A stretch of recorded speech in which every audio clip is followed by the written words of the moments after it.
ಹಚ್ಚ ಹಸಿರಿನ ಪಶ್ಚಿಮ ಘಟ್ಟದ ಶಿರಾಡಿ ಘಾಟಿನಲ್ಲಿ ವೇಗವಾಗಿ ಚಲಿಸ್ತಾ ಇರುವ ಕೆಂಪು ಕಾರು ಮಂಜುನಾಥನ ಸಾನ್ನಿಧ್ಯ ಧರ್ಮಸ್ಥಳದ ಕಡೆಗೆ ಹೊರಟಿದೆ. ಚಂದನ್ ಹಾಗೂ ಮಾನಸ ದಂಪತಿಗಳು ತಮ್ಮ ಬೆಂಗಳೂರಿನ ಯಾಂತ್ರಿಕ ಜೀವನದಿಂದ ಬೇಸತ್ತು 4 ದಿನ ಪ್ರಕೃತಿಯ ಮಡಿಲಲ್ಲಿ ಕಳೆಯಲು ನಿರ್ಧರಿಸಿದ್ದರು. ಚಂದನ್ ಹಾಗೂ ಮಾನಸ ಇಬ್ಬರು ಹೆಸರಾಂತ ಕಂಪನಿಯ ಉದ್ಯೋಗಿಗಳು. ತಮ್ಮ ಔದ್ಯೋಗಿಕ ಕ್ಷೇತ್ರದಲ್ಲಿ ಉನ್ನತಿಯನ್ನ ಪಡೆದಿದ್ದರು. ಕೈ ತುಂಬಾ ಸಂಬಳ ಪಡಿತಾ ಇದ್ದರು. ನಾನು ಹೇಳಿದ ವಿಷಯದ ಬಗ್ಗೆ ಯೋಚಿಸ್ತೀಯಾ ಚಂದು ಎಂದಳು ಮಾನಸ. ಯೋಚನೆ ಮಾಡದೆ, ಆದ್ರೆ ಅಮ್ಮನನ್ನ ಹೇಗೆ ಒಪ್ಪಿಸೋದು ಅನ್ನೋದೇ ನನ್ನ ಚಿಂತೆ ಎಂದ ಚಂದು. ಮೊದಲು ನಿನ್ನ ಒಪ್ಪಿಗೆ ಇದೆಯಾ ಇಲ್ವೋ ಹೇಳು ಚಂದು, ಮುಂದಿನ ಯೋಚನೆಯನ್ನ ಆಮೇಲೆ ಮಾಡೋಣ. ನಾವು ಪರಸ್ಪರ ಒಪ್ಪಿಕೊಳ್ಳದೆ ಈ ವಿಷಯದಲ್ಲಿ ಮುಂದುವರಿಯಲು ಸಾಧ್ಯವಿಲ್ಲ ಎಂದಳು ಮಾನಸ. ಖಂಡಿತ ನನ್ನ ಒಪ್ಪಿಗೆ ಇದೆ, ನಿನ್ನಷ್ಟೇ ನಾನು ಕಾತುರನಾಗಿದ್ದೇನೆ ಎಂದು ನಿನಗೆ ತಿಳಿದಿಲ್ಲವೇ ಮನು ಎಂದ ಚಂದು. ಗೊತ್ತು ನನಗೆ, ನನ್ನ ಸಂತೋಷವೇ ನಿನ್ನ ಸಂತೋಷ ಎಂದು. ಆದರೂ ಇದು ಹುಡುಗಾಟದ ವಿಷಯವಲ್ಲ ನೋಡು, ತುಂಬಾ ಯೋಚಿಸಿ ನಿರ್ಧಾರ ತೆಗೆದುಕೊಳ್ಬೇಕಾದ ವಿಷಯ. ಇಲ್ಲ, ನನ್ನ ನಿರ್ಧಾರ ಅವತ್ತೇ ಆಗಿತ್ತು, ನನಗೆ ತಾಯಿಯ ಚಿಂತೆ ಅಷ್ಟೇ ಎಂದ ಚಂದನ್. ಹಾಗಾದ್ರೆ ಮತ್ತೆ ಬೆಂಗಳೂರಿಗೆ ಹೋಗುತ್ತಿದ್ದಂತೆಯೇ ಡಾಕ್ಟರ್ ಅವರನ್ನ ಭೇಟಿಯಾಗುವ ಅಲ್ವಾ ಎಂದಳು ಮಾನಸ. ಹೌದು, ಖಂಡಿತ ಭೇಟಿಯಾಗೋಣ. ಈಗ 2 ದಿನ ನೆಮ್ಮದಿಯಾಗಿ ದೇವರ ದರ್ಶನ ಮಾಡೋಣ ಎಂದ ಚಂದನ್. ಖಂಡಿತ, ನಮ್ಮ ಮನದಲ್ಲಿದ್ದಂತೆ ನಡೆಯಲು ಅವನ ಆಶೀರ್ವಾದ ಬೇಕೇ ಬೇಕಲ್ಲ ಎಂದಳು ಮಾನಸ. ಇನ್ನೊಂದು ವಿಷಯ, ಈ ಎಲ್ಲಾ ವಿಚಾರಗಳು ಮುಗಿಯುತ್ತಿದ್ದಂತೆ ನಮ್ಮ ಕೆಲಸವನ್ನ ಬಿಟ್ಟು ನಮ್ಮ ಎಸ್ಟೇಟ್ಗೆ ಹಿಂತಿರುಗೋಣ. ಪಾಪ ಅಮ್ಮ ತುಂಬಾ ವರ್ಷಗಳಿಂದ ಒಬ್ಬಳೆ ಫ್ಯಾಕ್ಟರಿ ಎಸ್ಟೇಟ್ ಎಲ್ಲವನ್ನ ಸಂಭಾಳಿಸಿದ್ದಾಳೆ. ಸ್ವಲ್ಪ ವರ್ಷ ಸ್ವತಂತ್ರವಾಗಿರಲು ಬಯಸಿದ ನಮ್ಮ ಆಸೆಯು ಈಡೇರಿದೆ. ಇದು ಊರಿಗೆ ಹಿಂತಿರುಗಲು ಸಕಾಲ ಎಂದ ಚಂದನ್. ಖಂಡಿತ ಚಂದು, ನಾನು ಅದೇ ಹೇಳೋಣ ಅಂತಿದ್ದೆ. ಪಾಪ ಎಷ್ಟು ದಿನ ಅಂತ ಒಬ್ಬರೇ ಒದ್ದಾಡ್ತಾರೆ. ನಾವು ಇನ್ನು ಊರಿಗೆ ಹಿಂತಿರುಗೋಣ, ಇದೊಂದು ಕೆಲಸ ಮುಗಿದ್ಬಿಡ್ಲಿ ಎಂದಳು ಮಾನಸ. ಹೀಗೆ ತಮ್ಮ ಮನಸ್ಸಿನ ಆಸೆಯನ್ನ ಈಡೇರಿಸುವಂತೆ ಕೋರಿಕೊಳ್ಳಲು ಮಂಜುನಾಥನ ಸನ್ನಿಧಿಗೆ ಬಂದಿದ್ದರು ಚಂದನ್ ಮತ್ತು ಮಾನಸ. ಕರಾವಳಿಯ ಒಂದು ಪುಟ್ಟ ಹಳ್ಳಿ. ಆ ಹಳ್ಳಿಲೊಂದು ಅದ್ಭುತ ಪ್ರತಿಭೆ. ಅವಳ ಹೆಸರು ಕಾರುಣ್ಯ. ಕಣ್ತುಂಬಾ ಕನಸು ಹೊತ್ತ ಹುಡುಗಿ. ಅವಳ ಕನಸೆಲ್ಲ ನನಸಾಗ್ಲಿಕ್ಕೆ ಇದ್ದ ಒಂದೇ ಒಂದು ತೊಂದರೆ ಎಂದರೆ ಅವಳ ಆರ್ಥಿಕ ಪರಿಸ್ಥಿತಿ. ಕಾಯಿಲೆ ಮಲಗಿರುವ ಅಪ್ಪ, ಕೂಲಿ ಕೆಲಸ ಮಾಡಿ ಮಕ್ಕಳ ಹೊಟ್ಟೆ ಉರುವ ಅಮ್ಮ, ಇನ್ನು ಸಣ್ಣವರಾದ ತಮ್ಮ ಹಾಗೂ ತಂಗಿ. ಈ ಎಲ್ಲ ಕಷ್ಟಗಳ ಮಧ್ಯೆಯೂ ತಾಯಿಗೆ ಕೆಲಸದಲ್ಲಿ ಸಹಾಯ ಮಾಡುತ್ತಲೇ ಅವಳು ಅತ್ಯಂತ ಉನ್ನತ ಅಂಕಗಳಿಂದ ಪದವಿಯನ್ನ ಮುಗಿಸಿದ್ದಳು. ಮುಂದೆ IAS ಅಧಿಕಾರಿಯಾಗಬೇಕೆಂಬ ಕನಸನ್ನ ಕಾಣ್ತಾ ಇದ್ದಳು. ಕಾರುಣ್ಯಳ ಕನಸಿಗೆ ಒಬ್ಬ ಪಾಲುದಾರನು ಇದ್ದ. ಅವನೇ ಮಂಜುನಾಥ. ಅಪ್ಪಟ ಹಳ್ಳಿ ಹೈದ. ಕಬಡ್ಡಿ ಕ್ರೀಡೆಯಲ್ಲಿ ಎತ್ತಿದ ಕೈ. ಅದರಲ್ಲಿ ಹೆಚ್ಚಿನ ಸಾಧನೆ ಮಾಡಬೇಕೆಂಬ ಕನಸು ಹೊತ್ತವನು. ರಾಜ್ಯ ಮಟ್ಟದಲ್ಲಿ ಆಟವಾಡಿ ಗುರುತಿಸಿಕೊಂಡವನು. ರಾಷ್ಟ್ರೀಯ ಹಾಗೂ ಅಂತಾರಾಷ್ಟ್ರೀಯ ಮಟ್ಟದಲ್ಲಿ ಸಾಧನೆ ಮಾಡಬೇಕೆಂಬ ಕನಸು ಹೊತ್ತವನು. ಅವನು ಕೂಡ ಬಡತನದ ಭಾವನೆಯಲ್ಲಿ ಬೇಯ್ತಾ ಇದ್ದನು. ಇಬ್ಬರು ಒಬ್ಬರನ್ನೊಬ್ಬರು ತುಂಬಾ ಪ್ರೀತಿಸ್ತಾ ಇದ್ರು. ತಮ್ಮ ಭವಿಷ್ಯದ ಬಗ್ಗೆ ಕನಸು ಕಾಣ್ತಾ ಇದ್ರು. ಆದ್ರೆ ಅದು ನನಸಾಗುವ ಬಗ್ಗೆ ಹೇಗೆ ಎಂಬುದು ಮಾತ್ರ ಇಬ್ಬರಿಗೂ ತಿಳಿತಿರ್ಲಿಲ್ಲ. ಆದ್ರೆ ಅದನ್ನ ನನಸಾಗಿಸಿಕೊಳ್ಳುತ್ತೇವೆ ಎಂಬ ಭರವಸೆ ಇಬ್ಬರಲ್ಲೂ ಇತ್ತು. ಒಂದೆಡೆ ಕೈ ತುಂಬಾ ಹಣ ಇದ್ರು ಯಾವುದೋ ಒಂದು ವಿಷಯಕ್ಕಾಗಿ ಪರಿತಪಿಸ್ತಾ ಇರುವ ಚಂದನ್ ಮತ್ತು ಮಾನಸ. ಇನ್ನೊಂದೆಡೆ ಕಣ್ತುಂಬಾ ಕನಸನ್ನು ಹೊತ್ತು ಅದನ್ನ ನನಸಾಗಿಸುವ ಪರಿ ಹೇಗೆ ಎಂದು ಯೋಚನೆಯಲ್ಲಿರುವ ಯುವ ಜೋಡಿ ಕಾರುಣ್ಯ ಮತ್ತು ಮಂಜುನಾಥ್. ಧರ್ಮಸ್ಥಳದಲ್ಲಿ ಮಂಜುನಾಥ, ಕುಕ್ಕಿಯಲ್ಲಿ ಸುಬ್ರಹ್ಮಣ್ಯ ಹಾಗೂ ಸೌತಡ್ಕದ ಮಹಾಗಣಪತಿಯ ದರ್ಶನವನ್ನ ಪಡೆದು ಸಂತೋಷದಿಂದ ಬೆಂಗಳೂರಿಗೆ ವಾಪಸ್ ಹೊರಟಿದ್ರು ಚಂದನ್ ಮತ್ತು ಮಾನಸ. ಯಾಕೋ ಶಿರಾಡಿ ಘಾಟ್ ಹತ್ತುವ ಮೊದಲೇ ಕಾರ್ನಲ್ಲಿ ತೊಂದರೆ ಇದೆ ಎಂದು ಅನಿಸಿತ್ತು. ಆದರೂ ತನ್ನ ಚಾಲನೆಯ ಮೇಲೆ ಭರವಸೆ ಇಟ್ಟ ಚಂದನ್ ಹೇಗೋ ಘಾಟಿ ಹತ್ಬಿಡೋಣ ಮತ್ತೆ ನೋಡೋಣ ಅಂತ ನಿರ್ಧರಿಸಿದ. ಆದರೆ ಮತ್ತೆ ಸ್ವಲ್ಪ ದೂರ ಹೋದ ಕಾರು ಮುಂದೆ ಚಲಿಸಲಿಲ್ಲ. ಬಾನೆಟ್ನಿಂದ ಹೊರಗೆ ಬರಲು ಶುರುವಾಯಿತು. ಚಂದನ್ ತನಗೆ ತಿಳಿದಿದ್ದ ವಿಚಾರವನ್ನೆಲ್ಲ ನೋಡಿದ. ಅವನಿಗೆ ಏನ್ ಮಾಡೋದೆಂದೇ ತಿಳಿದಿಲ್ಲ. ಸುತ್ತಮುತ್ತ ಯಾರೂ ಇರಲಿಲ್ಲ. ಸರಿ, ಮೊಬೈಲ್ನಿಂದ ಕಾರಿನ ಕಂಪನಿಯವರಿಗೆ ಫೋನ್ ಮಾಡಿ ಹೇಳೋಣ ಎಂದು ಮೊಬೈಲ್ ತೆಗೆದ್ರೆ ಒಂದು ಚೂರು ಸಿಗ್ನಲ್ ಇರಲಿಲ್ಲ. ಚಂದನ್ ಹಾಗೂ ಮಾನಸ ಒಬ್ಬರ ಮುಖ ಒಬ್ಬರು ನೋಡುತ್ತಾ ಮುಂದೇನ್ ಮಾಡುವುದು ಎನ್ನುತ್ತಾ ಕೂತಿದ್ರು. ಆಗ ಮಾನಸಾಳಿಗೆ ಪಕ್ಕದಲ್ಲೇ ಕಾಣ್ತಿದ್ದ ಬೆಟ್ಟದ ಮೇಲೆ ಯಾರೋ ನಿಂತತ್ತೆ ಕಾಣಿಸಿತು. ಸರಿ ನೋಡೋಣ ಅಂತ ಕಾರ್ನಿಂದ ಕೆಳಗಿಳಿದು ಹೋದ್ರೆ ಅದೊಂದು ಮಹಿಳೆ ಎಂದು ಗೊತ್ತಾಯ್ತು. ಅವಳು ಕೂಡ ಮಾನಸಳನ್ನ ನೋಡಿ ಕೆಳಗಿಳಿದು ಬಂದಳು. ನಮಸ್ತೆ, ನಾವು ಬೆಂಗಳೂರಿಗೆ ಹೊರಟಿದ್ದೇವೆ. ನಮ್ಮ ಕಾರ್ಗೆ ಸ್ವಲ್ಪ ತೊಂದರೆಯಾಗಿದೆ, ಏನಾದರೂ ಸಹಾಯ ಸಿಗ್ಬೋದೇ ಎಂದು ಕೇಳಿದಳು ಮಾನಸ. ನಮಸ್ತೆ, ನಾನು ಕಾರುಣ್ಯ ಅಂತ. ಇಲ್ಲಿ ಹತ್ತಿರದಲ್ಲಿ ಯಾವ ಮೆಕ್ಯಾನಿಕ್ ಕೂಡ ಇಲ್ಲ. 20 ಕಿಲೋಮೀಟರ್ ದೂರದಲ್ಲಿ ಒಂದು ಗ್ಯಾರೇಜ್ ಇದೆ. ಅಲ್ಲಿಯ ಫೋನ್ ನಂಬರ್ ನನಗೆ ತಿಳಿದಿಲ್ಲ. ಅಲ್ಲಿಯೇ ಹೋಗಿ ಯಾರಾದರೂ ಅವರನ್ನ ಕರ್ಕೊಂಡು ಬರಬೇಕಷ್ಟೇ ಎಂದಳು ಕಾರುಣ್ಯ. ನಿಮ್ಮ ಮೊಬೈಲ್ನಲ್ಲಿ ಸಿಗ್ನಲ್ ಇದೆಯಾ ಕೇಳಿದಳು ಮಾನಸ. ಇಲ್ಲಿ ಸಿಗ್ನಲ್ ಎಲ್ಲಾ ಕಡೆ ಸಿಗಲ್ಲ ಮೇಡಮ್, ಕೆಲವೊಂದು ಜಾಗಗಳಿವೆ. ಬೆಟ್ಟದ ಮೇಲೆ ಹತ್ತಿ ಕೆಲವು ವಿಶಿಷ್ಟ ಕೋನದಲ್ಲಿ ಮೊಬೈಲ್ ಅನ್ನ ಹಿಡಿದ್ರೆ ಮಾತ್ರ ಸಿಗುತ್ತೆ ಸಿಗ್ನಲ್. ಅದೇ ಕಾರಣಕ್ಕೆ ನಾನು ಇಲ್ಲಿಗೆ ಬಂದಿದ್ದು ಎಂದು ನಗುತ್ತಾ ಹೇಳಿದಳು ಕಾರುಣ್ಯ. ಹೌದಾ, ಹಾಗಾದ್ರೆ ನಾವು ನಮ್ಮ ಕಾರಿನ ಕಂಪನಿಯವರಿಗೆ ಫೋನ್ ಮಾಡ್ಬೇಕಲ್ಲ, ನನಗೂ ಸಿಗ್ನಲ್ ಇರುವ ಜಾಗ ತೋರಿಸಿ ಎಂದಳು ಮಾನಸ. ಅವರು ಬರೋದು ಲೇಟ್ ಆಗೋದಿಲ್ವಾ ಎಂದು ಕಾರುಣ್ಯ ಹೇಳಿದಾಗ ಮತ್ತೆ ಬೇರೆ ಏನ್ ಮಾಡಬಹುದು, ಬೇರೆ ಪರ್ಯಾಯ ಇಲ್ಲ ಅಲ್ವಾ ಎಂದಳು ಮಾನಸ. ಮಾನಸ ಹಾಗೂ ಕಾರುಣ್ಯಳ ಸಂಭಾಷಣೆಯನ್ನ ದೂರದಿಂದ ವೀಕ್ಷಿಸುತ್ತಿದ್ದ ಚಂದನ್ ಕೂಡ ಮಾನಸಳ ಜೊತೆ ಬಂದು ನಿಂತ. ಸರಿ, ನನ್ನ ಸ್ನೇಹಿತನಿಗೆ ಹೇಳಿ ಮೆಕ್ಯಾನಿಕ್ ನನ್ನು ಬೈಕ್ ನಲ್ಲಿ ಕರೆತರಲು ಹೇಳುತ್ತೀನಿ ಎಂದಳು ಕಾರುಣ್ಯ. ಇಲ್ಲ, ಬಹುಶಃ ನಮ್ ಕಾರನ್ನ ಟೋ ಮಾಡಿ ತಗೊಂಡು ತೆಗೆದುಕೊಂಡು ಹೋಗ್ಬೇಕಾಗುತ್ತೆ ಅನ್ಸುತ್ತೆ. ನಮ್ಗೆ ಟೋ ಮಾಡೋ ವೆಹಿಕಲ್ ಬೇಕು, ಮೆಕ್ಯಾನಿಕ್ ಬಂದ್ರೆ ಪ್ರಯೋಜನ ಇಲ್ಲ ಅಂತ ಅನಿಸ್ತಾ ಇದೆ ಎಂದ ಚಂದನ್. ಆಯ್ತಿರಿ ಬಂದೆ ಎಂದು ಮತ್ತೆ ಬೆಟ್ಟವನ್ನೇರಿ ಕಾರುಣ್ಯ ಮಂಜುನಾಥನಿಗೆ ಫೋನ್ ಕರೆ ಮಾಡಿ ಎಲ್ಲಾ ವಿಷಯವನ್ನ ಹೇಳಿದಳು. ಹಾಗೂ ತನ್ನ ಸ್ನೇಹಿತನ ಬೈಕ್ ತೆಗೆದುಕೊಂಡು ಬಾ, ಇಲ್ಲಿ ಯಾರೋ ಇಬ್ರು ಬೆಂಗಳೂರಿನ ದಂಪತಿಗಳು ಕಷ್ಟದಲ್ಲಿದ್ದಾರೆ ಎಂದು ಹೇಳಿದಳು. ಕಾರುಣ್ಯಳ ಫೋನ್ ಕರೆ ಬರುತ್ತಿದ್ದಂತೆಯೇ ಮಂಜು ತನ್ನ ಸ್ನೇಹಿತನ ಬೈಕನ್ನೇರಿ ಎಲ್ಲರೂ ಇದ್ದ ಸ್ಥಳಕ್ಕೆ ಬಂದ. ಹಾಗೂ ಮುಂದೆ 20 ಕಿಲೋಮೀಟರ್ ಅಂತರದಲ್ಲಿದ್ದ ಗ್ಯಾರೇಜಿಗೆ ಹೋಗಿ ವಿಷಯವನ್ನ ತಿಳಿಸಿ ಟೋ ಮಾಡುವ ಗಾಡಿಯನ್ನ ತೆಗೆದುಕೊಂಡು ಬರುವುದಾಗಿ ಹೊರಟ. ಬನ್ನಿ, ಅವ್ರು ಬರೋ ತನಕ ಕಾರ್ನಲ್ಲಿ ಕುಳಿತುಕೊಳ್ಳೋಣ ಅಂದಳು ಮಾನಸ. ಬೇಡ, ನಿಮ್ಗೇನು ಅಭ್ಯಂತರ ಇಲ್ಲ ಅಂದ್ರೆ ಇಲ್ಲೇ ಬೆಟ್ಟದಲ್ಲಿ ನಿಲ್ಲೋಣವಾ, ನನಗೆ ತೆರೆದ ಗಾಳಿಯಲ್ಲಿ ಇರೋದೇ ಇಷ್ಟ ಎಂದಳು ಕಾರುಣ್ಯ. ನನಗೂ ಇಷ್ಟನೇ. ಹೌದು, ನೀವಿಲ್ಲಿ ಒಬ್ಬರೇ ಮಾಡ್ತಿದ್ರಿ, ಫೋನಲ್ಲಿ ಮಾತಾಡ್ಲಿಕ್ಕೆ ಬಂದಿದ್ರಾ ಎಂದು ಪ್ರಶ್ನಿಸಿದಳು ಮಾನಸ. ಇಲ್ಲ ಮೇಡಮ್, ನಾನೊಂದು ಪರೀಕ್ಷೆಗೆ ತಯಾರಿ ಮಾಡ್ತಾ ಇದ್ದೇನೆ. ಸಿಗ್ನಲ್ ಇರೋ ಜಾಗಕ್ಕೆ ಬಂದು ನನ್ನ ಅಧ್ಯಯನಕ್ಕೆ ಬೇಕಾದ ವಿಚಾರಗಳನ್ನೆಲ್ಲ ಡೌನ್ಲೋಡ್ ಮಾಡಿ ಮನೆಗೆ ಹೋಗಿ ಅಭ್ಯಾಸ ಮಾಡ್ತೀನಿ ಅಂದಳು ಕಾರುಣ್ಯ. ವಾವ್, ಯಾವ ಪರೀಕ್ಷೆ ಕಾರುಣ್ಯ ಅಂದಳು ಮಾನಸ. ಅದು IASಗೆ ಪ್ರಯತ್ನ ಪಡೋಣ ಅಂತ ಮೇಡಮ್ ಎಂದಳು ಕಾರುಣ್ಯ ಸಂಕೋಚದಿಂದ. ಸೂಪರ್, ಖಂಡಿತ ಪ್ರಯತ್ನ ಪಡಿ, ನನಗೆ ತುಂಬಾ ಖುಷಿ ಆಯ್ತು ನಿಮ್ಮ ಶ್ರದ್ಧೆ ಮತ್ತು ಆಸಕ್ತಿ ನೋಡಿ. ನೀವ್ ಯಾಕೆ ಹೈದರಾಬಾದ್, ದೆಹಲಿಗೆ ಹೋಗ್ಬಾರ್ದು, ಅಲ್ಲಿ ಒಳ್ಳೆ IAS ಪರೀಕ್ಷೆಗೆ ಒಳ್ಳೆ ಟ್ರೈನಿಂಗ್ ಕೊಡ್ತಾರೆ ಎಂದಳು ಮಾನಸ. ಹೌದು ಮೇಡಮ್, ನನಗೂ ಆಸೆ ಇದೆ, ಆದರೆ ಅಂತ ಅಲ್ಲೇ ಮಾತು ನಿಲ್ಲಿಸಿದಳು ಕಾರುಣ್ಯ. ಅಷ್ಟರಲ್ಲಿ ಮಂಜುನಾಥ್ ಟೋ ಮಾಡುವ ಗಾಡಿಯನ್ನ ತೆಗೆದುಕೊಂಡು ಜಾಗಕ್ಕೆ ಬಂದ. ಮಂಜುನಾಥ್ ಹಾಗೂ ಕಾರುಣ್ಯರಿಗೆ ಧನ್ಯವಾದಗಳನ್ನ ತಿಳಿಸುತ್ತಾ ಮಾನಸ ಹಾಗೂ ಚಂದನ್ ಕಾರಿನ ಜೊತೆ ಹೊರಟರು. ಅಂತೂ ಕಾರಿನ ರಿಪೇರಿ ಕೆಲಸ ಮುಗಿಸಿ ಬೆಂಗಳೂರು ತಲುಪುವಾಗ ಸಂಜೆ ಆಗಿತ್ತು. ಮುಂದಿನ 1 ವಾರ ಅವರ ಕೆಲಸದ ನಡುವೆಯೇ ಕಳೆದೋಯ್ತು. ಆದರೆ ಶನಿವಾರ ಅವರು ಅಂದುಕೊಂಡಂತೆಯೇ ತಜ್ಞ ವೈದ್ಯರನ್ನ ಭೇಟಿಯಾದ್ರು. ಮಾನಸ ಹಾಗೂ ಚಂದನ್ ಕಳೆದ 5 ವರ್ಷದಿಂದ ವಿವಾಹಿತರು. ಮಾನಸಾಗಿದ್ದ ಕೆಲವು ಸಮಸ್ಯೆಗಳಿಂದಾಗಿ ಅವಳ ತಾಯಿಯಾಗುವ ಕನಸು ನನಸಾಗಿರಲಿಲ್ಲ. ಅದಕ್ಕೆ ಉಪಾಯವೆಂಬಂತೆ ತಜ್ಞರು ಅವಳಿಗೆ ಬಾಡಿಗೆ ತಾಯಿಯ ಮೂಲಕ ಮಗು ಪಡೆಯುವ ಆಯ್ಕೆಯನ್ನ ನೀಡಿದ್ರು. ಚಂದನ್ ಹಾಗೂ ಮಾನಸ ಬಹಳ ಚರ್ಚೆ ಮಾಡಿ ಬಾಡಿಗೆ ತಾಯಿಯ ಮೂಲಕ ಮಗು ಪಡೆಯಲು ನಿರ್ಧರಿಸಿದ್ರು. ಶನಿವಾರ ಬೆಳಗ್ಗೆ ತಜ್ಞ ವೈದ್ಯರನ್ನ ಭೇಟಿಯಾದ್ರು. ಬಾಡಿಗೆ ತಾಯಿಯ ಮೂಲಕ ಮಕ್ಕಳನ್ನ ಪಡೆಯುವ ಪೂರ್ತಿ ವಿಧಾನವನ್ನು ಡಾಕ್ಟರ್ ಅವರಿಗೆ ವಿವರಿಸಿದ್ರು. ನೋಡಿ, ನಿಮ್ಗೆ ಪೂರ್ತಿ ಬಾಡಿಗೆ ತಾಯಿ ಅವಶ್ಯಕತೆ ಇದೆ. ಪ್ರಣಾಳ ಶಿಶು ವಿಧಾನದಿಂದ 3-4 ದಿನ ಹೊರಗೆ ಬೆಳೆದ ಭ್ರೂಣವನ್ನ ಬಾಡಿಗೆ ತಾಯಿಯ ಗರ್ಭಾಶಯದಲ್ಲಿ ಇರಿಸುತ್ತೇವೆ. ಹಾಗೆ ಆ ಭ್ರೂಣವು ಅಲ್ಲೇ ಬೆಳೆಯುತ್ತದೆ. ಇಲ್ಲಿ ಇನ್ನೊಂದು ವಿಷಯ, ಬಾಡಿಗೆ ತಾಯಿಯ ವರ್ಣತಂತು ಅಥವಾ ವಂಶವಾಹಿಗಳು ನಿಮ್ಮ ಮಗುವನ್ನ ಸೇರುವುದಿಲ್ಲ. ಇದು ನಿಮ್ಮದೇ ಮಗು, ಆದ್ರೆ ಬಾಡಿಗೆ ತಾಯಿಯ ಗರ್ಭದಲ್ಲಿ ಬೆಳೆಯುತ್ತದೆ ಅಷ್ಟೇ. ಇನ್ನೇನಾದ್ರೂ ಸಂಶಯಗಳಿದ್ರೆ ಕೇಳಿ ಎಂದರು ಡಾಕ್ಟರ್ ವಸುಧಾ. ಡಾಕ್ಟರ್, ಆ ಬಾಡಿಗೆ ತಾಯಿ ಯಾರು ಅಂತ ಹೇಗೆ ನಿರ್ಧರಿಸೋದು ಎಂದಳು ಮಾನಸ ಕಾತುರದಿಂದ. ಬಾಡಿಗೆ ತಾಯಿಯಾಗಲು ಕೆಲವು ನಿಯಮಗಳಿವೆ. ಆ ಮಹಿಳೆ 18 ವರ್ಷಕ್ಕಿಂತ ಮೇಲ್ಪಟ್ಟವರಾಗಿರ್ಬೇಕು, ದುಶ್ಚಟಗಳಿಂದ ದೂರವಿರುವವರಾಗಿರ್ಬೇಕು, ದೈಹಿಕ ಹಾಗೂ ಮಾನಸಿಕವಾಗಿ ಆರೋಗ್ಯವಂತರಾಗಿರಬೇಕು, ಯಾವುದೇ ಆನುವಂಶಿಕ ಕಾಯಿಲೆ ಇಲ್ಲದವರಾಗಿರಬೇಕು. ಕೆಲವರು ತಮ್ಮ ಬಂಧುಗಳಲ್ಲಿಯೇ ಯಾರನ್ನಾದ್ರೂ ಆಯ್ಕೆ ಮಾಡ್ಕೋತಾರೆ ಎಂದರು ಡಾಕ್ಟರ್ ವಸುಧಾ. ಬಂಧುಗಳಲ್ಲಿಯೇ ಅದು ಸ್ವಲ್ಪ ಕಷ್ಟ ಅಲ್ವಾ ಎಂದ ಚಂದನ್. ಹೌದು, ನೀವು ಸರಿಯಾಗಿ ಹೇಳಿದ್ರಿ. ಬಂಧುಗಳಾದ್ರೆ ಸ್ವಲ್ಪ ತೊಂದರೆ ಜಾಸ್ತಿ, ಯಾಕಂದ್ರೆ ಅವರನ್ನ ಮತ್ತೆ ಭೇಟಿಯಾಗುವ ಸಂದರ್ಭ ಒದಗಿ ಬರ್ಬೋದು. ಹಾಗಾಗಿ ನಾನಂತೂ ಬಂಧುಗಳನ್ನ ಆಯ್ಕೆ ಮಾಡಿ ಎಂದು ಯಾರಿಗೂ ಹೇಳೋದಿಲ್ಲ. ಇದು ಬಹಳ ಭಾವನಾತ್ಮಕ ವಿಚಾರ ಚಂದನ್. ಸರಿಯಾಗಿ ಯೋಚನೆ ಮಾಡಿ ನಿರ್ಧರಿಸಬೇಕು. ನೀವು ದಂಪತಿಗಳು ಇನ್ನೊಮ್ಮೆ ಚೆನ್ನಾಗಿ ಆಲೋಚನೆ ಮಾಡಿ ಚರ್ಚಿಸಿ ನಿಮ್ಮ ನಿರ್ಧಾರವನ್ನ ನನಗೆ ತಿಳಿಸಿ. ನಿಮ್ಮಲ್ಲಿ ಯಾರಾದರೂ ಬಾಡಿಗೆ ತಾಯಿಯಾಗಲು ಸಿಗುತ್ತಾರೆಯೇ ಎಂದು ನೋಡಿ ಎಂದರು ಡಾಕ್ಟರ್ ವಸುಧಾ.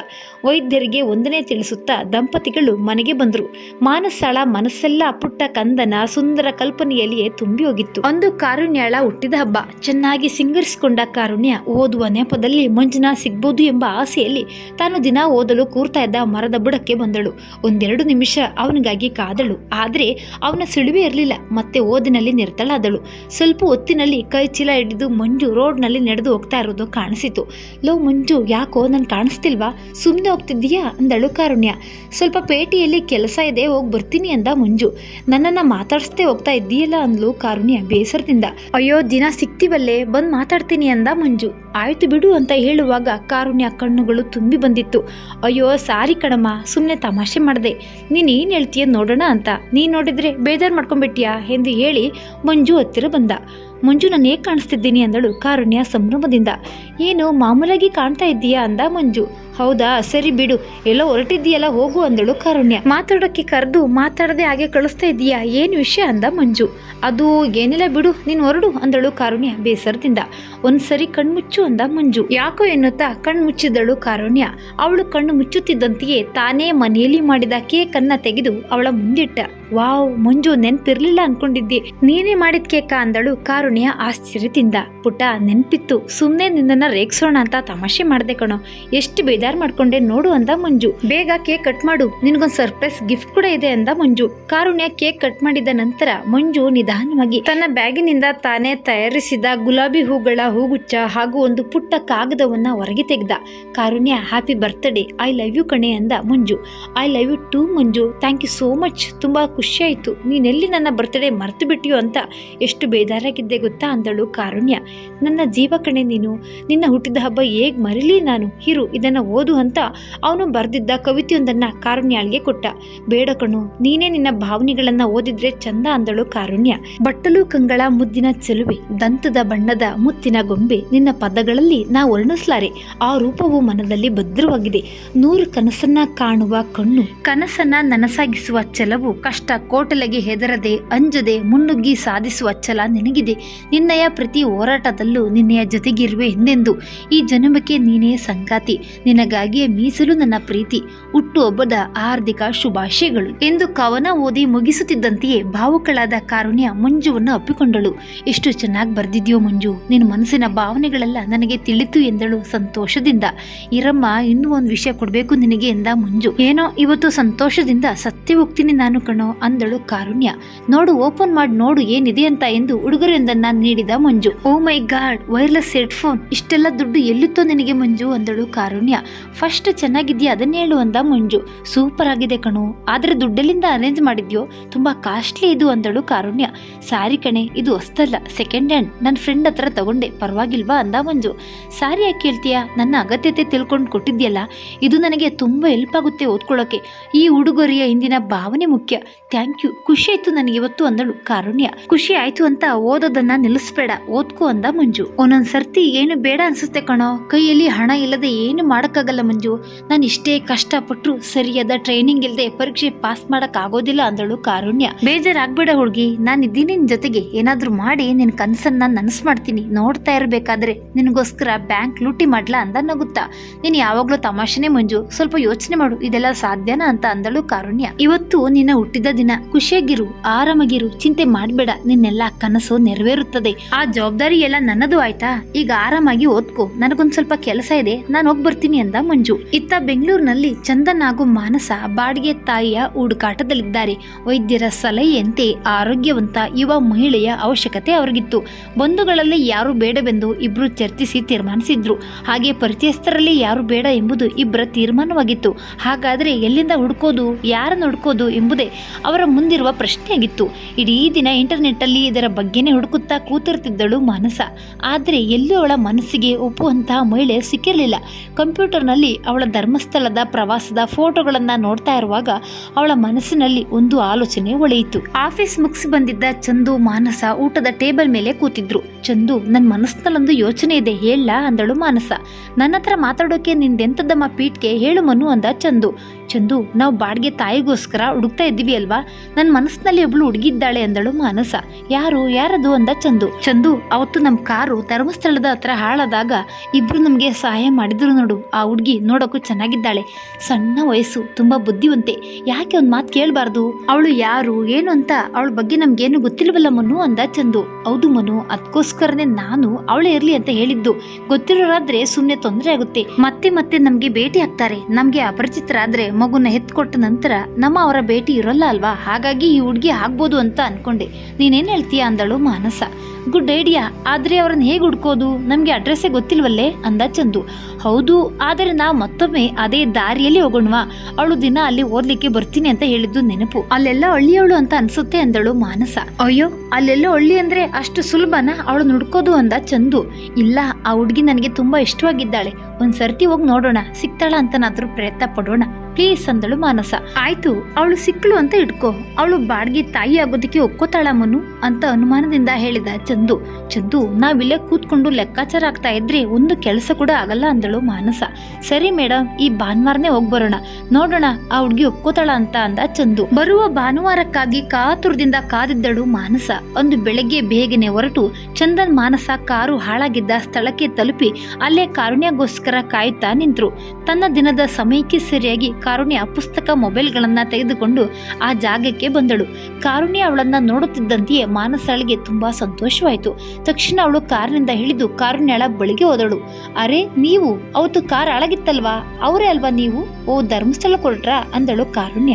ಹೌದು, ಅಲ್ಲಿಗೆ ಹೊರಟಿದ್ದೆವು. ಈ ಜಾಗದ ನೆನಪಾಯ್ತು. ನಿಮ್ಮ ಸಹಾಯದಿಂದ ಅವತ್ತು ನಾವು ಸುಲಭವಾಗಿ ಬೆಂಗಳೂರು ತಲುಪಿದೆವು. ಹಾಗಾಗಿ ನೀವು ಸಿಗ್ತೀರಾ ನೋಡ್ಲಿಕ್ಕೆ, ಮಾತಾಡ್ಸ್ಕೊಂಡು ಹೋಗ್ಬೋದು ಅಂತ ನಿಂತು ಎಂದು ಹೇಳಿದಳು ಮಾನಸ. ಓ ಹೌದಾ, ತುಂಬಾ ಸಂತೋಷ ಅಂದಳು ಕಾರುಣ್ಯ. ಅದು ಇದು ಮಾತಾಡಿ ಮುಗಿದ ಮೇಲೆ ಮಾನಸಳಿಗೆ ತನ್ನ ಮನಸ್ಸಿನಲ್ಲಿರುವ ವಿಚಾರವನ್ನ ತಿಳಿಸುವ ಬಯಕೆ. ಆದ್ರೆ ವಿಷಯವನ್ನ ಹೇಗೆ ಶುರು ಮಾಡಬೇಕು ಎಂದು ಅರಿಯದೆ ಯೋಚನೆಯಲ್ಲಿದ್ದಳು.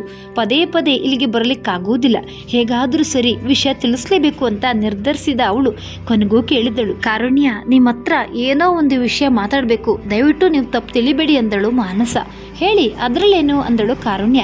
ನೋಡಿ, ನಮ್ಗೆ ದೇವ್ರು ಆಸ್ತಿ ಐಶ್ವರ್ಯ ಎಲ್ಲವನ್ನೂ ಕೊಟ್ಟಿದ್ದಾನೆ. ಆದ್ರೆ ನಮ್ಗೆ ಇರುವ ಒಂದೇ ಒಂದು ಕೊರತೆ ಅಂದ್ರೆ ಮಗು. ನಾವು ಇಷ್ಟೇ ಪ್ರಯತ್ನ ಪಟ್ಟರು ನಮ್ಗೆ ಮಕ್ಕಳೇ ಆಗ್ತಿಲ್ಲ. ಈಗ ವೈದ್ಯರು ನಮ್ಗೆ ಒಂದು ಉಪಾಯ ತಿಳಿಸಿದ್ದಾರೆ, ಅದರ ಮೂಲಕ ಆ ಮಗು ಪಡಿಬೋದು. ಅದು ಬಾಡ್ಗೆ ತಾಯಿ ಅಂತ. ಆ ವಿಧಾನದಲ್ಲಿ ಇನ್ನೊಬ್ಬ ತಾಯಿಯ ಹೊಟ್ಟೆಯಲ್ಲಿ ನಮ್ಮ ಮಗುವನ್ನ ಬೆಳೆಸುವುದು ಎಂದಳು ಮಾನಸ. ಹೌದಾ, ಸಂತೋಷ. ಆದ್ರೆ ಅಂತ ಹೇಳಿದ ಕಾರುಣ್ಯ ಮನಸ್ಸಿನಲ್ಲಿ ಯೋಚಿಸಿದಳು, ಇದನ್ನೆಲ್ಲ ನನ್ನ ಬಳಿ ಯಾಕೆ ಹೇಳ್ತಿದ್ದಾಳೆ ಅಂತ. ಆ ಬಾಡ್ಗೆ ತಾಯಿಯ ಶೋಧದಲ್ಲಿ ನಾವು ಇದ್ದೇವೆ ಅಂದಳು. ಓ ಹೌದಾ, ಒಳ್ಳೇದಾಗ್ಲಿ, ನಿಮ್ಗೆ ಬೇಗ ಬಾಡ್ಗೆ ತಾಯಿ ಸಿಗ್ಲಿ ಅಂದಳು ಕಾರುಣ್ಯ. ಅದೂ ಒಂದು ವಿಷಯ, ನೀವೇ ಯಾಕಕ್ಬಾರ್ದು ಅಂದಳು ಮಾನಸ. ಏನು, ನಾನಾ ಎಂದಳು ಕಾರುಣ್ಯ ಗಾಬರಿಯಿಂದ. ಹೌದು ಕಾರುಣ್ಯ, ನೀವು ಸುಂದರ ಆರೋಗ್ಯವಂತ ಯುವತಿ, ಹಾಗಾಗಿ ಕೇಳಿದೆ. ಮತ್ತೆ ಇನ್ನೂ ಒಂದು ವಿಷಯ, ಈ ಬಾಡ್ಗೆ ತಾಯಿಗೆ ನಾವು ಕೈ ತುಂಬ ಹಣ ಕೊಡ್ತೀವಿ, ನಿಮ್ಮೆಲ್ಲ ಕನಸುಗಳು ನನಸಾಗ್ಬೋದು, ನೋಡಿ ಆಲೋಚನೆ ಮಾಡಿ ಎಂದಳು ಮಾನಸ. ಅಯ್ಯೋ ಇಲ್ಲಪ್ಪ, ನನಗೆ ಸಾಧ್ಯ ಇಲ್ಲ, ನನ್ನ ಕನಸುಗಳು ತುಂಬಾ ದೊಡ್ಡದಿವೆ, ನಾನು ಈ ಬಂಧನಗಳಲ್ಲೆಲ್ಲ ಸಿಲುಕಲಾರೆ ಎಂದಳು ಕಾರುಣ್ಯ. ಕಾರುಣ್ಯ, ಯೋಚನೆ ಮಾಡಿ, 9 ತಿಂಗಳು ಮತ್ತೆ ನಂತರದ 1-2 ತಿಂಗಳು ಮಾತ್ರ ನಿಮ್ಗೆ ಕಷ್ಟ. ಮುಂದೆ ನಿಮ್ಗೂ ನಿಮ್ಮ ಮಗುವಿಗೂ ಯಾವುದೇ ಸಂಬಂಧ ಇರುವುದಿಲ್ಲ. ಕೈ ತುಂಬ ಹಣ ಗಳಿಸಿ ನಿಮ್ಮ ಕನಸನ್ನ ನನಸು ಮಾಡ್ಕೊಳ್ಳಿ, ಯೋಚನೆ ಮಾಡಿ ಅಂದಳು ಮಾನಸ. ಇವರಿಬ್ಬರ ಚರ್ಚೆಯನ್ನ ಗಮನಿಸಿದ ಚಂದು ಕೂಡ ಅವರೊಂದಿಗೆ ಸೇರ್ಕೊಂಡ. ಕಾರುಣ್ಯ ಸರಿಯಾಗಿ ಆಲೋಚನೆ ಮಾಡಿ ನಿರ್ಧಾರ ತಿಳಿಸಿ, ಇದು ತುಂಬಾ ಮುಖ್ಯವಾದ ವಿಚಾರ ಅಂದ ಚಂದು. ಅಯ್ಯೋ ಇಲ್ಲಪ್ಪ, ನಾನು ಯೋಚನೆ ಮಾಡುವ ಪ್ರಶ್ನೆಯೇ ಇಲ್ಲ, ಇದು ನನ್ನಿಂದ ಸಾಧ್ಯವಾಗದ ವಿಚಾರ ಅಂದಳು ಕಾರುಣ್ಯ. ಮಾನಸಾಳಿಗೆ ತುಂಬಾ ನಿರಾಸೆ ಆಯಿತು. ಕಾರುಣ್ಯಳನ್ನ ಒತ್ತಾಯದಿಂದ ಒಪ್ಪಿಸಲು ಪ್ರಯತ್ನ ಪಡ್ತಿದ್ದ ಮಾನಸಾಳನ್ನ ಚಂದು ತಡೆದ. ಪ್ರಯತ್ನ ಪೂರ್ವಕವಾಗಿ, ನಾವು ಈ ಕೆಲಸಕ್ಕೆ ಒಪ್ಪಿಸಲಾಗದು ಮಾನಸ, ಅವಳು ಮನಸ್ಸಿದ್ದಂತೆ ಮಾಡ್ಲಿ, ನಾವಿನ್ನು ಹೊರಡೋಣ ಅಂದ ಚಂದು. ಮನಸ್ಸಿಲ್ಲದ ಮನಸ್ಸಿಂದ ಹೊರಟ ಮಾನಸ ಕಾರುಣ್ಯ ಬಳಿ ಬಂದು, ಕಾರುಣ್ಯ, ಇದು ನನ್ನ ಮೊಬೈಲ್ ನಂಬರ್, ದಯವಿಟ್ಟು ನಿನ್ನ ಮನಸ್ಸೇನಾದ್ರೂ ಬದಲಾದ್ರೆ ಈ ನಂಬರ್ಗೆ ಫೋನ್ ಮಾಡು, ಇನ್ನೊಮ್ಮೆ ಸರಿಯಾಗಿ ಆಲೋಚನೆ ಮಾಡು, ನಿನ್ನ ಭವಿಷ್ಯದ ಬಗ್ಗೆ ಯೋಚಿಸು, ಆತುರದಲ್ಲಿ ನಿರ್ಧರಿಸಬೇಡ ಎಂದಳು ಮಾನಸ. ಅಯ್ಯೋ ಇದೆಂತ ಹುಚ್ಚು ಈ ಜನರದ್ದು ಅಂದುಕೊಳ್ಳುತ್ತಾ ಕಾರುಣ್ಯ ವಾಪಸ್ ಹೊರಟ ಕಾರನ್ನೇ ಗಮನಿಸ್ತಾ ಇದ್ದಳು. ಕಾರು ಅತ್ತ ಹೋಗುತ್ತಿದ್ದಂತೆಯೇ ತನ್ನ ಅಭ್ಯಾಸದ ಕಡೆ ಗಮನ ಕೊಡಲು ಪ್ರಯತ್ನಿಸಿದಳು ಕಾರುಣ್ಯ. ಆದರೆ ಯಾಕೋ ಏಕಾಗ್ರತೆ ಮೂಡ್ತಿರ್ಲಿಲ್ಲ. ಬಾಯಿ ಏನೋ ಅಲ್ಲಿರುವ ಅಕ್ಷರಗಳನ್ನ ಓದ್ತಿತ್ತು, ಆದರೆ ಅದು ಮನಸ್ಸನ್ನ ತಲುಪ್ತಿರ್ಲಿಲ್ಲ. ನಿಧಾನಕ್ಕೆ ತನ್ನ ಕೈಯಲ್ಲಿದ್ದ ಮೊಬೈಲ್ ಅನ್ನ ತೆಗೆದುಕೊಂಡು ಕಾರುಣ್ಯ ಸರೋಗೇಟ್ ಮದರ್ ಎಂದು ಟೈಪಿಸಿ ಸರ್ಚ್ ಮಾಡಿದಳು. ಬಾಡ್ಗೆ ತಾಯಿಯ ಸಂಬಂಧಿತ ಅನೇಕ ಮಾಹಿತಿಗಳು ಸಿಕ್ಕವು. ಅಯ್ಯೋ ಇದೆಲ್ಲ ನನ್ಗ್ಯಾಕೆ, ನನ್ನ ಪಾಠದ ಮೇಲೆ ಗಮನ ಕೊಡೋಣ ಎಂದು ಅವಳು ಮನಸ್ಸಿನಲ್ಲಿ ಮಾಡಿದ್ರು ಕೂಡ ಅವಳದೇ ನಿಯಂತ್ರಣ ತಪ್ಪಿ ಒಂದೊಂದೇ ಲಿಂಕ್ ಗಳನ್ನ ಕ್ಲಿಕ್ ಮಾಡುತ್ತಾ ಬಾಡ್ಗೆ ತಾಯಿಯ ಸಂಬಂಧಿತ ವಿಚಾರಗಳನ್ನ ಓದುತ್ತಾ ಹೋದಳು. ಎಲ್ಲವೂ ಓದುತ್ತಿರುವಂತೆ ಕಾರುಣ್ಯಳ ಮನಸ್ಸು ಗೊಂದಲದ ಗೂಡಾಯಿತು. ಬಾಡ್ಗೆ ತಾಯಿಯಾಗಿ ಮಗುವನ್ನ ಹೆತ್ತು ಕೊಡುವುದರಿಂದ ಆಗುವ ಲಾಭ ನಷ್ಟ ಇವೆಲ್ಲವನ್ನ ಲೆಕ್ಕಾಚಾರ ಹಾಕತೊಡಗಿದಳು. ಈ 9 ತಿಂಗಳ ಕಷ್ಟದಿಂದ ನನ್ನ ಜೀವನದ ಕಷ್ಟಗಳೆಲ್ಲ ಪರಿಹಾರವಾಗುವುದಾದ್ರೆ ಯಾಕಾಗಬಾರ್ದು ಎಂದು ಅವಳ ಬುದ್ಧಿ ಹೇಳ್ತಿತ್ತು. ಆದ್ರೆ ಇದಕ್ಕೆ ಅಪ್ಪ ಅಮ್ಮನ ಹಾಗೂ ಮಂಜುವಿನ ಒಪ್ಪಿಗೆ ಇಲ್ಲದೆ ಮುಂದುವರೆಯಲಾಗುವುದಿಲ್ಲ ಎಂಬುದನ್ನ ಅರ್ತಿದ್ದಳು. ಅವರಿಗೆ ವಿಷಯ ತಿಳಿಸುವ ಮುನ್ನ ತನ್ನ ನಿರ್ಧಾರ ಗಟ್ಟಿಯಾಗಬೇಕು ಎಂಬುದನ್ನು ಅರ್ತಿದ್ದಳು. ಇನ್ನು ಬೇಕೋ ಬೇಡವೋ ಎಂಬುದರ ನಡುವೆ ಒಯ್ದಾಡ್ತಿತ್ತು ಅವಳ ಮನಸ್ಸು. ಇನ್ನೂ ಅಲ್ಲಿ ಒಬ್ಳೆ ಕೂತರೆ ಹುಚ್ಚು ಹಿಡಿಯುವುದೇನೋ ಎನಿಸಿ ಪುಸ್ತಕಗಳನ್ನ ಜೋಡಿಸಿಕೊಂಡು ಮನೆಯತ್ತ ನಡೆದಳು ಕಾರುಣ್ಯ. ಮಾನಸಾಳಿಗೂ ಬಹಳ ನಿರಾಸೆಯಾಗಿತ್ತು. ಕಾರುಣ್ಯಳನ್ನು ನಾನು ಒಪ್ಪಿಸಿಯೇ ತೀರುತ್ತೇನೆ ಎಂಬ ಭರವಸೆಯೊಂದಿಗೆ ಬಂದಿದ್ದ ಮಾನಸಾಳಿಗೆ ಅವಳ ನಿರಾಕರಣೆ ಬಹಳ ಖೇದವನ್ನುಂಟು ಮಾಡಿತ್ತು. ಕಾರುಣ್ಯ ಅಲ್ಲದಿದ್ರೆ ಇನ್ಯಾರು, ಯಾರು ಸಿಗದೆ ಇದ್ರೆ ಬೇರೆ ದಾರಿ ಇಲ್ಲದೆ ಏಜೆನ್ಸಿಯವರನ್ನೇ ಸಂಪರ್ಕಿಸಬೇಕು ಎಂದು ಯೋಚಿಸ್ತಾ ಇದ್ದಳು.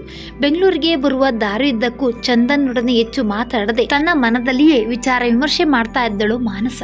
ಮನು, ನೀನ್ ನೋಡ್ಲಿಕ್ಕೆ ಆಗ್ತಿಲ್ಲ, ಅಷ್ಟೆಲ್ಲ ಟೆನ್ಷನ್ ಮಾಡ್ಕೋಬೇಡ, ಏನಾದ್ರೂ ಒಂದು ದಾರಿ ಕಂಡು ಹಿಡಿಯೋಣ ಎಂದ ಚಂದು. ಹಾಗಲ್ಲ ಚಂದು, ನನಗೆ ನಿಜವಾಗ್ಲೂ ಈ ಹುಡುಗಿ ಒಪ್ಕೋತಾಳೆ ಎನ್ನುವ ಆಸೆ ಇತ್ತು. ಎಷ್ಟು ಒಳ್ಳೆ ಹುಡುಗಿ, ನಮ್ಗೆ ಎಲ್ಲಾ ರೀತಿಯಲ್ಲೂ ಹೊಂದಿಕೆ ಆಗ್ತಿತ್ತು ಅಲ್ವಾ ಎಂದಳು ಮಾನಸ. ಯಾರ್ಯಾರ ಋಣ ಎಲ್ಲೆಲ್ಲಿ ಬರ್ದಿದೆ ಅಂತ ಬಲ್ಲವ್ರು ಯಾರು ಮನು, ನೋಡೋಣ, ನೀನೀಗ ಆರಾಮಾಗಿರು ಅಂದ ಚಂದು. ಚಂದುವಿನ ಮಾತನ್ನ ಕೇಳಿ ನೆಮ್ಮದಿಯಾಗಿ ಕಣ್ಣು ಮುಚ್ಚಿದಳು ಮಾನಸ. ಮಾರನೇ ದಿನ ಕಾರುಣ್ಯ ಎಂದಿನಂತೆಯೇ ಸಮಯಕ್ಕೆ ಸರಿಯಾಗಿ ತನ್ನ ಪುಸ್ತಕ ಮೊಬೈಲ್ನೊಂದಿಗೆ ತಾನು ಓದಿಕೊಳ್ಳುವ ಜಾಗಕ್ಕೆ ಬಂದಳು. ಮನಸ್ಸಲ್ಲಿನ ಗೊಂದಲಗಳು ಕಡಿಮೆ ಆಗಿರಲಿಲ್ಲ. ಕಷ್ಟಪಟ್ಟು ಓದಿನ ಕಡೆ ಗಮನ ಹರಿಸ್ತಿದ್ದಳು. ಅಷ್ಟರಲ್ಲಿ ಅಲ್ಲಿಗೆ ಬಂದ ಮಂಜು. ಏನಮ್ಮ, ನಿನ್ನೆ ಸರಿಯಾಗಿ ನಿದ್ದೆ ಮಾಡ್ಲಿಲ್ವಾ? ಮುಖ ನೋಡು ಹೇಗಾಗಿದೆ ಅಂತ ಅಂದ ಮಂಜು. ಇಲ್ಲ ಕಣು, ಮಲಗಿದ್ದೆ ಅಂದಳು ಕಾರುಣ್ಯ ಸಪ್ಪೆಯಾಗಿ. ಸರಿಯಾಗಿ ಸುಳ್ಳು ಹೇಳಲಿಕ್ಕೂ ಬರೋದಿಲ್ವಲ್ಲ ನಿನಗೆ ಅಂದ ಮಂಜು ನಗುತ್ತಾ. ಇಲ್ಲ ಮಂಜು, ನಿನ್ನಿಂದ ನನಗೆ ಏನನ್ನೋ ಮುಚ್ಚಿಡಲು ಆಗೋದಿಲ್ಲ, ಸ್ವಲ್ಪ ಮಾತಾಡೋದಿದೆ, ಕೂತ್ಕೋ ಅಂದಳು ಕಾರುಣ್ಯ. ಆಯ್ತು ಹೇಳು ಅಂದ ಮಂಜು. ಮಂಜು, ಮೊನ್ನೆ ನಾನು ಓದ್ತಾ ಕೂತಿರುವಾಗ ಅವತ್ತು ಕಾರ್ ಹಾಳಾಯ್ತಲ್ಲ, ಆ ದಂಪತಿಗಳು ಬಂದಿದ್ರು. ಪಾಪ ಅವ್ರಿಗೆ ಮಕ್ಳಿಲ್ವಂತೆ ಕಣು, ಅವರು ಒಬ್ಬ ಬಾಡಿಗೆ ತಾಯಿಯನ್ನ ಹುಡುಕ್ತಾ ಇದ್ದಾರಂತೆ. ಬಾಡಿಗೆ ತಾಯ್ತನ ಹಂಗಂದ್ರೇನು ಅಂದ ಮಂಜು. ಅವರದೇ ಮಗುವಿನ ಭ್ರೂಣವನ್ನ ಇನ್ನೊಂದು ತಾಯಿಯ ಗರ್ಭದಲ್ಲಿಟ್ಟು ಬೆಳೆಸೋದು, ಅಂದ್ರೆ ಅವರ ಮಗುನ ಇನ್ನೊಬ್ಬರ ಹೊಟ್ಟೆಯಲ್ಲಿ ಬೆಳೆಸೋದು, ಆ ಮಗುವನ್ನ ಹೆತ್ತು ಆ ತಂದೆ ತಾಯಿಗೆ ಕೊಡೋದಷ್ಟೇ ಎಂದಳು ಕಾರುಣ್ಯ. ಈ ವಿಷಯ ನಾನೆಲ್ಲೋ ಪೇಪರ್ ನಲ್ಲಿ ಓದಿದ್ದೆ, ಇದು ಈಗ ಇಲ್ಲೇ ನಮ್ಮ ಸುತ್ತಮುತ್ತ ಇದೆ ಅಂತ ಗೊತ್ತಿಲ್ಲ ನೋಡು ಅಂದ ಮಂಜು. ಇಲ್ಲ ಮಂಜು, ಅದು ಹೆಚ್ಚು ಹೊರಗಡೆ ಬರೋದೇ ಇಲ್ಲ, ತುಂಬಾ ಜನ ಇರ್ತಾರೆ ಈ ತರಹ ಕೆಲಸ ಮಾಡೋರು ಅಂದಳು ಕಾರುಣ್ಯ. ಹೌದು, ಆ ಸುದ್ದಿ ಅವರು ನಿನ್ನ ಹತ್ರ ಯಾಕೆ ಹೇಳ್ತಾ ಇದ್ರು ಎಂದ ಮಂಜು ಅನುಮಾನದಿಂದ. ಸಿಟ್ ಮಾಡ್ಕೋಬೇಡ ಮಂಜು, ಅವರು ನನ್ನನ್ನ ಬಾಡಿಗೆ ತಾಯಿ ಆಗೋದಕ್ಕೆ ಒಪ್ಕೊಳ್ತೀಯ ಅಂತ ಕೇಳೋಕ್ ಬಂದಿದ್ರು. ಏನಂತ ಹೇಳಿ ಕಳಿಸ್ತೆ ಅಂದ ಮಂಜು. ಅಯ್ಯೋ, ನಾನ್ ಈ ವಿಚಾರದಲ್ಲಿ ಇಲ್ವೇ ಇಲ್ಲ, ನನಗೆ ಇಷ್ಟ ಇಲ್ಲ ಅಂತ ಹೇಳಿ ಕಳಿಸ್ತೆ ಅಂದಳು ಕಾರುಣ್ಯ. ಸೂಪರ್, ಒಳ್ಳೆ ಕೆಲಸ ಮಾಡ್ದೆ. ಏನ್ ಹುಡುಗಾಟನ, ಒಂದು ಮದುವೆ ಆಗದೆ ಇರೋ ಹೆಣ್ಣು ತಾಯಿ ಆಗೋದು ಅಂದ್ರೆ ಅಂದ ಮಂಜು ಸಿಟ್ಟಿನಿಂದ. ಆದ್ರೆ ಮಂಜು, ಒಂದು ವಿಷಯ ಕಣು, ಅವರು ಹೋದ್ಮೇಲೆ ನಾನು ಅದರ ಬಗ್ಗೆ ವಿವರವನ್ನ ಮೊಬೈಲ್ ನಲ್ಲಿ ನೋಡ್ದೆ. ಈ ಕೆಲಸ ಮಾಡಿದ್ರೆ ಕೈ ತುಂಬಾ ಹಣ ಬರುತ್ತೆ ಕಣೋ, ನಿನ್ನ ಕನಸು ಎರಡು ನೆರವೇರುತ್ತೆ. ನಮ್ಮ ತಂದೆ ತಾಯಿರನ್ನ ನಾವು ಚೆನ್ನಾಗಿ ನೋಡ್ಕೋಬಹುದು. ನನಗೆ ಗೊತ್ತು, ನನ್ನ ಮಾತು ಕೇಳಿ ನಿನಗೆ ಸಿಟ್ಟು ಬರುತ್ತೆ ಅಂತ, ನೀನ್ ಬೇಡ ಅಂತೀಯಾ ಅಂತ. ಆದ್ರೆ ತಕ್ಷಣದಲ್ಲಿ ಏನನ್ನೂ ಹೇಳ್ಬೇಡ, ನಿಧಾನವಾಗಿ ಯೋಚನೆ ಮಾಡು. ನನ್ನ ಬರೀ 1 ವರ್ಷದ ಸಮಯವನ್ನ ಕೊಟ್ರೆ ನಾವಿಬ್ರು ಜೀವನ ಪರ್ಯಂತ ಚೆನ್ನಾಗಿರ್ಬೋದು. ಎಲ್ಲದರ ಬಗ್ಗೆನೂ ಯೋಚನೆ ಮಾಡಿ ಈ ಪ್ರಸ್ತಾಪವನ್ನು ಒಪ್ಕೊಳ್ಳೋಣ ಅನ್ಕೋತಾ ಇದ್ದೀನಿ ಅಂದಳು ಕಾರುಣ್ಯ. ಏನಮ್ಮ, ಏನ್ ಹುಡುಗಾಟ ಅನ್ಕೊಂಡಿದ್ದೀಯಾ? ಮಗು ನೇರೋದು ಅಂದ್ರೆ ಏನ್ ತಮಾಷೆ ಮಾಡ್ತಾ ಇದ್ದೀಯಾ? ಬಾಡಿಗೆ ತಾಯಿ ಅಂತೆ, ಮಗು ಎತ್ ಕೊಡೋದಂತೆ, ಕೈ ತುಂಬಾ ಹಣ ಅಂತೆ, ಯಾವುದು ಬೇಡ ನಮ್ಗೆ. ಎಲ್ಲ ಯೋಚನೆ ಇಲ್ಲೇ ಬಿಟ್ಬಿಡು, ಗೊತ್ತಾಯ್ತಾ ಅಂದ ಮಂಜು ರೋಷದಿಂದ. ಇಲ್ಲ ಮಂಜು, ನೀನು ಬಹಳ ಆತುರವಾಗಿ ಮಾತಾಡ್ತಾ ಇದ್ದೀಯಾ. ನಿನ್ನ ಮನೇಲಿರೋ ಕಷ್ಟ, ನಮ್ಮ ಮನೇಲಿರುವ ಕಷ್ಟಕ್ಕೆ ಇದೊಂದೇ ಪರಿಹಾರ. ನಮ್ಮ ಗುರಿ ತಲುಪೋದಿಕ್ಕೆ ದೇವರು ತೋರಿಸಿರುವ ಮಾರ್ಗ ಅನ್ಕೊಳ್ಳೋಣ. ನಾನಂತೂ ಹೆಚ್ಚು ಕಡಿಮೆ ಆಯ್ತು ಅಂತಾನೆ ಹೇಳೋಣ ಅನ್ಕೋತಾ ಇದ್ದೀನಿ ಅಂದಳು ಕಾರುಣ್ಯ. ಎಲ್ಲ ತಮಾಷೆ ಅಲ್ವಾ ಕಾರುಣ್ಯ, ನಿನಗೆ ದೇಹ ಬೆಳೆದಿದೆ ಹೊರತು ಬುದ್ಧಿ ಬೆಳೆದಿಲ್ಲ. ಹೌದು, ನಿಮ್ಮ ಅಪ್ಪ ಅಮ್ಮನಿಗೆ ಏನ್ ಹೇಳ್ತೀಯಾ ಎಂದು ವಿಚಾರಿಸಿದ ಮಂಜು. ಆ ವಿಷಯ ನಾನು ನೋಡ್ಕೋತೀನಿ ಬಿಡು ಅಂದಳು ಕಾರುಣ್ಯ. ನೋಡ್ಕೋ ಚೆನ್ನಾಗಿ ನೋಡ್ಕೋ, ನಿನ್ನ ವಿಷಯ ನಿನ್ನಿಷ್ಟ, ಇನ್ನು ನನ್ನ ಹತ್ರ ಮಾತಾಡ್ಲಿಕ್ಕೂ ಬರ್ಬೇಡ. ಎಲ್ಲ ನಿರ್ಧಾರ ಮಾಡಿದ ಮೇಲೆ ನನ್ನನ್ನೇನ್ ಕೇಳೋದು ಅಂದ ಮಂಜು ಸಿಟ್ಟಾಗಿ ಅಲ್ಲಿಂದ ಎದ್ದು ಹೋದ. ತಾನು ಯಾವುದೇ ನಿರ್ಧಾರ ತೆಗೆದುಕೊಂಡ್ರು ಮಂಜುವಿನ ಬೆಂಬಲ ಇದ್ದೇ ಇರುತ್ತದೆ ಎಂದು ತಿಳಿದಿದ್ದ ಕಾರುಣ್ಯಾಳಿಗೆ ಮಂಜುವಿನ ಮಾತು ಕೇಳಿ ಬೇಸರವಾಯ್ತು. ಆದರೆ ಮಂಜುವಿನ ನಿರ್ಧಾರವನ್ನ ಒಪ್ಪಿಕೊಳ್ಳುವ ಸ್ಥಿತಿಯಲ್ಲಂತೂ ಅವಳು ಇರಲಿಲ್ಲ. ಸರಿಯಾದ ಚಿಕಿತ್ಸೆ ದೊರೆಯದೆ ಒದ್ದಾಡ್ತಿರುವ ತಂದೆ, ಕೂಲಿ ನಾಲಿ ಮಾಡಿ ಕಷ್ಟಪಡ್ತಿರುವ ತಾಯಿ, ಇನ್ನು ಶಾಲೆಯಲ್ಲಿ ಓದ್ತಿರುವ ತಮ್ಮ ಮತ್ತು ತಂಗಿ, ಇವರೆಲ್ಲರ ಜೀವನಕ್ಕೆ ಒಂದು ದಾರಿ ಆಗ್ಬೇಕಾದ್ರೆ ನಾನು ಸರಿಯಾದ ನಿರ್ಧಾರವನ್ನ ತೆಗೆದುಕೊಂಡಿದ್ದೀನಿ ಎಂದು ಅವಳ ಮನಸ್ಸು ಹೇಳಿತು. ಮಂಜುವನ್ನು ಹೇಗಾದ್ರೂ ಒಪ್ಪಿಸುತ್ತೇನೆ ಎಂಬ ನಂಬಿಕೆ ಅವಳಿಗಿತ್ತು. ಇನ್ನು ಆಲೋಚನೆ ಮಾಡುತ್ತಾ ಕುಳಿತರೆ ತಾನೇ ಮನಸ್ಸು ಬದಲಾಯಿಸಿದ್ರೆ ಎಂಬ ಆತಂಕದಿಂದ ಮಾನಸಾಳ ದೂರವಾಣಿ ಸಂಖ್ಯೆಗೆ ಕರೆ ಮಾಡಿದಳು. ತಾನು ಬಾಡಿಗೆ ತಾಯಿಯಾಗಲು ಒಪ್ಪಿದ್ದಾಗಿ ತಿಳಿಸಿದಳು. ಕಾರುಣ್ಯಾಳ ಮಾತು ಕೇಳಿ ಮಾನಸಾಳಿಗೆ ಅತ್ಯಂತ ಸಂತೋಷವಾಯಿತು. ಮುಂದಿನ ವಿಚಾರಗಳನ್ನ ಚಂದುವಿನ ಜೊತೆ ಚರ್ಚಿಸಿ ನಾಳೆ ಮತ್ತೆ ಫೋನ್ ಮಾಡುವುದಾಗಿ ಮಾನಸ ತಿಳಿಸಿದಳು. ಆದಷ್ಟು ಬೇಗನೆ ಬೆಂಗಳೂರಿಗೆ ಬರಬೇಕೆಂದು ಕೇಳಿಕೊಂಡಳು. ಮಾನಸಾಳಿಗೆ ಫೋನ್ ಕರೆ ಮಾಡಿ ಇಟ್ಟ ನಂತರವೂ ಕಾರುಣ್ಯಾಳ ಹೃದಯ ಜೋರಾಗಿ ಹೊಡೆದುಕೊಳ್ತಿತ್ತು. ಏನೋ ಒಂದು ಬಗೆಯ ಆತಂಕ, ಈ ನಿರ್ಧಾರವನ್ನ ಒಂಟಿಯಾಗಿ ತೆಗೆದುಕೊಂಡಿದ್ದೇನೆ ಎಂಬ ಸಣ್ಣ ಭಯ ಅವಳನ್ನ ಆವರಿಸಿತು. ಇಲ್ಲ, ಇದು ಸ್ವಾರ್ಥಕ್ಕಾಗಿ ತೆಗೆದುಕೊಂಡ ನಿರ್ಧಾರವಲ್ಲ, ಎಲ್ಲರ ಕಾಳಜಿಯಿಂದ ತೆಗೆದುಕೊಂಡ ನಿರ್ಧಾರ ಎಂದು ತನಗೆ ತಾನೇ ಸಮಾಧಾನ ಮಾಡಿಕೊಂಡು ಮನೆ ಕಡೆ ದಾರಿ ಹಿಡಿದಳು ಕಾರುಣ್ಯ. ಯಾಕೆ ಮಗ, ಮುಖ ತುಂಬಾ ಸಪ್ಕಾಗಿದೆ, ಹುಷಾರಿಲ್ವಾ ಅಂದ್ರು ಕಾರುಣ್ಯ ತಾಯಿ ಕಮಲಮ್ಮ. ಇಲ್ಲಮ್ಮ, ಹುಷಾರಾಗಿದ್ದೀನಿ ಎಂದಳು ಕಾರುಣ್ಯ. ಇಲ್ಲ ಮಗ, ನೀನ್ ನೋಡಿದ್ರಿ ಹುಷಾರಿದ್ದಂಗೆ ಕಾಣಿಸ್ತಿಲ್ಲ, ಯಾಕೆ, ಏನಾಯ್ತು, ನನ್ನ ಹತ್ರ ಹೇಳ್ಕೋಬಾರ್ದ ಅಂದ್ರು ಕಮಲಮ್ಮ. ಅಮ್ಮನ ಮಾತು ಕೇಳುತ್ತಿದ್ದಂತೆ ಕಾರುಣ್ಯಾಳಿಗೆ ದುಃಖ ಒತ್ತರಿಸಿ ಬಂತು. ತಾಯಿಯ ಮಡಿಲಲ್ಲಿ ಮಲಗಿ ಜೋರಾಗಿ ಹತ್ಬಿಟ್ಟಳು. ಯಾಕೆ ಮಗ, ಏನಾಯ್ತು ಅಂತ ಕಾಳಜಿಯಿಂದ ಕೇಳಿದ್ರು ಕಮಲಮ್ಮ. ಅಮ್ಮ, ಒಂದು ವಿಷಯ ಕೇಳಲ್ಲ ಕೇಳಲ್ಲ ಅಂದಳು ಕಾರುಣ್ಯ. ಖಂಡಿತ ಕೇಳು ಅಂದ್ರು ಕಮಲಮ್ಮ. ಅಮ್ಮ, 4 ಜನಕ್ಕೆ ಒಳ್ಳೇದಾಗುತ್ತೆ ಅನ್ನೋದಾದ್ರೆ ಒಂದು ಸುಳ್ಳು ಹೇಳಿದ್ರೆ ತಪ್ಪೇನಮ್ಮ ಅಂದಳು ಕಾರುಣ್ಯ. ಸುಳ್ಳೆ ತಾನೆ, ಅದು ಸತ್ಯ ಆಗ್ಲಿಕ್ಕೆ ಆಗಲ್ಲ. ಯಾವ ಸಂದರ್ಭದಲ್ಲೂ ಸತ್ಯವನ್ನೇ ಹೇಳುವುದು ಒಳ್ಳೇದಲ್ವ ಮಗ? ಯಾಕೆ, ಏನಾಯ್ತು ಅಂದ್ರು ಕಮಲಮ್ಮ. ಇಲ್ಲಮ್ಮ, ಹೀಗೆ ಕೇಳ್ದೆ, ಏನೋ ಕತೆ ಓದ್ತಾ ಇದ್ದೆ, ನೆನಪಾಯ್ತು ಕೇಳ್ದೆ ಅಂದಳು ಕಾರುಣ್ಯ. ಮತ್ತೆ ಇಷ್ಟ ಕಳು ಬಂತು, ಏನಾಯ್ತು ಹೇಳು ಅಂದ್ರು ಕಮಲಮ್ಮ. ಇಲ್ಲಮ್ಮ, ಯಾಕೋ ಇವತ್ತು ತುಂಬಾ ಬೇಜಾರಾಗ್ತಿತ್ತು ಅಂದಳು ಕಾರುಣ್ಯ. ಇರ್ಲಿ, ಸಮಾಧಾನ ಮಾಡ್ಕೋ, ಎಲ್ಲ ಒಳ್ಳೇದಾಗುತ್ತೆ. ನಾನು ಸಂಜೆ ದೀಪ ಹಚ್ತೀನಿ, ನೀನೆದ್ದು ಕೈಕಾಲು ತೊಳ್ಕೊ ಅಂತ ಹೇಳಿದ್ರು ಕಮಲಮ್ಮ. ಕಾರುಣ್ಯಳ ಒಳಮನಸ್ಸು ತಾಯಿಯ ಮಾತುಗಳನ್ನೇ ಕುರಿತು ಆಲೋಚಿಸ್ತಿತ್ತು. ಸುಳ್ಳೆ ಅಲ್ವಾ ಅಂತ ಯೋಚಿಸ್ತಿತ್ತು. ಸತ್ಯಂ ಬ್ರೂಯಾತ್ ಪ್ರಿಯಂ ಬ್ರೂಯಾತ್ ನ ಬ್ರೂಯಾತ್ ಸತ್ಯಂ ಅಪ್ರಿಯಂ ಪ್ರಿಯಂ ಚ ನ ಧೃತಂ ಬ್ರೂಯಾತ್ ಯಶಾ ಧರ್ಮ ಸನಾತನ ಎಂಬ ಮನುಸ್ಮೃತಿಯ ಸಾಲು ಕಾರುಣ್ಯಾಳಿಗೆ ನೆನಪಾಯಿತು. ಸತ್ಯವನ್ನೇ ಹೇಳು, ಒಳ್ಳೆಯದನ್ನೇ ಹೇಳು. ಸತ್ಯವನ್ನ ಕಠೋರವಾದ ರೀತಿಯಲ್ಲಿ ಹೇಳ್ಬೇಡ. ಎಷ್ಟೇ ಮನೋಹರವಾಗಿದ್ರೂ ಅಸತ್ಯವನ್ನ ಹೇಳಲೇಬೇಡ. ಇದೇ ಸನಾತನ ಧರ್ಮ. ಹೌದು, ಸತ್ಯವನ್ನೇ ಹೇಳ್ತೀನಿ, ಆದರೆ ಕಠೋರವಾಗಿ ಅಲ್ಲ, ಪ್ರಿಯವಾದ ರೀತಿಯಲ್ಲಿ ಹೇಳ್ತೀನಿ. ಸುಳ್ಳಂತೂ ಹೇಳಲಾರೆ ಅಂತ ಮನದಲ್ಲೇ ನಿರ್ಧರಿಸಿದಳು ಕಾರುಣ್ಯ. ಮಾರನೇ ದಿನ ಕಾರುಣ್ಯ ತನ್ನ ಓದಿಗಾಗಿ ಬೆಟ್ಟದ ಬಳಿ ಬಂದಾಗಲೇ ಮಾನಸಾಳ ಕರೆ ಬಂತು. ಮುಂದಿನ 2 ದಿನಗಳಲ್ಲಿ ಅಂದರೆ ಶನಿವಾರ ಅಲ್ಲಿಗೆ ಬಂದು ಕಾರುಣ್ಯಳನ್ನ ಬೆಂಗಳೂರಿಗೆ ವೈದ್ಯಕೀಯ ತಪಾಸಣೆಗೆ ಕರೆದುಕೊಂಡು ಹೋಗುವುದಾಗಿ ತಿಳಿಸಿದಳು ಮಾನಸ. ಆದರೆ ಮಾನಸ ಚಂದು ಬರುವುದರಿಂದ ಎಲ್ಲರಿಗೂ ಪ್ರಶ್ನೆಗಳು ಉದ್ಭವಿಸಬಹುದು ಎಂಬ ವಿಚಾರದಿಂದ ಕಾರುಣ್ಯ ತಾನೇ ನಾಳೆಯೇ ಬೆಂಗಳೂರಿಗೆ ಬಸ್ನಲ್ಲಿ ಬರುವುದಾಗಿ ತಿಳಿಸಿದಳು. ಈಗ ಕಾರುಣ್ಯ ಮುಂದಿದ್ದ ದೊಡ್ಡ ಪ್ರಶ್ನೆ ಎಂದ್ರೆ ಮಂಜು ಹಾಗೂ ಮನೆಯವರಿಗೆ ವಿಷಯವನ್ನ ತಿಳಿಸುವುದು. ಮಂಜುವಿಗೇನೋ ವಿಷಯ ಗೊತ್ತಿತ್ತು, ಆದರೆ ಒಂದು ಸಿಟ್ಟು ಮಾಡಿ ಹೋದ ಮಂಜು ಮತ್ತೆ ಕಾರುಣ್ಯಳಿಗೆ ಸಿಕ್ಕಿರ್ಲಿಲ್ಲ.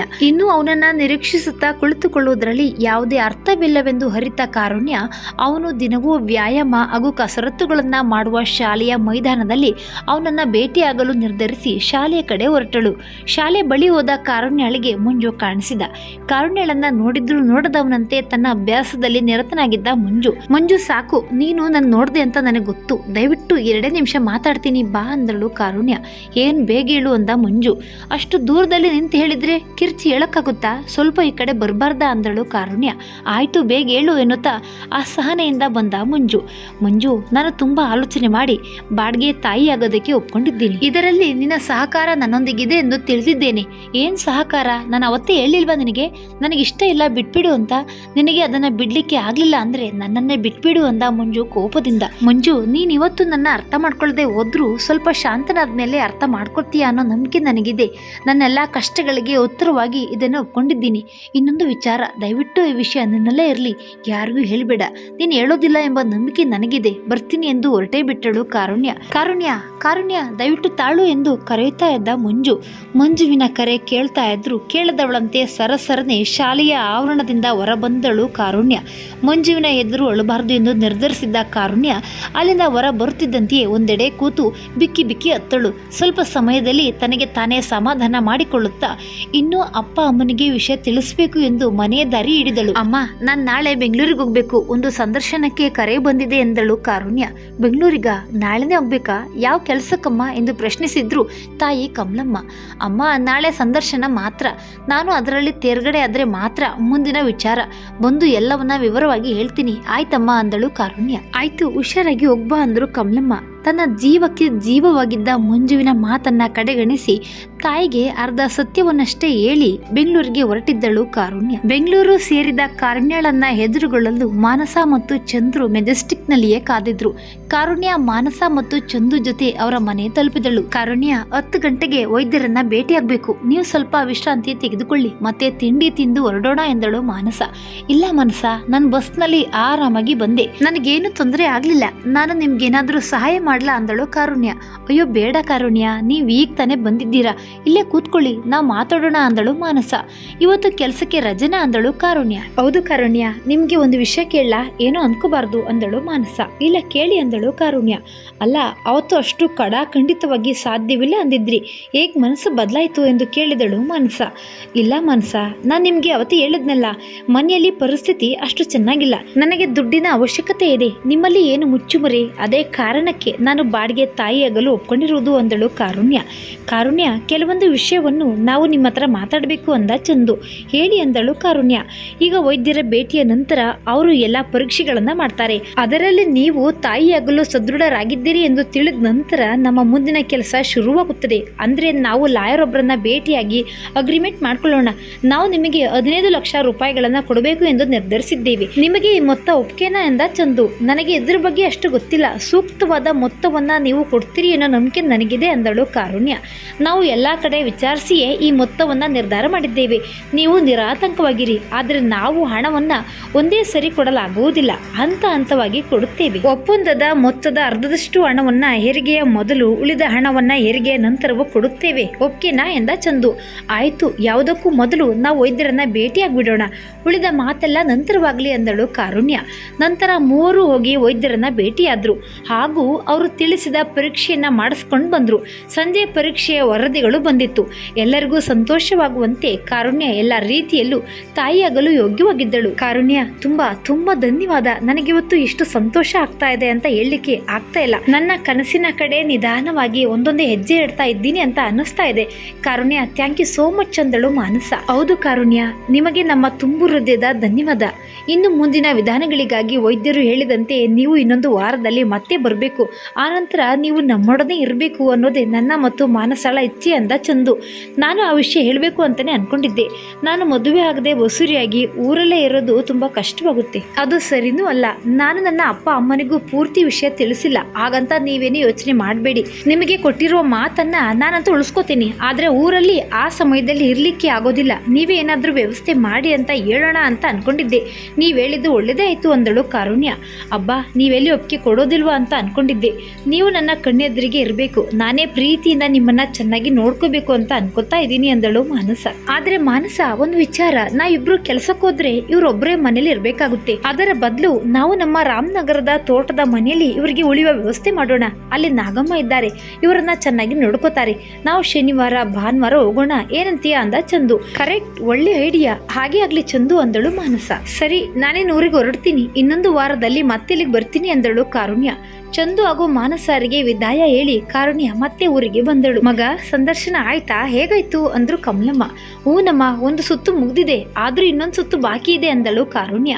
ಓ, ಮತ್ತೆ ಬೆಂಗಳೂರಿಗೆ ಹೋಗ್ಬೇಕಾ? ಯಾವಾಗ ಅಂದ್ರು ಕಮಲಮ್ಮ. ಇನ್ನೊಂದು ವಾರದಲ್ಲಿ ಹೋಗ್ಬೇಕು ಅನ್ಸುತ್ತೆ ಅಮ್ಮ ಅಂದಳು ಕಾರುಣ್ಯ. ಕಾರುಣ್ಯ ಮನಸ್ಸಿನಲ್ಲಿ ಬಹಳ ಪ್ರಶ್ನೆಗಳು, ಗೊಂದಲವು ತುಂಬಿಕೊಂಡಿತ್ತು. ಅಪ್ಪ ಅಮ್ಮನಿಗೆ ಹೇಗೆ ವಿಷಯ ತಿಳಿಸೋದು, ಎಷ್ಟು ಹೇಳ್ಬೇಕು, ಎಷ್ಟು ಬೇಡ ಅನ್ನೋದನ್ನ ನಿರ್ಧಾರ ಮಾಡಬೇಕಿತ್ತು. ಈಗ ಮಂಜುವಿನ ಜೊತೆ ಮಾತಾಡಲೇಬೇಕು. ಅವತ್ತು ಅವನು ಕರಿತಿರುವಾಗ ತಾನು ಗಡಿಬಿಡಿಯಲ್ಲಿ ಹೊರಟು ಬಂದಿದ್ದೆ. ಇವತ್ತು ಅವನೆದುರಿಗೆ ಕೂತು ಯಾವುದೇ ನಿರ್ಧಾರವಾದರೂ ಮಾಡಿಬಿಡೋಣ, ಮಾತನ್ನ ಅರ್ಧದಲ್ಲೇ ಬಿಟ್ಟು ಎದ್ದು ಬರುವ ಪ್ರಶ್ನೆಯೇ ಇಲ್ಲ ಎಂಬ ನಿಶ್ಚಯ ಮಾಡಿ ಮಂಜುವನ್ನ ಭೇಟಿಯಾಗಲು ಹೊರಟಳು ಕಾರುಣ್ಯ. ಮಂಜು ಬೆಳಗ್ಗೆ ವ್ಯಾಯಾಮ ಮಾಡುತ್ತಾ ಇದ್ದ ಜಾಗ ಶಾಲೆಯ ಮೈದಾನಕ್ಕೆ ಬಂದಳು ಕಾರುಣ್ಯ. ಮಂಜು, ನಿನ್ನ ವ್ಯಾಯಾಮದ ನಂತರ ನನ್ನನ್ನು ದಯವಿಟ್ಟು ಬಂದು ಭೇಟಿಯಾಗು. ನಿನ್ನ ಹತ್ರ ಬಹಳ ಮಾತಾಡಬೇಕು ಅಂತ ಹೇಳಿದ್ದಳು ಕಾರುಣ್ಯ. ಸರಿ, ಬರ್ತೀನಿ ಅಂತ ಚೂಟಕ್ಕಾಗಿ ಉತ್ತರಿಸಿದ ಮಂಜು. ಕಾರುಣ್ಯ ತನ್ನ ನಿತ್ಯ ಓದಿಕೊಳ್ಳುವ ಜಾಗದಲ್ಲಿ ಬಂದು ಮನಸ್ಸನ್ನ ಶಾಂತಗೊಳಿಸಿ ತನ್ನ ಓದಿನಲ್ಲಿ ಏಕಾಗ್ರತೆಯಿಂದ ತೊಡಗಿಕೊಳ್ಳಲು ಪ್ರಯತ್ನ ಪಟ್ಟಳು. ಆದರೆ ಅವಳ ಮನಸ್ಸು ಶಾಂತವಾಗಿರಲಿಲ್ಲ. ಓದಿನ ಕಡೆ ಗಮನ ಹೋಗ್ಲೇ ಇಲ್ಲ. ಅಷ್ಟರಲ್ಲಿ ಅಲ್ಲಿಗೆ ಮಂಜು ಬಂದ. ಮಂಜು, ನಾನು ಬೆಂಗಳೂರಿಂದ ಬಂದೆ ಕಣೋ ಅಂದಳು ಕಾರುಣ್ಯ. ಓ ಹೌದಾ ಅಂತ ಮಂಜು ಸಪ್ಪಿಯಾಗಿ ಪ್ರತಿಕ್ರಿಯಿಸಿದ. ಯಾಕೋ ಅಷ್ಟು ನಿರುತ್ಸಾಹದಿಂದ ಹೇಳ್ತಾ ಇದೀಯಾ? ಕರೆಕ್ಟಾಗಿ ಮಾತಾಡಿ ಮುಗಿಸ್ಕೊಂಡು ಬಿಡೋಣ ಮಂಜು. ನನಗೆ ಅಡ್ಡಗೋಡೆ ಮೇಲೆ ದೀಪ ಇಟ್ಟಂತೆ ಇರಲಿಕ್ಕೆ ಬರೋದಿಲ್ಲ. ನನಗೂ ಅಡ್ಡಗೋಡೆ ಮೇಲೆ ದೀಪ ಬೇಡ ಕಾರುಣ್ಯ. ನನಗೂ ಕೆಲವು ವಿಚಾರವನ್ನ ನಿನ್ನ ಹತ್ರ ಮಾತಾಡಬೇಕು ಅಂತ ಇದೆ. ದಯವಿಟ್ಟು ಶಾಂತವಾಗಿ ಮಾತಾಡೋಣ, ಏನಂತೀಯ ಅಂದ ಮಂಜು. ನಾನು ಶಾಂತವಾಗಿ ಎದ್ದೀನಿ. ಕೋಪ ಬರ್ತಾ ಇರೋದು ನಿನಗೆ ಅಲ್ವೇನೋ? ಸರಿ, ಈಗ ವಿಷಯಕ್ಕೆ ಬರ್ತೀನಿ ಮಂಜು. ನೀನು ಅಂದರೆ ನನ್ನ ಜೀವ. ಇದನ್ನು ನಾನು ಮತ್ತೆ ಹೇಳಬೇಕು ಅಂತ ಇಲ್ಲ. ಆದರೆ ನನ್ನ ಕೆಲವು ವಿಚಾರಗಳನ್ನು ನಾನು ನಿರ್ಧರಿಸಾಗಿದೆ. ನೀನು ಅದನ್ನು ಒಪ್ಕೊಳ್ಳೇಬೇಕು ಅನ್ನೋ ಬಲವಂತ ಖಂಡಿತ ಇಲ್ಲ. ನೀನು ಅದನ್ನು ಒಪ್ತೀಯೋ ಇಲ್ವೋ, ಆದರೆ ನಿನ್ನ ಮೇಲಿನ ಪ್ರೀತಿ ಅಂತೂ ಕಡಿಮೆ ಆಗಲ್ಲ. ನಾನು ತಗೊಂಡಿರೋ ನಿರ್ಧಾರ ಎಲ್ಲ ರೀತಿಯಲ್ಲೂ ಆಲೋಚಿಸಿ ಸರಿಯಾಗಿ ತಗೊಂಡಿದ್ದೀನಿ. ಯಾವುದೇ ಆತುರದಿಂದ ಅಲ್ಲ. ನೀನು ಅದನ್ನು ಅರ್ಥ ಮಾಡಿಕೊಂಡು ನನ್ನ ಜೊತೆ ಇರ್ತೀಯಾ ಇಲ್ಲ ಅನ್ನೋದೇ ನನ್ನ ಪ್ರಶ್ನೆ. ಇಲ್ಲ ಕಾರುಣ್ಯ, ನೀನು ಪೂರ್ತಿ ಆಲೋಚನೆ ಮಾಡಿ ನಿರ್ಧಾರ ತಗೊಂಡಿಲ್ಲ ಅಂತ ನನಗೆ ಅನಿಸುತ್ತೆ. ನೀನು ಯಾಕೋ ಆತುರವಾಗಿ ಅದರಲ್ಲಿ ಸಿಗೋ ಹಣವನ್ನು ಮಾತ್ರ ನೋಡ್ತಾ ಇದ್ದೀಯಾ ಅನ್ನೋದು ನನ್ನ ಭಾವನೆ. ದಯವಿಟ್ಟು ಸಿಟ್ಟಾಗಬೇಡ ಅಂದ ಮಂಜು. ಇಲ್ಲ ಮಂಜು, ನಾನು ಹಣವನ್ನೇನೋ ನೋಡಿದ್ದೀನಿ, ಆದ್ರೆ ಆತುರವಾಗಿ ನಿರ್ಧಾರ ಮಾಡದೆ ಅಂತ ತಿಳ್ಕೊಬೇಡ. ನಾನು ಎಲ್ಲಾ ರೀತಿಯಲ್ಲೂ ಆಲೋಚನೆ ಮಾಡಿದ್ದೇನೆ. ನನ್ನ ಒಂದು ಕೆಲಸದಿಂದ ತುಂಬಾ ಜೀವಗಳಿಗೆ ನೆಮ್ಮದಿ ದೊರಕುತ್ತದೆ. ಆ ಕಾರಣಕ್ಕಾಗಿ ನಾನು ಈ ನಿರ್ಧಾರವನ್ನ ತೆಗೆದುಕೊಂಡಿದ್ದು. ನನ್ನ ನಿರ್ಧಾರದ ಹಿಂದೆ ನಿನಗೂ ನಿನ್ನ ಗುರಿ ಮುಟ್ಟಲು ಸಹಾಯವಾಗಬಹುದು ಅನ್ನೋದು ಕೂಡ ಸೇರಿದೆ ಮಂಜು. ಇಲ್ಲ ಕಾರುಣ್ಯ, ನನಗೆ ಯಾಕೋ ನಿನ್ನ ಈ ನಿರ್ಧಾರ ಸರಿ ಅನ್ನಿಸ್ತಿಲ್ಲ. ಒಂದು ಮದುವೆ ಆಗದೆ ಇರೋ ಹುಡುಗಿ ಮಗುವನ್ನ ಹೆರುವುದು ಅಂದ್ರೆ ಈ ಸಮಾಜ ಏನ್ ತಿಳಿಬಹುದು ಅಂದ ಮಂಜು. ಸಮಾಜದ ಚಿಂತೆ ನನಗಿಲ್ಲ ಮಂಜು. ನನ್ನ ಕಷ್ಟಕ್ಕೆ ಯಾವ ಸಮಾಜ ಆಗಿದೆ? ನಾನು ಮಾಡ್ತಾ ಇರೋ ಕೆಲಸ ನನ್ನ ಮನಸ್ಸಿಗೆ ಸರಿ ಅನಿಸಿದ್ರೆ ಸಾಕು. ನಾನು ಮಾಡ್ತಾ ಇರೋದು ಯಾವುದೇ ಕಾನೂನು ಬಾಹಿರ ಕೆಲಸ ಅಲ್ಲ ಮಂಜು. ನನಗೆ ನಿನ್ನ ಅಭಿಪ್ರಾಯ ಮಾತ್ರ ಬೇಕಾಗಿದೆ. ಸಮಾಜ ಏನನ್ನುತ್ತದೆ ಅನ್ನೋದ್ರ ಬಗ್ಗೆ ನಾನು ತಲೆ ಕೆಡಿಸ್ಕೊಂಡಿಲ್ಲ. ಅಥವಾ ಬೇರೆಯವರ ಮಗುವನ್ನ ಹೆತ್ತ ಹೆಣ್ಣನ್ನ ನಿನ್ನ ಹೆಂಡತಿ ಅಂತ ಒಪ್ಕೊಳ್ಳೋಕೆ ಕಷ್ಟನಾ ಮಂಜು? ಇರೋ ವಿಚಾರವನ್ನ ಸರಿಯಾಗಿ ತಿಳಿಸು ಅಂದಳು ಕಾರುಣ್ಯ. ಏನ್ ಮಾತು ಅಂತ ಆಡ್ತಾ ಇದೆಯಾ ಕಾರುಣ್ಯ? ನಾನು ನಿನ್ನನ್ನ ಎಷ್ಟು ಇಷ್ಟಪಡ್ತೀನಿ ಅನ್ನೋದು ನಿನಗೇನು ತಿಳಿದೇ ಇರುವ ವಿಷಯನ ನಾನು ಆ ರೀತಿ ಆಲೋಚನೆ ಮಾಡಲಿಲ್ಲ. ನನಗೆ ನಿನ್ನ ಆರೋಗ್ಯದ ಬಗ್ಗೆ ಕಾಳಜಿ ಆಗಿತ್ತು. ಮಗುವನ್ನ ಹೊತ್ತು ಭೂಮಿಗೆ ತರುವುದು ಅಂದ್ರೆ ತಮಾಷೆನಾ ಹೇಳು? ಎರಡನೇದು, ನಾನು ಸಮಾಜ ಏನ್ ಅನ್ಬೋದು, ಜನ ನಿನ್ನ ಬಗ್ಗೆ ಕೆಟ್ಟದಾಗಿ ಮಾತಾಡಿದ್ರೆ ನಿನ್ನ ಮನಸ್ಸಿಗೆ ಬೇಜಾರಾಗೋದಿಲ್ವಾ ಅನ್ನೋ ಯೋಚನೆಯಲ್ಲಿ ಇದ್ದೆ ಅಷ್ಟೇ. ನೀನಿಷ್ಟು ಧೈರ್ಯವಾಗಿರೋದನ್ನ ನೋಡಿ ನನಗೆ ಸಂತೋಷವಾಯಿತು. ನನಗೆ ನಿನ್ನ ಮೇಲೆ ಪೂರ್ತಿ ನಂಬಿಕೆ ಇದೆ. ನೀನು ವಿಷಯವನ್ನ ಚೆನ್ನಾಗಿ ಆಲೋಚನೆ ಮಾಡಿ ತೀರ್ಮಾನ ತಗೊಂಡಿದ್ದೀಯಾ ಅಂತ ಹೇಳಿದ್ದೀಯಾ. ಇನ್ನೂ ನನಗೆ ಯಾವುದೇ ಸಂಶಯ ಇಲ್ಲ. ನೀನ್ ಏನ್ ಮಾಡ್ತಾ ಇದ್ದೀಯೋ ಅದ್ರ ಜೊತೆಗೆ ನಾನಿದ್ದೀನಿ. ನೀನು ದಯವಿಟ್ಟು ಈ ರೀತಿ ಮಾತಾಡಿ ನನ್ನ ಮನಸ್ಸನ್ನ ನೋಯಿಸ್ಬೇಡ ಪ್ಲೀಸ್ ಅಂದ ಮಂಜು. ನಿಜವಾಗ್ಲೂ ಮಂಜು, ನಾನು ಇದನ್ನ ನಂಬೋದಾ? ನೀನು ನನ್ನ ಜೊತೆ ಪೂರ್ತಿ ಮನಸ್ಸಿಂದ ಇದ್ದೀಯಾ? ಏನೋ ಮುಚ್ಚು ಮರೆ ಇಲ್ಲದೆ ದಯವಿಟ್ಟು ಎಲ್ಲ ಹೇಳ್ಬಿಡು ಮಂಜು ಅಂದಳು ಕಾರುಣ್ಯ. ಯಾಕೆ ಪುಟ್ಟ, ನಿನಗಿನ್ನೂ ನನ್ನ ಮೇಲೆ ನಂಬಿಕೆ ಬರ್ಲಿಲ್ವಾ?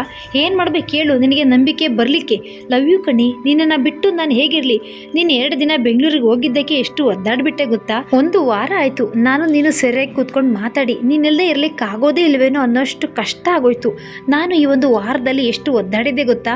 ಪ್ಲೀಸ್ ಕಾರುಣ್ಯ, ನನ್ನನ್ನು ನಂಬು ಅಂದ Manju. Thank you Manju, thank you so much. ಈ ನನ್ನ ನಿರ್ಧಾರದಿಂದ ನೀನೆಲ್ಲಿ ನನ್ನ ಬಿಟ್ಟು ಹೊರಟೋಗ್ತೀಯೋ ಅನ್ನೋ ಭಯ ತುಂಬಾನೇ ಕಾಡ್ತಿತ್ತು.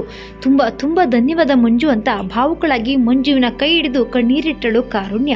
ಏನಮ್ಮ, ನೀನು ಖುಷಿಯಾದ್ರೂ ಅಳ್ತೀಯಾ, ಬೇಜಾರಾದ್ರೂ ಅಳ್ತೀಯಾ? ಹೇಗ ಈ ಕಣ್ಣೀರು ಯಾವುದಕ್ಕೆ ಅಂತ ಹೇಳ್ಬಿಟ್ಟು ಅಳು ಅಂದ ಮಂಜು. ಸುಮ್ಮನಿರು, ನಿನಗೆ ಗೊತ್ತಿಲ್ವಾ ಈ ಕಣ್ಣೀರು ಏನಕ್ಕೆ ಅಂತ? ಇದು ಅಳು ಅಲ್ಲ ಕಣೋ, ಆನಂದ ಬಾಷ್ಪ ಅಂದಳು ಕಾರುಣ್ಯ. ಸರಿ, ಈಗ ಬೆಂಗಳೂರಿಗೆ ಹೋಗಿ ಬಂದಿರೋ ವಿಚಾರ ಹೇಳು ಕಾರುಣ್ಯ, ಏನಾಯ್ತು ಅಲ್ಲಿ ಅಂದ ಮಂಜು. ಈಗ ನನ್ನ ವೈದ್ಯಕೀಯ ಪರೀಕ್ಷೆಯ ವರದಿ ಬಂದಿದೆ. ಅದರಲ್ಲಿ ನಾನು ತಾಯಿ ಆಗ್ಲಿಕ್ಕೆ ಅರ್ಹಳಿದ್ದೇನೆ ಅಂತ ತಿಳಿಸಿದ್ದಾರೆ. ಮುಂದಿನ ವಾರ ನಾನು ಬೆಂಗಳೂರಿಗೆ ಮತ್ತೆ ಹೋಗ್ಬೇಕು. ಅಲ್ಲಿ 3-4 ದಿನದ ಹೊರಗೆ ಬೆಳೆದಿರುವ ಭ್ರೂಣವನ್ನ ನನ್ನ ಗರ್ಭಕೋಶದಲ್ಲಿ ಹಸ್ತಾಂತರಿಸುತ್ತಾರೆ. ಅದರ ನಂತರ 1 ತಿಂಗಳಲ್ಲಿ ನನಗೆ ಎಲ್ಲ ಸರಿಯಾಗಿದೆಯಾ, ಆ ಭ್ರೂಣ ನನ್ನ ಗರ್ಭದಲ್ಲಿ ಬೆಳೆಯಲು ಶುರು ಮಾಡಿದೆಯಾ ಅನ್ನೋದು ಗೊತ್ತಾಗುತ್ತೆ. ಅದರ ನಂತರ ನಾನು ಮಾನಸ ಮತ್ತು ಚಂದು ಅವರ ತೋಟದ ಮನೆಯಲ್ಲಿ ಇರ್ತೀನಿ. ರಾಮನಗರದ ಹತ್ರ ಇದೆಯಂತೆ ಅವರ ತೋಟದ ಮನೆ. ನಾನು ಇಲ್ಲೇ ಎಲ್ಲರ ಎದುರಿಗೆ ಓಡಾಡ್ಕೊಂಡಿರ್ಲಿಕ್ಕೆ ಆಗೋದಿಲ್ಲ ಅಲ್ವಾ? ಹಾಗಾಗಿ ಅವರೇ ಹೇಳಿದ್ದ ಆ ಪ್ರಸ್ತಾಪವನ್ನ ನಾನು ಒಪ್ಕೊಂಡ್ಬಿಟ್ಟೆ. ನಿನ್ನ ಕೇಳಿಲ್ಲ, ಸಾರಿ ಕಣೋ ಅಂದಳು ಕಾರುಣ್ಯ. ಏನು ಇಲ್ಲ ಕಣೆ, ಒಳ್ಳೇದಾಯ್ತು. ನಾನು ಅದೇ ಯೋಚನೆ ಮಾಡ್ತಾ ಇದ್ದೆ. ನೀನಿಲ್ಲಿ ಎಲ್ಲರ ಎದುರು ಹಾಗೂ ಮುಖ್ಯವಾಗಿ ನಿನ್ನ ತಂದೆ ತಾಯಿಯ ಎದುರು ಆ ಸಮಯದಲ್ಲಿ ಹೇಗೆ ಇರ್ಲಿಕ್ಕೆ ಆಗುತ್ತದೆ ಎಂದು. ಸರಿಯಾಯ್ತು ಬಿಡು, ನೀನು ಅವರ ತೋಟದ ಮನೆಯಲ್ಲಿಯೇ ಇರು. ನಾನು ಯಾವಾಗ್ಲಾದ್ರೂ ಅಲ್ಲಿ ಬಂದು ಭೇಟಿ ಆಗ್ತೀನಿ ಆಯ್ತಾ ಅಂದ ಮಂಜು.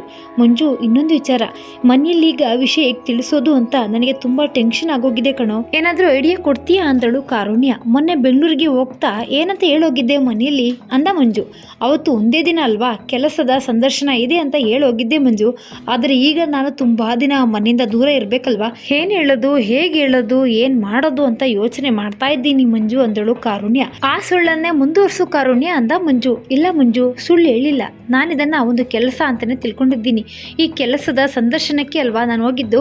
ಅಲ್ಲಿ ನನ್ನ ವೈದ್ಯಕೀಯ ಪರೀಕ್ಷೆಗಳ ಫಲಿತಾಂಶ ಸರಿ ಇರಲಿಲ್ಲ ಅಂದಿದ್ರೆ ನನಗೆ ಕೆಲಸ ಎಲ್ಲಿ ಸಿಕ್ತಿತ್ತು. ಹಾಗಾಗಿ ನಾನು ಸುಳ್ಳು ಹೇಳಿಲ್ಲ ಮಂಜು, ಪ್ಲೀಸ್ ಆಗಿ ಹೇಳ್ಬೇಡ ಅಂದಳು ಕಾರುಣ್ಯ. ಸರಿ, ಹಾಗಾದ್ರೆ ಒಂದು ಕಾಂಟ್ರಾಕ್ಟಿನ ಕೆಲಸ ಸಿಕ್ಕಿದೆ. ಆ ಕೆಲಸಕ್ಕೆ ನಾನು 10 ತಿಂಗಳು ಬೇರೆ ಕಡೆ ಇರಬೇಕು. ಮಧ್ಯದಲ್ಲಿ ಬರ್ಲಿಕ್ಕೆ ಆಗೋದಿಲ್ಲ. ಫೋನಲ್ಲಿ ಮಾತಾಡ್ತಾ ಇರ್ತೀನಿ. ಯಾವುದೇ ರೀತಿಯ ತೊಂದರೆ ಇಲ್ಲ ಅಂತ ನಿಮ್ಮ ಮನೆಯಲ್ಲಿ ಹೇಳು. ಇದು ಕಾಂಟ್ರಾಕ್ಟ್ ಅಲ್ವಾ? ಮಗು ಹುಟ್ಟಿದ 2 ತಿಂಗಳಲ್ಲಿ ಅವ್ರಿಗೆ ಮಗು ಕೊಟ್ಟು ಮತ್ತೆ ನೀನ್ ಬರ್ತೀಯಲ್ಲ, ಏನಂತೀಯ ಅಂದ ಮಂಜು. ಈ ರೀತಿ ಹೇಳ್ಬೋದು ಅನ್ಸುತ್ತೆ, ನಾನು ಯೋಚನೆ ಮಾಡ್ತೀನಿ. ಥ್ಯಾಂಕ್ ಯು ಸೋ ಮಚ್ ಕಣೋ. ನೋಡು, ನಿನ್ನ ಜೊತೆಗಿದ್ರೆ ಎಷ್ಟು ನೆಮ್ಮದಿಯಾಗಿರುತ್ತದೆ. ಈ 1 ವಾರದಲ್ಲಿ ತುಂಬ ಮಾನಸಿಕ ತಳಮಳ ಆಗೋಯ್ತು ಮಂಜು. ಪ್ಲೀಸ್ ಇನ್ಯಾವತ್ತೂ ನನ್ನನ್ನು ಬಿಟ್ಟು ಹೋಗ್ಬೇಡ ಕಣೋ ಅಂದಳು ಕಾರುಣ್ಯ. ಇಲ್ಲ ಕಾರುಣ್ಯ, ಖಂಡಿತ ಇಲ್ಲ. ನೀನು ಅಷ್ಟೇ, ಮತ್ತೆ ನನ್ನನ್ನು ಬಿಟ್ಟು ಹೋಗ್ಬೇಡ. ನಾವು ಕಂಡಿರುವ ಕನಸುಗಳನ್ನೆಲ್ಲ ಒಟ್ಟಿಗೆ ಸೇರಿಸಿ ಕನಸು ನನಸು ಮಾಡ್ಕೊಳ್ಳೋಣ, ಹಾಯಾಗಿರೋಣ, ಏನಂತೀಯ ಅಂದ ಮಂಜು. ಖಂಡಿತ ಮಂಜು, ನನ್ನ ಕಣ್ಮುಂದೆ ಈಗ ಕನಸುಗಳೇ ಓಡಾಡ್ತಾ ಇರುತ್ತೆ. ಮನೆಯಲ್ಲಿ ವಿಷಯ ತಿಳಿಸ್ಬಿಟ್ರೆ ನನ್ನ ಮನಸ್ಸಿಗೂ ನೆಮ್ಮದಿ, ಮತ್ತೆ ಕನಸು ಕಾಣುತ್ತಾ ಅವುಗಳನ್ನ ನನಸು ಮಾಡಿಕೊಳ್ಳುತ್ತಾ ನಮ್ಮ ಹೆಜ್ಜೆ. ಖಂಡಿತ ನಡಿ, ಈಗ 4 ಹೆಜ್ಜೆ ಮುಂದೆ ನಡೆದು ಮನೆ ಕಡೆ ಹೋಗೋಣಂತೆ ಅಂದ ಮಂಜು. ಆಗ್ಲೂ ಒತ್ತಾಯ್ತಾ ಅನ್ನುತ್ತಾ ಕಾರುಣ್ಯ ಹಾಗೂ ಮಂಜು ಇಬ್ರು ಜೊತೆಯಾಗಿ ಮನೆ ಕಡೆ ಹೊರಟರು. ಕಾರುಣ್ಯ ರಾತ್ರಿ ಎಲ್ಲ ನಿದ್ರೆ ಮಾಡದೆ ತಂದೆ ತಾಯಿಗೆ ಹೇಗೆ ವಿಷಯ ತಿಳಿಸ್ಬೋದು ಎಂಬ ಆಲೋಚನೆಯಲ್ಲಿ ಇದ್ದಳು. ಮಂಜುವಿನ ಸಮ್ಮತಿಯಿಂದ ಅವಳಿಗೆ ತುಂಬಾ ನೆಮ್ಮದಿಯಾಗಿತ್ತು. ಕೊನೆಗೂ ಒಂದು ನಿರ್ಧಾರಕ್ಕೆ ಬಂದಳು ಕಾರುಣ್ಯ. ಮತ್ತೆ ವೈದ್ಯರ ಭೇಟಿಗಾಗಿ ಅವಳಿಗೆ ಬೆಂಗಳೂರಿಗೆ ಹೋಗಬೇಕಾಗಿತ್ತು. ಈ ಬಾರಿ ಮನೆಯಲ್ಲಿ ಸಂದರ್ಶನದ 2ನೇ ಸುತ್ತು ಇದೆ ಎಂದು, ಅದು ಮುಗಿದ ನಂತರ ಕೆಲವು ದಿನಗಳಲ್ಲಿ ಕೆಲಸ ಸಿಗುತ್ತದೋ ಇಲ್ಲವೋ ಎಂದು ಗೊತ್ತಾಗುತ್ತದೆಂದು ಹೇಳಿ ಹೊರಟಳು. ಬೆಂಗಳೂರಿನಲ್ಲಿ ವೈದ್ಯರನ್ನ ಕಾರುಣ್ಯ ಭೇಟಿಯಾದಳು. ವೈದ್ಯರು ಮಾನಸ ಹಾಗೂ ಚಂದುವಿನ ಅಂಶಗಳಿಂದ ಬೆಳೆದ 3-4 ದಿನದ ಭ್ರೂಣವನ್ನ IVF ಮೂಲಕ ಅವಳ ಗರ್ಭಕ್ಕೆ ಸೇರಿಸಿದ್ರು. ಮುಂದಿನ 1 ತಿಂಗಳಲ್ಲಿ ಅದರ ಬೆಳವಣಿಗೆಯನ್ನ ಖಚಿತಪಡಿಸಿಕೊಳ್ಬೇಕು ಎಂದು ಹೇಳಿ 1 ತಿಂಗಳ ನಂತರ ಭೇಟಿ ಮಾಡಲು ಹೇಳಿದ್ರು. ಎಲ್ಲವೂ ತಮ್ಮ ಮನದ ಆಸೆಯಂತೆ ನಡೆಯಲಿ ಎಂದು ಚಂದು ಮತ್ತು ಮಾನಸ ಮನಸ್ಸಿನಲ್ಲಿಯೇ ದೇವರನ್ನ ಬೇಡಿಕೊಂಡ್ರು. ಚಂದು ಮತ್ತು ಮಾನಸ ಜೊತೆ ಮನೆಗೆ ಬಂದ ಕಾರುಣ್ಯ ಊರಿಗೆ ಹೊರಡುವುದಾಗಿ ಹೇಳಿದಳು. ಬೇಡ ಕಾರುಣ್ಯ, ಈ 1 ತಿಂಗಳು ನೀವು ತುಂಬಾ ಜಾಗರೂಕರಾಗಿರ್ಬೇಕು, ಇಲ್ಲೇ ನಮ್ಮ ಜೊತೆಯಲ್ಲೇ ಇರಿ ಎಂದಳು ಮಾನಸ. ಇಲ್ಲ ಮಾನಸ, ನಾನು ಖಂಡಿತ ಜಾಗರೂಕಳಾಗಿರ್ತೀನಿ. ಆದರೆ ಈಗ ನಾನು ಈ 1 ತಿಂಗಳು ತಂದೆ ತಾಯಿಯ ಜೊತೆ ಇರಲು ಬಯಸುತ್ತೇನೆ. ಮತ್ತೆ ಮುಂದಿನ ತಿಂಗಳಿಂದ ನಾನು ಇಲ್ಲಿಯೇ ಇರಬೇಕಾಗುತ್ತದೆ ಅಲ್ವೇ? ಇದೊಂದು ತಿಂಗಳು ದಯವಿಟ್ಟು ನನಗೆ ಅವಕಾಶ ಕೊಡಿ ಎಂದಳು ಕಾರುಣ್ಯ. ಸರಿ, ನೀವು ಬಸ್ನಲ್ಲಿ ಹೋಗೋದು ಬೇಡ, ನಾನೇ ಕಾರ್ನಲ್ಲಿ ನಿಮ್ಮನ್ನ ಮನೆಗೆ ಕಳಿಸುತ್ತೇನೆ, ದಯವಿಟ್ಟು ಜಾಗೃತಿ ವಹಿಸಿ ಎಂದಳು ಮಾನಸ. ಖಂಡಿತ ಮಾನಸ, ನಾನು ವಹಿಸಿಕೊಂಡ ಕೆಲಸವನ್ನ ಅತ್ಯಂತ ಶ್ರದ್ಧೆಯಿಂದ ಮಾಡುತ್ತೇನೆ, ನಿಮಗೆ ಅದರ ಬಗ್ಗೆ ಯಾವುದೇ ಅನುಮಾನ ಬೇಡ ಎಂದಳು ಕಾರುಣ್ಯ. ಮುಂದಿನ ತಿಂಗಳು ತನ್ನ ಲಗೇಜ್ನೊಂದಿಗೆ ಬರುವುದಾಗಿ ಹೇಳಿದ ಕಾರುಣ್ಯ ಊರಿಗೆ ಹೊರಟಳು. ಮುಂದಿನ ಕೆಲವು ದಿನ ತನ್ನ ದಿನನಿತ್ಯದ ಕೆಲಸಗಳನ್ನ ಮಾಡ್ತಾ ಇದ್ದಳಾದ್ರೂ ಸ್ವಲ್ಪ ಜಾಗರೂಕತೆಯಿಂದ ಇರ್ತಾ ಇದ್ದಳು. ಹಾಗಾಗಿ ತಿಂಗಳು ಕಳೆದು ಇನ್ನೇನು ಬೆಂಗಳೂರಿಗೆ ಹೊರಡಬೇಕು ಎಂಬ ದಿನ ಹತ್ತಿರ ಬಂತು. ಆಗ ಕಾರುಣ್ಯ ತನ್ನ ತಾಯಿಗೆ, ಅಮ್ಮ, ನನಗೊಂದು ತುಂಬ ಒಳ್ಳೆಯ ಕೆಲಸ ಸಿಕ್ಕಿದೆ. ಆ ಕೆಲಸದಲ್ಲಿ ನನಗೆ ಕೈ ತುಂಬ ಹಣ ಕೂಡ ಸಿಗ್ತಾ ಇದೆ. ಆ ಹಣದಿಂದ ಮೊದಲು ತಂದೆಗೆ ಒಳ್ಳೆಯ ಚಿಕಿತ್ಸೆ ಕೊಡಿಸೋಣ, ತಮ್ಮ ಹಾಗೂ ತಂಗಿಯ ವಿದ್ಯಾಭ್ಯಾಸಕ್ಕೆ ವ್ಯವಸ್ಥೆ ಮಾಡ್ತೇನೆ. ಅಮ್ಮ, ನೀನಿನ್ನೂ ಕಷ್ಟಪಟ್ಟಿದ್ದು ಸಾಕು ಎಂದಳು ಕಾರುಣ್ಯ. ಅಷ್ಟೆಲ್ಲ ದುಡ್ಡು ಬರುವ ಕೆಲಸ ಅದ್ಯಾವುದು ಮಗಳೇ ಎಂದರು ಅಮ್ಮ. ಅಮ್ಮ, ಅದೊಂದು ಕಾಂಟ್ರಾಕ್ಟ್ ಕೆಲಸ. ನಾನು 10 ತಿಂಗಳು ನಿಮ್ಮಿಂದ ದೂರವಿರಬೇಕಾಗುತ್ತದೆ. ನನ್ನ ಕೆಲಸದ ಜವಾಬ್ದಾರಿ ಮುಗಿಯುವವರೆಗೂ ನಿಮ್ಮನ್ನ ಭೇಟಿಯಾಗಲು ಆಗುವುದಿಲ್ಲ. ಇನ್ನು ಹೆಚ್ಚು ಪ್ರಶ್ನೆ ಕೇಳಬೇಡ. ನಾನು ಎಂದೂ ಯಾವುದೇ ತಪ್ಪು ಕೆಲಸವನ್ನ ಮಾಡುವುದಿಲ್ಲ ಎಂದಳು ಕಾರುಣ್ಯ. ಆಯ್ತು ಮಗು, ನೀನು ಹುಟ್ಟಿದಾಗಿನಿಂದ ಬುದ್ಧಿವಂತೆಯಾಗಿ ಬೆಳೆದೆ. ನಿನ್ನ ವಯಸ್ಸಿಗಿಂತ ಹೆಚ್ಚು ಪ್ರಬುದ್ಧಳಾಗಿದ್ದೆ. ನಿನ್ನ ಮೇಲೆ ನನಗೆ ಪೂರ್ತಿ ನಂಬಿಕೆ ಇದೆ. ಆದರೆ ತಾಯಿಯಾಗಿ ಒಂದು ಮಾತು ಹೇಳ್ತೀನಿ, ದಯವಿಟ್ಟು ಜಾಗರೂಕಳಾಗಿರು, ಯಾರನ್ನು ಸುಲಭವಾಗಿ ನಂಬೇಡ ಎಂದರು ಅಮ್ಮ. ಆಯ್ತು ಅಮ್ಮ, ನಿನ್ನ ಸಹಕಾರಕ್ಕೆ ಧನ್ಯವಾದ. ನಾನು ಬೇಗ ನನ್ನ ಕೆಲಸ ಮುಗಿಸಿ ವಾಪಸ್ ಬರ್ತೀನಿ. ನಂತರ ನಮ್ಮ ದಿನಗಳು ಬದಲಾಗಲಿವೆ ಅಮ್ಮ ಎಂದಳು ಕಾರುಣ್ಯ. ಬೆಂಗಳೂರಿಗೆ ಹೊರಡುವ ಮುನ್ನ ಮಂಜುವನ್ನ ಒಮ್ಮೆ ಭೇಟಿಯಾಗಿ ಅವನಿಗೆ ಎಲ್ಲ ವಿಷಯವನ್ನ ಸವಿಸ್ತಾರವಾಗಿ ತಿಳಿಸಬೇಕೆಂದು ಕಾರುಣ್ಯ ಮಂಜುವನ್ನ ಭೇಟಿಯಾದಳು. ಮಂಜು, ನಾನಿನ್ನೆರಡು ದಿನಗಳಲ್ಲಿ ಬೆಂಗಳೂರಿಗೆ ಹೊರಡ್ತಿದ್ದೇನೆ. ಸದ್ಯಕ್ಕೆ ನಾನು ಈ ಕಡೆ ಬರೋದಿಲ್ಲ. ಮನೆಯಲ್ಲಿ ಕೆಲಸದ ಮೇಲೆ ಕೆಲವು ತಿಂಗಳುಗಳ ಕಾಲ ಹೋಗ್ತಿದ್ದೇನೆ ಎಂದು ತಿಳಿಸಿದ್ದೇನೆ. ನಿನ್ನಲ್ಲಿ ನನ್ನದೊಂದು ವಿನಂತಿ ಎಂದಳು ಕಾರುಣ್ಯ. ಅಯ್ಯೋ, 1 ತಿಂಗಳು ಇಷ್ಟು ಬೇಗ ಮುಗ್ದೇ ಬಿಡ್ತಾ? ನೀನು ಹೊರಡೋ ದಿನ ಬಂದೇ ಬಿಡ್ತಾ ಕಾರುಣ್ಯ? ಹೇಳು, ಏನ್ ಹೇಳ್ಬೇಕು ಅಂತ ಇದ್ದೀಯಾ ಅಂದ ಮಂಜು. ಮಂಜು, ದಯವಿಟ್ಟು ನಮ್ಮ ಮನೆಗೆ ಭೇಟಿ ನೀಡ್ತಾ ಇರು. ನಿನ್ನ ವಿಷಯ ಹೇಗೂ ಮನೆಯಲ್ಲಿ ತಿಳಿದಿದೆ. ನಾನು ಇರೋದಿಲ್ಲ. ಏನಾದರೂ ತುರ್ತಿನ ವಿಚಾರವಿದ್ರೆ ನನಗೆ ಖಂಡಿತ ತಿಳಿಸು. ಮನೆಯ ಕ್ಷೇಮ ಸಮಾಚಾರವನ್ನ ನೋಡ್ತಾ ಇರು ಎಂದಳು ಕಾರುಣ್ಯ. ಕಾರುಣ್ಯ, ಇದನ್ನ ನೀನು ನನಗೆ ಹೇಳೋದೇ ಬೇಡ. ಇದನ್ನ ನಾನು ಖಂಡಿತ ಮಾಡ್ತೀನಿ. ನೀನು ಇಲ್ಲಿಯ ಚಿಂತೆ ಬಿಡು. ನಿನ್ನ ಆರೋಗ್ಯದ ಕಡೆ ಗಮನ ಕೊಡು. ದಯವಿಟ್ಟು ಯಾವುದೇ ರೀತಿಯ ನಿರ್ಲಕ್ಷ್ಯ ಮಾಡಬೇಡ. ವೈದ್ಯರು ಹೇಳಿದಂತೆ ಕೇಳು. ಬೇಗ ಈ ಕೆಲಸ ಮುಗಿದ್ಬಿಡ್ಲಿ ಎಂದು ಪ್ರಾರ್ಥಿಸುತ್ತೇನೆ ಎಂದ ಮಂಜು. ಖಂಡಿತ ಮಂಜು, ನಾನು ಬೆಂಗಳೂರಿಗೆ ತಲುಪಿ ನಿನಗೆ ಫೋನ್ ಮಾಡ್ತೀನಿ. ನೀನು ಯಾವಾಗಲಾದ್ರೂ ಮಧ್ಯದಲ್ಲಿ ಬಂದು ನನ್ನನ್ನು ಭೇಟಿ ಆಗ್ತೀಯಾ? ನಿನ್ನನ್ನು ತುಂಬ ದಿನ ನೋಡದೆ ಇರುವುದು ಕಷ್ಟ ಮಂಜು ಅಂದಳು ಕಾರುಣ್ಯ. ಇದನ್ನು ನೀನು ನನಗೆ ಕೇಳಬೇಕಾ ಕಾರುಣ್ಯ? ನನಗೂ ಹಾಗೆ ಅಲ್ವಾ? ನಿನ್ನನ್ನು ನೋಡದೆ ನಾನು ಹೇಗಿರಲಿ? ನಾನು ಖಂಡಿತ ಬರ್ತೀನಿ. ನೀನು ಬೆಂಗಳೂರಿಗೆ ತಲುಪಿ ಅಲ್ಲಿನ ವಿಳಾಸ ಕಳಿಸು ಅಂದ ಮಂಜು. ಆಯ್ತು ಮಂಜು, ಹಾಗಿದ್ರೆ ನಾನು ಬೆಂಗಳೂರಿಗೆ ಹೋಗಿ ಬರ್ತೀನಿ. ನಾನಿನ್ನು ಹೊರಡ್ಲಾ ಅಂದಳು ಕಾರುಣ್ಯ. 2 ನಿಮಿಷ ಕೂತ್ಕೋ ಕಾರುಣ್ಯ, ಮತ್ತೆ ನಾನು ನಿನ್ನ ಯಾವಾಗ ಭೇಟಿಯಾಗುವುದು? ನೀನು ಹೊರಡ್ಲಾ ಅಂದಾಗ ಇಲ್ಲ ಅಂತ ನನ್ನ ಬಾಯಲ್ಲಿ ಬರೋದೇ ಇಲ್ಲ ಅಂತ ಅಂದ ಮಂಜು. ಹಾಗೆ ಹೇಳ್ಬೇಡ ಮಂಜು, ಈ ಸರ್ತಿ ಕಣ್ಣೀರಿಡದೆ ಹೊರಡಬೇಕು ಅಂತ ಅನ್ಕೊಂಡಿದ್ದೀನಿ ನಾನು ಅಂದಳು ಕಾರುಣ್ಯ. ಅಯ್ಯೋ, ಸುಮ್ಮನೆ ಹೇಳಿದ್ನಮ್ಮ, ನನಗೇನು ಬೇಜಾರಿಲ್ಲ. ನೀನು ಹೋದ್ರೆ ಒಂಥರ ಖುಷಿನೇ. ಬೇರೆ ಹುಡುಗಿಯರ ನೋಡ್ಕೊಂಡು ಆರಾಮಾಗಿರ್ಬೋದು ಅಂದ ಮಂಜು. ಏನು ನೀನು ಹೀಗೆ ಮಾತಾಡ್ತಾ ಇದ್ದೀಯಾ? ನನ್ನನ್ನು ಬಿಟ್ಬಿಡ್ತೀಯ ಮಂಜು ಅಂತ ಹೇಳುವಾಗ ಕಾರುಣ್ಯಾಳಿಗೆ ಕಣ್ಣು ತುಂಬಿ ಬಂತು. ನಿನ್ನನ್ನು ನಗಿಸೋಣ ಅಂತ ಹೇಳಿದರೆ ಮತ್ತೆ ಕಣ್ಣೀರಿಡ್ತಿದ್ದೀಯಾ? ಅಲ್ಲ ಕಾರುಣ್ಯ, ನಾನು ಹೇಳಿದ್ದು ತಮಾಷೆಗೆ ಅಂತ ಗೊತ್ತಿಲ್ವಾ ಅಂದ ಮಂಜು. ತಮಾಷೆಗೂ ಬೇರೆ ಹುಡುಗಿಯರ ವಿಷಯ ಮಾತಾಡ್ಬೇಡ, ಗೊತ್ತಾಯ್ತಾ ಮಂಜು ಅಂದಳು ಕಾರುಣ್ಯ ಗಂಭೀರವಾಗಿ. ಅಯ್ಯೋ ಬಿಡಮ್ಮ, ತಮಾಷೆ ಮಾಡಿದ್ದು. ಈಗ ನಗು ಮುಖದಲ್ಲಿ ಹೊರಡು, ಇಲ್ಲಾಂದ್ರೆ ನಿನ್ನನ್ನ ಭೇಟಿಯಾಗುವ ತನಕ ಈ ಸಿಟ್ಟಿನ ಮುಖಾನೇ ನನ್ನ ಕಣ್ಮುಂದೆ ಇರುತ್ತೆ ಅಂದ ಮಂಜು ನಗುತ್ತಾ. ಸರಿ ನೋಡ್ಕೋ ಕಣ್ತುಂಬ ಎನ್ನುತ್ತಾ ನಗು ಮುಖದಿಂದ ಮಂಜುವಿಗೆ ವಿದಾಯ ಹೇಳಿ ಮನೆ ತಲುಪಿದಳು ಕಾರುಣ್ಯ. ಮುಂದಿನ ದಿನದಲ್ಲಿ ಬೆಂಗಳೂರನ್ನ ತಲುಪಿ ಕಾರುಣ್ಯ ವೈದ್ಯರನ್ನ ಭೇಟಿಯಾದಳು. ಕಾರುಣ್ಯಳ ಆರೋಗ್ಯ ಹಾಗೂ ಭ್ರೂಣದ ಬೆಳವಣಿಗೆ ವೈದ್ಯರ ನಿರೀಕ್ಷೆಯಂತೆ ಇತ್ತು. ಈ ಶುಭ ಸುದ್ದಿಯನ್ನು ಕೇಳಿದ ಚಂದು ಮತ್ತು ಮಾನಸ ತುಂಬಾ ಸಂತೋಷಪಟ್ಟರು. ಇನ್ನು ಕಾರುಣ್ಯಳನ್ನ ತಮ್ಮ ತೋಟದ ಮನೆಯಲ್ಲಿ ಇರಲು ಮಾಡಬೇಕಾದ ಸಿದ್ಧತೆಯನ್ನೆಲ್ಲ ಮಾಡಿದ್ರು. ವೈದ್ಯರು ಪ್ರತಿ ತಿಂಗಳಿಗೊಮ್ಮೆ ಭೇಟಿಯಾಗಲು ಹೇಳಿದ್ದರಿಂದ ಪ್ರತಿ ತಿಂಗಳು ತಾವೇ ಕಾರ್ನಲ್ಲಿ ಕಾರುಣ್ಯಳನ್ನ ವೈದ್ಯರ ಭೇಟಿಗಾಗಿ ಕರೆತರುವುದು ಎಂದು ನಿರ್ಧರಿಸಿದ್ರು. ಒಂದು ಶುಭ ದಿನ ಕಾರುಣ್ಯಳನ್ನ ರಾಮನಗರದ ತೋಟದ ಮನೆಗೆ ಕರೆದುಕೊಂಡು ಹೋದ್ರು. ಕಾರುಣ್ಯ ಜೊತೆ ಅವಳ ಸಹಾಯಕ್ಕಾಗಿ ರಾಜಮ್ಮ ಎಂಬ ಮಹಿಳೆ ಇದ್ರು. ಕಾರುಣ್ಯಳಿಗೆ ಮಾಡಲು ಏನು ಕೆಲಸವಿರ್ತಿರ್ಲಿಲ್ಲ. ಇಡೀ ದಿನ ನಿದ್ದೆ ಮಾಡಿ ಅವಳಿಗೆ ಅಭ್ಯಾಸವೇ ಇರಲಿಲ್ಲ. ಅವಳು ತನಗೆ ಸಿಕ್ಕ ಸಮಯವನ್ನೆಲ್ಲ ತನ್ನ ಓದಿಗೆ ಉಪಯೋಗಿಸಿಕೊಳ್ತಿದ್ದಳು. ಓದಿ ಸಾಕಾದಾಗ ಮಿತಭಾಷಿಯಾದ ರಾಜಮ್ಮನೊಂದಿಗೆ ಸ್ವಲ್ಪ ಮಾತಾಡ್ತಿದ್ದಳು. ಅಲ್ಲೇ ತೋಟದಲ್ಲಿ ವಾಯು ಸಂಚಾರ ಮಾಡ್ತಾ ಇದ್ದಳು. ದಿನವೂ ತಪ್ಪದಂತೆ ಮಂಜುವಿಗೆ ಫೋನ್ ಮಾಡಿ ಮಾತಾಡ್ತಿದ್ದಳು. ಮನೆಯ ಯೋಗಕ್ಷೇಮ ವಿಚಾರಿಸ್ತಿದ್ದಳು. ಹೀಗೆ ತಿಂಗಳುಗಳು ಹುರುಳುತ್ತಾ ಕಾರುಣ್ಯಳಿಗೆ 8 ತಿಂಗಳು ತುಂಬಿತ್ತು. ಅವಳ ಹಾಗೂ ಹೊಟ್ಟೆಯ ಒಳಗೆ ಇರುವ ಮಗುವಿನ ಆರೋಗ್ಯ ಎರಡೂ ಚೆನ್ನಾಗಿತ್ತು. ಪ್ರತಿ 15 ದಿನಕ್ಕೊಮ್ಮೆ ತೋಟದ ಮನೆಗೆ ಭೇಟಿ ನೀಡುತ್ತಿದ್ದ ಮಾನಸ ಚಂದು ದಂಪತಿಗಳು ಕಾರುಣ್ಯಳ ಆರೋಗ್ಯವನ್ನ ಕಂಡು ಸಂತಸ ಪಟ್ಟಿದ್ರು. ಆದರೆ ಚಂದು ಇನ್ನೂ ತನ್ನ ಮನೆಯಲ್ಲಿ ಈ ಯಾವುದೇ ವಿಷಯದ ಬಗ್ಗೆ ಅವನ ತಾಯಿಯ ಬಳಿ ಏನನ್ನೂ ಹೇಳಿರಲಿಲ್ಲ. ಮುಂದಿನ ವಾರ ಊರಿಗೆ ಹೋಗಿ ಎಲ್ಲ ವಿಷಯವನ್ನ ಮುಖತಃ ಹೇಳುವುದಾಗಿ ಮಾನಸ ಹಾಗೂ ಚಂದು ನಿರ್ಧರಿಸಿದ್ರು. ಒಂದು ಶನಿವಾರ ಬೆಳಗ್ಗೆ ಬೇಗ ಚಂದು ಹಾಗೂ ಮಾನಸ ಕೊಡಗಿನ ಕಡೆ ಹೊರಟರು. ಕುಶಾಲ್ ನಗರದ ಬಳಿ ಇರುವ ಬೆಟ್ಟಹಳ್ಳಿ ಚಂದುವಿನ ಊರು. ಅಚ್ಚಿಪಂಡ ಭೋಜಪ್ಪ ವೀರಪ್ಪ ಚಂದುವಿನ ದಿವಂಗತ ತಂದೆಯ ಹೆಸರು. ಅವರ 50 ಎಕರೆ ವಿಶಾಲವಾದ ಕಾಫಿ, ಏಲಕ್ಕಿ, ಕಿತ್ತಳೆ ಬೆಳೆಯುವ ಸುಂದರ ಎಸ್ಟೇಟಿನ ಹೆಸರು ಅಚ್ಚಿಪಂಡ ಎಸ್ಟೇಟ್. ಬೆಳಗ್ಗೆ ಬೇಗ ಹೊರಟಿದ್ದರಿಂದ ಊಟದ ಸಮಯಕ್ಕೆ ಸರಿಯಾಗಿ ಮನೆ ತಲುಪಿದ್ರು ಚಂದನ್ ಹಾಗೂ ಮಾನಸ. ಮಗ, ತುಂಬಾ ದಿನ ಆಯ್ತು ಮನೆಗೆ ಬರ್ದೆ, ನಿನ್ ತಾಯಿ ಒಬ್ಳೇ ಇಲ್ಲಿದ್ದಾಳೆ ಎಂದು ಮರ್ತ್ಬಿಟ್ರಾ ಎಂದರು ಅಚ್ಚಿಪಂಡ ಸೀತಮ್ಮ. ಅಯ್ಯೋ ಇಲ್ಲಮ್ಮ, ಸಾರಿ, ನಾನು ಯಾವುದೋ ಮಹತ್ವದ ಕೆಲಸದಲ್ಲಿ ಬ್ಯುಸಿಯಾಗಿಬಿಟ್ಟಿದ್ದೆ. ಇನ್ನು ಕೆಲವೇ ದಿನಗಳಲ್ಲಿ ನಾವು ಇಲ್ಲಿಗೆ ಬಂದ್ಬಿಡ್ತೀವಿ, ಆಯ್ತಾ ಎಂದ ಚಂದು. ಸರಿ, ಪ್ರಯಾಣ ಮಾಡಿ ಸುಸ್ತಾಗಿದೆ ನಿಮ್ಗೆ, ಬೇಗ ಬಂದು ಊಟ ಮಾಡಿ ಅಂದ್ರು ಸೀತಮ್ಮ. ಅಡುಗೆಯ ಪರಿಮಳ ಹೊರಗಡೆ ತನಕ ಬರ್ತಾ ಇದೆ. ಅಮ್ಮ, ನನಗಂತೂ ತುಂಬಾ ಹಸಿವಾಗಿದೆ, ಬೇಗ ಊಟ ಬಡಿಸು ಅಂದ ಚಂದು. ಹೌದಪ್ಪ, ನಿನಗಿಷ್ಟ ಅಂತ ಪಂದಿ ಕರಿ ಮತ್ತು ಕಡಂಬಟ್ಟು ಮಾಡಿದ್ದೇನೆ, ಬೇಗ ಬಾ. ಬಾರಮ್ಮ ಮಾನಸ, ನೀನು ಬೇಗ ಕೈಕಾಲು ತೊಳೆದು ಬಾ, ಇಬ್ರು ಹೊಟ್ಟೆ ತುಂಬ ಊಟ ಮಾಡಿ ಅಂದ್ರು ಸೀತಮ್ಮ. ಇಬ್ಬರ ಕೆಲಸ, ಬೆಂಗಳೂರಿನ ಜೀವನ, ಹಳ್ಳಿಯ ಎಸ್ಟೇಟಿನ ಕೆಲಸಗಳು, ಸೀತಮ್ಮನವರ ಆರೋಗ್ಯ ಇವೆಲ್ಲದರ ಬಗ್ಗೆ ಮಾತಾಡುತ್ತಾ ಚಂದನ್, ಮಾನಸ ಹಾಗೂ ಸೀತಮ್ಮ ಜೊತೆಯಲ್ಲಿ ಊಟಕ್ಕೆ ಕುಳಿತರು. ಚಂದುವಿಗೆ ಕೇವಲ 10 ವರ್ಷವಾದಾಗ ಆಕಸ್ಮಿಕವಾಗಿ ಭೋಜಪ್ಪನವರು ತೀರಿಕೊಂಡ್ರು. ಅವರ ನಂತರ ಭೋಜಪ್ಪನವರ ತಮ್ಮ ರಾಜಪ್ಪ ಹಾಗೂ ಕುಟುಂಬದವರು ಅತ್ತಿಗೆಯ ಸಹಾಯಕ್ಕೆ ಎಂದು ಅಲ್ಲೇ ನಿಂತರು. ಸೀತಮ್ಮನವರೇನೋ ಒಬ್ಬರೇ ಇಡೀ ವ್ಯವಹಾರವನ್ನು ನಡೆಸಲು ಸಮರ್ಥರಾಗಿದ್ರು. ಆದರೂ ತಾವಾಗಿಯೇ ಬಂದ ಮೈದುನನಿಗೆ ಇಲ್ಲಿಂದ ಹೋಗಿ ಎಂದು ಹೇಳಲು ಮನಸ್ಸಾಗಲಿಲ್ಲ. ರಾಜಪ್ಪ ಹಾಗೂ ಅವರ ಮಗ ನಿಖಿಲ್ ಈಗ ಸೀತಮ್ಮನವರ ಎಸ್ಟೇಟಿನ ವ್ಯವಹಾರದ ಸಹಾಯಕ್ಕೆ ಇದ್ರು. ಅಮ್ಮ, ಚಿಕ್ಕಪ್ಪ ಹೇಗಿದ್ದಾರೆ? ನಿಖಿಲ್ ಏನ್ ಮಾಡ್ತಾ ಇದ್ದಾನೆ ಈಗ ಎಂದ ಚಂದು. ಚಿಕ್ಕಪ್ಪ ಚೆನ್ನಾಗಿದ್ದಾರೆ, ನಿಖಿಲ್ ಕೂಡ ಈಗ ಎಸ್ಟೇಟ್ ನೋಡ್ಕೊಳ್ಳೋದ್ರಲ್ಲಿ ಸಹಾಯ ಮಾಡ್ತಾನೆ. ಅವನದ್ದು ಮೊನ್ನೆ ಡಿಗ್ರಿ ಮುಗಿತಲ್ಲ ಅಂದ್ರು ಸೀತಮ್ಮ. ಏನಮ್ಮ, ಚಿಕ್ಕಪ್ಪ ಕಾಣಿಸ್ತಿಲ್ಲ ಅಂದ ಚಂದು. ಇಲ್ಲ, ಇವತ್ತು ಮಡಿಕೇರಿಗೆ ಹೋಗಿದ್ದಾರೆ, ನಿಖಿಲ್ ಕೂಡ ಹೋಗಿದ್ದಾನೆ, ಸಂಜೆ ಅಷ್ಟೊತ್ತಿಗೆ ಬರ್ಬೋದು ಅಂದ್ರು ಸೀತಮ್ಮ. ಸರಿ, ಅವ್ರು ಬಂದ್ಮೇಲೆ ಒಂದ್ಸರ್ತಿ ಅವ್ರ ಮನೆಗೆ ಹೋಗಿ ಭೇಟಿಯಾಗಿ ಬರ್ತೀವಿ ಅಂದ ಚಂದು. ಎಷ್ಟು ದಿನ ರಜೆ ಇದೆ ಅಂದ್ರು ಸೀತಮ್ಮ. ಇಲ್ಲಮ್ಮ, ಭಾನುವಾರ ಮಧ್ಯಾಹ್ನನೇ ಹೊರಡಬೇಕು, ಸೋಮವಾರದಿಂದ ಮತ್ತೆ ಆಫೀಸ್ ಇದೆ ಅಲ್ವಾ ಅಂದ ಚಂದು. ಅಯ್ಯೋ, ಅಷ್ಟು ಬೇಗನಾ? 2 ದಿನ ರಜಾಕ್ ಬರೋದಲ್ವಾ ಮಗ, ತುಂಬಾ ದಿನ ಆಗಿತ್ತು ನೀವು ಬರ್ದೆ ಅಂದ್ರು ಸೀತಮ್ಮ. ಇಲ್ಲಮ್ಮ, ಯಾವುದೋ ಮಹತ್ವದ ವಿಷಯ ನಿನ್ನಲ್ಲಿ ಹೇಳ್ಬೇಕಿತ್ತು, ಮತ್ತೆ ತುಂಬಾ ದಿನ ಆಗಿತ್ತಲ್ವಾ, ಒಮ್ಮೆ ನಿನ್ನನ್ನ ಭೇಟಿಯಾಗೋಣ ಅಂತ ಬಂದೆವು. ಇನ್ನು ಕೆಲವೇ ದಿನ ಅಮ್ಮ, ಮತ್ತೆ ನಾವೆಲ್ಲ ಇಲ್ಲೇ ಒಟ್ಟಿಗೆ ಇರೋಣ ಅಂದ ಚಂದು. ಏನಮ್ಮ ಮಾನಸ, ನಿನ್ನ ಆರೋಗ್ಯ ಹೇಗಿದೆ? ಆಫೀಸ್ನ ಕೆಲಸಗಳೆಲ್ಲ ಚೆನ್ನಾಗಿ ನಡೀತಾ ಇದೆಯಾ? ನಿನ್ನ ತಂದೆ ತಾಯಿ ಚೆನ್ನಾಗಿದ್ದಾರಾ ಎಂದು ವಿಚಾರಿಸಿದ್ರು ಸೀತಮ್ಮ. ಎಲ್ಲ ಆರಾಮಾಗಿದ್ದಾರೆ, ಇನ್ನು ಕೆಲವೇ ದಿನಗಳು ಅತ್ತೆ, ನಾವು ಇಲ್ಲೇ ಬಂದಿರ್ತೀವಿ ನಿಮ್ಮ ಜೊತೆಗೆ ಅಂದಳು ಮಾನಸ.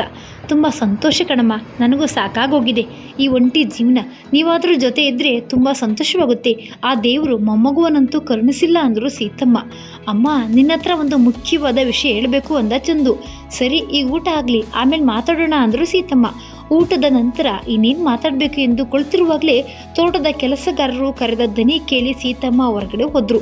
ಅವ್ರಿಗೆ ಹೇಳಬೇಕಾದ ವಿವರಗಳನ್ನೆಲ್ಲ ನೀಡಿ ಒಳ ಬಂದರು. ಅದೇ ಸಮಯದಲ್ಲಿ ಚಿಕ್ಕಪ್ಪ ಹಾಗೂ ನಿಖಿಲ್ನ ಆಗಮನವಾಯಿತು. ಚಿಕ್ಕಪ್ಪ ಹಾಗೂ ನಿಖಿಲ್ ಜೊತೆಗೆ ಕ್ಷೇಮ ಸಮಾಚಾರಗಳನ್ನ ಮಾತಾಡಿ ನಂತರ ಮಾನಸ್ ಹಾಗೂ ಚಂದು ಚಿಕ್ಕಪ್ಪನ ಮನೆಗೆ ಚಿಕ್ಕಮ್ಮನನ್ನ ಭೇಟಿಯಾಗಲು ಹೋದ್ರು. ಅಲ್ಲಿಂದ ಹಿಂತಿರುಗಿ ಬರುತ್ತಿದ್ದಂತೆಯೇ ಚಂದನ್ನ ಆಪ್ತ ಸ್ನೇಹಿತ ಅಯ್ಯಪ್ಪ ಅವನಿಗಾಗಿ ಕಾಯ್ತಾ ಇದ್ದ. ಮತ್ತೆ ಅವನೊಟ್ಟಿಗೆ ಹೊರಕ್ಕೆ ಹೋದ ಚಂದು ಬರುವಾಗ ಮಧ್ಯರಾತ್ರಿ ಕಳೆದಿತ್ತು. ಮಾರನೇ ದಿನ ಬೆಳಿಗ್ಗೆ ಅಮ್ಮನಿಗೆ ವಿಷಯ ತಿಳಿಸ್ಬೇಕು ಎನ್ಕೊಂಡಿದ್ದ ಚಂದು, ಆದರೆ ಸೀತಮ್ಮನವರು ತೋಟದ ಕೆಲಸದಲ್ಲಿ ಇಡೀ ದಿನ ಬ್ಯುಸಿ ಇದ್ರು. ಇನ್ನೇನು ಹೊರಡುವ ಸಮಯ ಹತ್ತಿರ ಬಂದಿತ್ತು ಎನ್ನುವಾಗ ಸೀತಮ್ಮನವರು ಮನೆಗೆ ಬಂದ್ರು. ಇನ್ನು ಊಟ ಮುಗಿದ ನಂತರ ಬೆಂಗಳೂರಿಗೆ ಹೊರಡುವ ಸಮಯ ಆಗ್ಬಿಡುತ್ತದೆ. ಹೇಗಾದ್ರೂ ಮಾಡಿ ಅಮ್ಮನಿಗೆ ವಿಷಯ ತಿಳಿಸ್ಲೇಬೇಕು ಎಂದುಕೊಂಡ ಚಂದು, ಅಮ್ಮ ನಿನಗೊಂದು ಸಂತೋಷದ ವಿಷಯ, ನೀನು ಇನ್ನು ಕೆಲವೇ ತಿಂಗಳಲ್ಲಿ ಅಜ್ಜಿ ಆಗ್ತಿದ್ದೀಯಾ ಎಂದು ಹೇಳಿದ. ಏನ್ ಹೇಳ್ತಿದ್ದೀಯಾ? ನೀನ್ ಹೇಳೋ ಮಾತು ನಿಜನಾ? ಅಂತೂ ದೇವರು ಕಂಡ್ಬಿಟ್ಟ. ಅದನ್ಯಾಕೆ ಇಷ್ಟು ದಿನ ನನ್ನಿಂದ ಬಚ್ಚಿಟ್ಟೆ ಎಂದ್ರು ಸೀತಮ್ಮ ಸಂತೋಷ ಹಾಗೂ ಆಶ್ಚರ್ಯದಿಂದ. ಅಲ್ಲಮ್ಮ ಅದು ಎಂದು ಚಂದು ಮುಂದುವರಿಸುವ ಮೊದಲೇ ಚಿಕ್ಕಪ್ಪ ಆಗಮಿಸಿದ್ರು. ನಾನೇನೋ ಶುಭ ಸಮಾಚಾರ ಕೇಳಿದೆ, ಏನದು? ಇನ್ನೊಮ್ಮೆ ಹೇಳಿ ಎಂದರು ಚಿಕ್ಕಪ್ಪ. ಇನ್ನು ಕೆಲವೇ ತಿಂಗಳುಗಳಲ್ಲಿ ನಾನು ಅಜ್ಜಿ ಆಗ್ತಿದ್ದೀನಂತೆ. ಇಷ್ಟು ವರ್ಷ ಕಾದಿದ್ದಕ್ಕೂ ಸಾರ್ಥಕವಾಯಿತು ಅಂದ್ರು ಸೀತಮ್ಮ. ಹೌದಾ, ಬಹಳ ಸಂತೋಷ ಎಂದ್ರು ಚಿಕ್ಕಪ್ಪ. ಏನಮ್ಮ ಮಾನಸ, ನಿನ್ನ ಆರೋಗ್ಯ ಚೆನ್ನಾಗಿದೆಯಾ? ನೀನು ನನ್ನಿಂದ ವಿಷಯ ಮುಚ್ಚಿಟ್ಟಿಯಲ್ಲ, ಇರಲಿ ಬಿಡು, ನಿನ್ನ ಆರೋಗ್ಯ ಹುಷಾರಾಗಿ ನೋಡ್ಕೊಳ್ಳೋದು ಈಗ ಮುಖ್ಯ ಅಂದರು ಸೀತಮ್ಮ. ಚಿಕ್ಕಪ್ಪನ ಸಮ್ಮುಖದಲ್ಲಿ ಎಲ್ಲ ವಿಚಾರಗಳನ್ನು ಹೇಳಲು ಇಷ್ಟಪಡದ ಚಂದನ್ ಇನ್ನೊಮ್ಮೆ ಬಂದು ತಾಯಿಗೆ ವಿಷಯವನ್ನು ತಿಳಿಸಬೇಕು ಎಂದುಕೊಂಡ. ಇನ್ನು ಕಾದರೆ ಬೆಂಗಳೂರಿಗೆ ತಲುಪುವುದು ಬಹಳ ರಾತ್ರಿಯಾಗುತ್ತದೆ ಎಂದು ಚಂದನ್ ಹಾಗೂ ಮಾನಸ ಬೇಗನೆ ಹೊರಟರು. ಮಾನಸಾಳಿಗೆ ಸೀತಮ್ಮನವರು ತುಂಬಾ ಜಾಗರೂಕತೆಯಿಂದ ಇರಲು ಹೇಳಿದ್ರು. ತಾಯಿಗೆ ಅರ್ಧ ಸತ್ಯವನ್ನ ಮಾತ್ರ ತಿಳಿಸಿದ ಚಂದು ಹಾಗೂ ಮಾನಸ ಬೆಂಗಳೂರಿನ ಕಡೆ ಹೊರಟರು. ಇದೇನ್ ಮಾಡಿದೆ ಚಂದು? ಅಮ್ಮನ ಹತ್ರ ಪೂರ್ತಿ ವಿಷಯ ಹೇಳಿಲ್ವಲ್ಲ ನೀನು ಅಂದಳು ಮಾನಸ. ಇಲ್ಲ ಮಾನಸ, ನಾನು ಹೇಳ್ಬೇಕು ಅಂತಲೇ ಇದ್ದೆ. ಅಷ್ಟೊತ್ತಿಗೆ ಚಿಕ್ಕಪ್ಪ ಬಂದರು. ಅವರ ಎದುರುಗಡೆ ಎಲ್ಲ ವಿಷಯ ಹೇಳುವ ಆಗೂ ಇಲ್ಲ. ಅಮ್ಮನನ್ನ ಮಾತ್ರ ಕರೆದು ಮಾತಾಡೋಣ ಅಂದ್ರೆ ಅವರ ಎದುರು ಸರಿಯಾಗೋದಿಲ್ಲ ಅಲ್ವಾ, ಹಾಗಾಗಿ ನಾನು ಸುಮ್ಮನಾದೆ ಅಂದ ಚಂದು. ಆದರೂ ಅಮ್ಮನಿಗೆ ವಿಷಯ ಸರಿಯಾಗಿ ತಿಳಿಸ್ಬೇಕು, ಅವರಿಂದ ನಾವು ಏನನ್ನು ಮುಚ್ಚಿಡಬಾರ್ದು ಅಲ್ವಾ ಅಂದಳು ಮಾನಸ. ಖಂಡಿತ ಮಾನಸ, ನನಗೂ ಅವರಿಗೆ ಎಲ್ಲ ಹೇಳಬೇಕು ಅಂತಾನೆ ಇರೋದು ಅಂದ ಚಂದು. ಈ ವಾತಾವರಣ ಎಷ್ಟು ಚೆನ್ನಾಗಿದೆ ಅಲ್ವಾ, ಒಂದು ಒಳ್ಳೆ ಡ್ಯೂಯೆಟ್ ಸಾಂಗ್ ಹಾಕು. ನಿನ್ನ ಡ್ರೈವಿಂಗು, ಈ ಸುಂದರ ಸಂಜೆ, ಬಿಸಿ ಬಿಸಿ ಕಾಫಿ, ಒಳ್ಳೆ ಡ್ಯೂಯೆಟ್ ಸಾಂಗ್ ಇದ್ರೆ ನಾನಂತೂ ಫುಲ್ ಖುಷ್ ಕಣೋ ಅಂದಳು ಮಾನಸ. ಚಂದು ರೆಕಾರ್ಡರ್ ಆನ್ ಮಾಡ್ತಿದ್ದಂತೆಯೇ ಒಂದು ಮಳೆ ಬಿಲ್ಲು ಒಂದು ಮಳೆ ಮೋಡ ಎಂಬ ಸುಂದರ ಗೀತೆ ಶ್ರೇಯಾ ಘೋಷಾಲ್ ಮಧುರ ಧ್ವನಿಯಲ್ಲಿ ಕೇಳತೊಡಗಿತು. ಅಬ್ಬಾ, ಎಂತ ಚಂದದ ಹಾಡು, ನನಗಂತೂ ತುಂಬಾ ಇಷ್ಟ ಅಂದಳು ಮಾನಸ. ಹೌದು ಅಂದ ಚಂದು. ಯಾಕೋ ಏನು ಯೋಚನೆ ಮಾಡ್ತಿದ್ದೀಯಾ ಅಂದಳು ಮಾನಸ. ಏನಿಲ್ಲ ಮಾನಸ, ಮತ್ತೆ ನಾನು ಮುಂದಿನ ವಾರ ಬಂದು ಅಮ್ಮನಿಗೆ ವಿಷಯ ಹೇಳ್ಬಿಡ್ತೀನಿ, ಅಲ್ಲಿ ತನಕ ನನಗೆ ಸರಿ ಆಗಲ್ಲ ಅಂದ ಚಂದು. ಖಂಡಿತ ಕಣೋ, ಅದೇ ಹಾಗೆ ಮಾಡು ಅಂದಳು ಮಾನಸ. ಚಂದು, ಬೇಗ ನಮಗೆ ನಮ್ಮ ಮಗು ಸಿಕ್ಕು ಊರಿಗೆ ಹೋಗಿ ನಾವು ಹೀಗೆ ಖುಷಿಯಾಗಿ ನಗ್ತಾ ಯಾವಾಗಲೂ ಸಂತೋಷವಾಗಿ ಇರ್ಬೇಕಣೋ, ಅಷ್ಟೇ ನನ್ನ ಕನಸು, ಇನ್ನೇನು ಬೇಡ ನನಗೆ ಎಂದಳು ಮಾನಸ. ನನಗೂ ಅಷ್ಟೇ ಕಣೆ, ಆ ದಿನ ಬೇಗ ಬರಲಿ ಅಂತ ಬೇಡ್ಕೋತೀನಿ ಎಂದು ಚಂದು ಇನ್ನು ಮಾತೆ ಮುಗಿಸಿರ್ಲಿಲ್ಲ. ಆ ವಿಧಿಯಾಟವೇ ಬೇರೆ ಇತ್ತು. ಅದೆಲ್ಲಿಂದ ಬಂದಿತ್ತು? ಒಂದು ಬೃಹತ್ ಲಾರಿ ಒಂದೇ ಸಾರಿಗೆ ಚಂದುವಿನ ಕಾರಿಗೆ ಮುಖಾಮುಖಿ ಆಯಿತು. ಏನು ಎತ್ತ ಹೇಗಾಯಿತು ಎಂದು ತಿಳಿದುಕೊಳ್ಳುವ ಅವಕಾಶವೂ ಇರದಂತೆ ಬಹಳ ವೇಗದಲ್ಲಿದ್ದ ಲಾರಿ ಹಾಗೂ ಕಾರ್ ಡಿಕ್ಕಿ ಆಯಿತು. ಎರಡು ವಾಹನಗಳು ತುಂಬಾ ವೇಗದಲ್ಲಿದ್ದರಿಂದ ಸಾಕಷ್ಟು ನಷ್ಟವಾಗಿತ್ತು. ನಷ್ಟ, ಭಯಂಕರ ನಷ್ಟ. ಬರೀ ವಾಹನಕ್ಕಲ್ಲ, ಒಳಗಿದ್ದ ಮನುಷ್ಯರಿಗೂ ಆಗಿತ್ತು. ಮತ್ತೆಂದೂ ತಿರುಗಿ ಬಾರದ ಲೋಕಕ್ಕೆ ಚಂದು ಮತ್ತು ಮಾನಸ ಹೊರಟು ಹೋಗಿದ್ರು. ಆಸ್ಪತ್ರೆಗೆ ಕರೆದುಕೊಂಡು ಹೋಗುವ ಅವಕಾಶವೂ ಇಲ್ಲದಂತೆ ಸ್ಥಳದಲ್ಲೇ ಮೃತಪಟ್ಟಿದ್ರು. ಕೆಲವೇ ಕ್ಷಣಗಳ ಹಿಂದೆ ತಮ್ಮ ಭವ್ಯ ಭವಿಷ್ಯತ್ತಿನ ಬಗ್ಗೆ ಮಾತಾಡ್ತಿದ್ದ ದಂಪತಿಗಳ ಭವಿಷ್ಯ ಅಲ್ಲೇ ಮುಗಿದಿತ್ತು. ಚಂದು ಫೋನ್ ಬರಲಿಲ್ಲ. ಎಷ್ಟೊತ್ತಿಗಾಗಲೇ ತಲುಪಿರ್ಬೇಕಲ್ಲ. ಈ ಚಂದುಗಂತೂ ಬರೀ ಮರೆವು. ತಲುಪಿದ ತಕ್ಷಣ ಫೋನ್ ಮಾಡಿ ತಿಳಿಸು ಎಂದ್ರೂ ನೆನಪಿರುವುದಿಲ್ಲ. ಮಾನಸಲಾದ್ರೂ ಫೋನ್ ಮಾಡ್ಬೇಕಿತ್ತಲ್ಲ ಎಂಬ ಯೋಚನೆಯಲ್ಲಿದ್ರು ಸೀತಮ್ಮ. ನಾನೇ ಒಮ್ಮೆ ಅವರ ಫೋನ್ ನಂಬರ್ಗೆ ಪ್ರಯತ್ನ ಪಡ್ತೀನಿ ಎಂದು ತಮ್ಮ ಸ್ಥಿರ ದೂರವಾಣಿಯಿಂದ ಕರೆ ಮಾಡಲು ಪ್ರಯತ್ನ ಪಟ್ಟರು. ಆದರೆ ಕರೆ ಸಂಪರ್ಕವೇ ಆಗಲಿಲ್ಲ. ಇರ್ಲಿ, ಸುಸ್ತಾಗಿದ್ದಾರೆಂದು ಕಾಣುತ್ತದೆ, ಬೆಳಗ್ಗೆ ಪ್ರಯತ್ನಿಸಿದ್ರಾಯ್ತು ಎಂದುಕೊಂಡು ಮಲಗಲು ಹೋಗಬೇಕು ಎನ್ನುತ್ತಿರುವಾಗಲೇ ದೂರವಾಣಿ ಕರೆ ಬಂತು. ಓ, ಈಗ ತಲುಪಿದ್ರು ಅಂತ ಅನಿಸುತ್ತೆ ಎಂದು ಫೋನ್ ತೆಗೆದುಕೊಂಡ್ರು ಸೀತಮ್ಮ. ನಾವು ಹೆದ್ದಾರಿ ಪೊಲೀಸರು ಮಾತಾಡ್ತಿರುವುದು. ಚಂದನ್ ಅನ್ನೋರು ನಿಮ್ಗೇನಾಗಬೇಕು ಎಂದರು ಪೊಲೀಸ್. ಚಂದು ನನ್ನ ಮಗ ಸರ್, ಏನಾಯ್ತು ಎಂದರು ಸೀತಮ್ಮ ಗಾಬರಿಯಿಂದ. ಅಮ್ಮ, ನಿಮ್ಮ ಮನೆಯಲ್ಲಿ ಮತ್ತೆ ಬೇರೆ ಯಾರಿದ್ದಾರೆ ಅಂದರು ಪೊಲೀಸರು. ಇಲ್ಲ, ನಾನೊಬ್ಳೇ ಇರೋದು, ಹೇಳಿ ಏನಾಯ್ತು ಅಂತ ಅಂದರು ಸೀತಮ್ಮ. ಇಲ್ಲಮ್ಮ, ಒಂದು ಸಣ್ಣ ಅಪಘಾತವಾಗಿದೆ, ನೀವು ಧೈರ್ಯವಾಗಿರಿ. ನಿಮ್ಮ ಮನೆಯ ಅಕ್ಕಪಕ್ಕ ನಿಮ್ಮ ಸಂಬಂಧಿಕರು ಯಾರಾದರೂ ಇದ್ದಾರೆಯೇ ಎಂದರು ಪೊಲೀಸರು. ಹೌದು, ನನ್ನ ಮೈದುನೇ ಇದ್ದಾರೆ. ಚಂದು, ಮಾನಸ ಹೇಗಿದ್ದಾರೆ ದಯವಿಟ್ಟು ತಿಳಿಸಿರಿ ಸರ್ ಎಂದರು ಸೀತಮ್ಮ. ದಯವಿಟ್ಟು ಅವರ ಫೋನ್ ನಂಬರ್ ಕೊಡ್ತೀರಾ ಮೇಡಮ್ ಅಂದರು ಪೊಲೀಸರು. ಯಾಕೆ ಸರ್, ಏನಾಗಿದೆ ದಯವಿಟ್ಟು ನನಗೆ ತಿಳಿಸಿ ಎನ್ನುತ್ತಾ ಫೋನ್ ನಂಬರ್ ನೀಡಿದ್ರು ಸೀತಮ್ಮ. ಧೈರ್ಯವಾಗಿರಿ ಅಮ್ಮ ಎಂದು ಹೇಳುತ್ತಾ ಪೊಲೀಸರು ಕರೆಯನ್ನ ಸ್ಥಗಿತಗೊಳಿಸಿದ್ರು. ಏನೂ ಮಾಡಲು ತೋಚದೆ ಸೀತಮ್ಮ ಗಾಬರಿಯಿಂದ ಶತಪಥ ಓಡಾಡತೊಡಗಿದ್ರು. ಕೊಂಚ ಸುಧಾರಿಸಿಕೊಂಡು ಮೈದುನ ರಾಜಪ್ಪನವರ ಫೋನನ್ನು ಸಂಪರ್ಕಿಸಲು ಪ್ರಯತ್ನಿಸಿದ್ರು. ಆ ಹೊತ್ತಿಗಾಗಲೇ ಅವರೆಲ್ಲರೂ ಸೀತಮ್ಮನವರ ಮನೆಗೆ ಬಂದರು. ಏನಾಗ್ತಾ ಇದೆ ಇಲ್ಲಿ, ನನಗೆ ದಯವಿಟ್ಟು ತಿಳಿಸ್ತೀರಾ ಅಂದರು ಸೀತಮ್ಮ. ಏನಿಲ್ಲ, ನೀವು ಧೈರ್ಯವಾಗಿರಬೇಕು, ನಾವು ನಿಮ್ಮ ಜೊತೆ ಇದ್ದೀವಿ ಅಂದರು ರಾಜಪ್ಪನವರ ಹೆಂಡತಿ ರಾಧಮ್ಮ. ಅದ್ಗೆ ಸ್ವಲ್ಪ ಶಾಂತವಾಗಿ ಕುಳಿತುಕೊಳ್ಳಿ, ಮನಸ್ಸನ್ನು ಧೈರ್ಯ ಮಾಡಿಕೊಳ್ಳಿ. ಆಗಬಾರದ ಘಟನೆಯೊಂದು ನಡೆದಿದೆ. ಚಂದು ಮತ್ತು ಮಾನಸ ಅಪಘಾತದಲ್ಲಿ ಮೃತ ಎಂದು ರಾಜಪ್ಪನವರು ಮಾತು ಮುಗಿಸುವ ಮೊದಲೇ ಸೀತಮ್ಮನವರು ಮೂರ್ತಿ ತಪ್ಪಿಬಿದ್ರು. ರಾಮನಗರದ ತೋಟದ ಮನೆಯಲ್ಲಿದ್ದ ಕಾರುಣ್ಯಳಿಗೆ ಅದು ಎಂದಿನಂತೆ ಸುಂದರ ಬೆಳಗು. ಬೆಳಿಗ್ಗೆ ಎದ್ದು ಕಾಫಿಯೊಡನೆ ದಿನಪತ್ರಿಕೆ ಓದುವುದು ಅವಳ ಅಭ್ಯಾಸ. ಅದರಂತೆ ದಿನಪತ್ರಿಕೆಯನ್ನ ತಲ್ಲೀನಲಾಗಿ ಓದ್ತಾ ಇದ್ದಳು. ಒಳಪುಟವನ್ನ ತೆಗೆಯುತ್ತಿದ್ದಂತೆಯೇ ಚಂದು ಹಾಗೂ ಮಾನಸಾರ ಫೋಟೋ ನೋಡಿ ಗಾಬರಿಗೊಂಡಳು. ಅದರಲ್ಲಿ ನೀಡಿದ್ದ ವರದಿಯನ್ನ ನೋಡಿ ಕಾರುಣ್ಯಳಿಗೆ ಆಘಾತವಾಯಿತು. ಅಯ್ಯೋ ದೇವ್ರೆ, ಇದೇನಾಗೋಯ್ತು? ಹೋದ ವಾರ ತಾನೇ ನಮ್ಮೊಂದಿಗೆ ನಗು ನಗುತ್ತಾ ಮಾತಾಡಿದ್ದ ದಂಪತಿಗಳು, ಇದ್ಯಾವ ನ್ಯಾಯ ದೇವ್ರೆ ಎಂದು ಬಹಳ ನೊಂದುಕೊಂಡಳು. ಅವಳ ಮನದಲ್ಲಿ ನೂರಾರು ಸಾವಿರಾರು ಯೋಚನೆಗಳು ಬರಲಾರಂಭಿಸಿದವು. ಮನಸ್ಸು ತಳಮಳಗೊಂಡಿತು. ಜೊತೆಯಲ್ಲಿದ್ದ ನಾಗಮ್ಮನಿಗೆ ವಿಷಯ ತಿಳಿಸಿದಳು. ಕಾರುಣ್ಯಳ ಪರಿಸ್ಥಿತಿಯನ್ನ ನೋಡಿದ ನಾಗಮ್ಮರಿಗೂ ಗಾಬರಿ ಆಯಿತು. ತುಂಬು ಬಸುರಿ, ಏನಾದರೂ ಹೆಚ್ಚು ಕಡಿಮೆ ಆದರೆ ಎಂದು ಚಿಂತಿಸಿದ್ರು. ಏನ್ ಮಾಡಬೇಕೆಂದೇ ತಿಳಿಯದೆ ಕಾರುಣ್ಯ ಮಂಜುವಿಗೆ ದೂರವಾಣಿ ಕರೆ ಮಾಡಿದಳು. ಮಂಜು, ಎಲ್ಲಿದ್ದೀಯೋ, ಹೇಗಿದ್ದೀಯೋ? ಹಾಗೆ ತಕ್ಷಣಕ್ಕೆ ನಾನಿರುವ ರಾಮನಗರದ ತೋಟದ ಮನೆಗೆ ಬಾ. ನಾನು ಅತ್ಯಂತ ಕಷ್ಟದ ಪರಿಸ್ಥಿತಿಯಲ್ಲಿದ್ದೇನೆ. ನೀನೀಗ ಬರ್ದೇ ಇದ್ರೆ ನನಗೆ ನಾನು ಏನ್ ಮಾಡುವೆನೋ ಎಂದು ತಿಳಿದಿಲ್ಲ. ದಯವಿಟ್ಟು ಬಾ. ಇಷ್ಟು ಹೇಳಿ ಫೋನ್ ಇಟ್ಟಳು. ಕಾರುಣ್ಯಳ ಫೋನ್ ಕರೆ ಬಂದ ನಂತರ ಗಡಿಬಿಡಿಯಲ್ಲಿ ಮಂಜು ಸರಿಯಾಗಿ ವಿಷಯವೂ ತಿಳಿಯದೆ ಗಾಬರಿಯಿಂದ ರಾಮನಗರದ ತೋಟದ ಮನೆ ಕಡೆ ಬಂದನು. ಕಾರುಣ್ಯಳ ಕರೆ ಬರುತ್ತಿದ್ದಂತೆಯೇ ಮಂಜು ತನ್ನ ಕೆಲಸವನ್ನೆಲ್ಲ ಬಿಟ್ಟು ಕೂಡಲೇ ರಾಮನಗರದ ತೋಟದ ಮನೆಗೆ ಬಂದ. ಮಂಜುವನ್ನ ನೋಡುತ್ತಿದ್ದಂತೆಯೇ ಕಾರುಣ್ಯಳ ದುಃಖದ ಕಟ್ಟೆ ಒಡೆಯಿತು. ಮಂಜು, ನೋಡು ಏನಾಯ್ತು ಅಂತ. ಎಷ್ಟು ಚೆನ್ನಾಗಿ ನಗು ನಗುತ್ತಾ ಮಾತಾಡ್ಕೊಂಡಿದ್ದೋರು ಇಲ್ಲ ಅಂದ್ರೆ ನಂಬಲಿಕ್ಕೆ ಆದ್ರೂ ಆಗುತ್ತಾ? ಏನ್ ಮಾಡೋದಿವಾಗ ನಾವು ಅಂದಳು ಕಾರುಣ್ಯ. ಕಾರುಣ್ಯ, ಮೊದಲು ನೀನ್ ಸಮಾಧಾನವಾಗು. ಏನ್ ವಿಷಯ ಅಂತ ನನಗೆ ಗೊತ್ತೇ ಇಲ್ಲ. ಸರಿಯಾಗಿ ಏನಾಗಿದೆ ಅಂತ ಹೇಳು ಅಂದ ಮಂಜು. ನಂತರ ಕಾರುಣ್ಯಳನ್ನ ಸರಿಯಾಗಿ ಗಮನಿಸಿದ ಮಂಜು ಕೆಂಪಾದ ಕಣ್ಣು, ಬಾಡಿದ ಮುಖ, ಕಾರುಣ್ಯ ಆರೋಗ್ಯ ಸರಿಯಿಲ್ಲ ಎಂದು ತಿಳಿಸಿತ್ತು. ಆಯ್ತು ಕಾರುಣ್ಯ, ನೀನೀಗ ಸ್ವಲ್ಪ ಮಲ್ಗು ಅಂತ ಕಾರುಣ್ಯಳನ್ನ ಬಲವಂತವಾಗಿ ಮಲಗಲು ಕಳಿಸಿದ ಮಂಜು. ನಾಗಮ್ಮ, ಏನಾಯ್ತು, ಏನು ವಿಷಯ ಅಂತ ನಾಗಮ್ಮನವರಲ್ಲಿ ವಿಚಾರಿಸಿದ ಮಂಜು. ಏನಂತ ಹೇಳಿ ಸ್ವಾಮಿ, ನಮ್ಮ ಯಜಮಾನ್ರು ಮತ್ತವರ ಮನೆಯವರು ಇಬ್ರು ಕಾರ್ ಆಕ್ಸಿಡೆಂಟಲ್ಲಿ ತೀರ್ಕೊಂಡಂತೆ. ಆ ದೇವರಿಗೆ ಕಣ್ಣೇ ಇಲ್ಲ. ಈ ವಿಷಯ ಕೇಳಿ ಕಾರುಣ್ಯಮ್ಮ ತುಂಬಾ ಗಾಬರಿ ಮಾಡ್ಕೊಂಡವ್ರೆ. ನೀವೇ ಸ್ವಲ್ಪ ಸಮಾಧಾನ ಮಾಡಿ ಅಂದ್ರು ನಾಗಮ್ಮ. ಅಯ್ಯೋ ದೇವ್ರೆ, ಅದಕ್ಕೆ ಸಾಧ್ಯ? ಚಂದು ಒಳ್ಳೆಯ ಡ್ರೈವರ್, ಇದು ಯಾವಾಗಾಯ್ತು ಅಂದ ಮಂಜು. ಅದೆಲ್ಲ ನನಗೆ ಗೊತ್ತಿಲ್ಲ, ಕಾರುಣ್ಯಮ್ಮನೆ ಪೇಪರ್ನಲ್ಲಿ ಓದಿ ಹೇಳಿದ್ರು ಅಂದ್ರು ನಾಗಮ್ಮ. ಆಯ್ತು ಸರಿ ಬಿಡಿ, ನಾನು ಹೇಗಾದ್ರೂ ವಿಷಯ ಎಲ್ಲ ತಿಳ್ಕೊತೀನಿ ಅಂದ ಮಂಜು. ಅಷ್ಟರಲ್ಲಿ ಮಲಗಿದ ಕಾರುಣ್ಯಳಿಗೆ ಯಾಕೋ ಸಂಕಟವಾದಂತಾಯ್ತು. ಮಲಗಲು ಆಗದೆ ಹೊರಗೆ ಬಂದು ಕುಳಿತಳು. ಮಂಜು, ನನಗೆ ಯಾಕೋ ತುಂಬ ಸುಸ್ತಾಗ್ತಿದೆ, ಸ್ವಲ್ಪ ಹೊಟ್ಟೆ ಕೂಡ ನೋಯ್ತಿದೆ ಎಂದು ಅನಿಸ್ತಾ ಇದೆ ಅಂದಳು ಕಾರುಣ್ಯ. ಅಮ್ಮ, ನೀವು ಮಲ್ಕೊಳ್ಳಿ, ನಿಮಗೆ ಜೀರಿಗೆ ಕಷಾಯ ಮಾಡಿಕೊಡ್ತೀನಿ ಅಂದಳು ನಾಗಮ್ಮ. ನಾಗಮ್ಮ ಕೊಟ್ಟ ಜೀರಿಗೆ ಕಷಾಯದಿಂದ ಹೊಟ್ಟೆ ನೋವು ಕಡಿಮೆ ಆಗದೆ ಜೋರಾಗಿ ಬರತೊಡಗಿತು. ಇನ್ನೇನು ಹೆರಿಗೆ ಸಮೀಪಿಸಿದೆ ಎಂದು ಅರಿತ ನಾಗಮ್ಮ ಮಂಜುವಿಗೆ ತಕ್ಷಣ ಆಸ್ಪತ್ರೆಗೆ ಹೊರಡಲು ತಿಳಿಸಿದಳು. ಸರಿ, ಇಲ್ಲೆಲ್ಲಾದ್ರೂ ಬಾಡಿಗೆ ಕಾರು ಸಿಗುತ್ತಾ ನೋಡ್ತೀನಿ, ಬೆಂಗಳೂರಿಗೆ ಹೋಗೋಣ ಅಂದ ಮಂಜು. ನಮ್ಮ ಹತ್ರ ಅಷ್ಟೆಲ್ಲ ಟೈಮ್ ಇಲ್ಲ, ಇಲ್ಲೇ ರಾಮನಗರದಲ್ಲಿ ಯಾವುದಾದ್ರೂ ಆಸ್ಪತ್ರೆಗೆ ಹೋದ್ರೆ ಒಳ್ಳೇದು ಅಂದ್ರು ನಾಗಮ್ಮ. ಮಂಜು ಹಾಗೂ ನಾಗಮ್ಮ ಕಾರುಣ್ಯಳನ್ನು ಹತ್ತಿರದ ರಾಮನಗರದ ಆಸ್ಪತ್ರೆಯಲ್ಲಿ ದಾಖಲಿಸಿದ್ರು.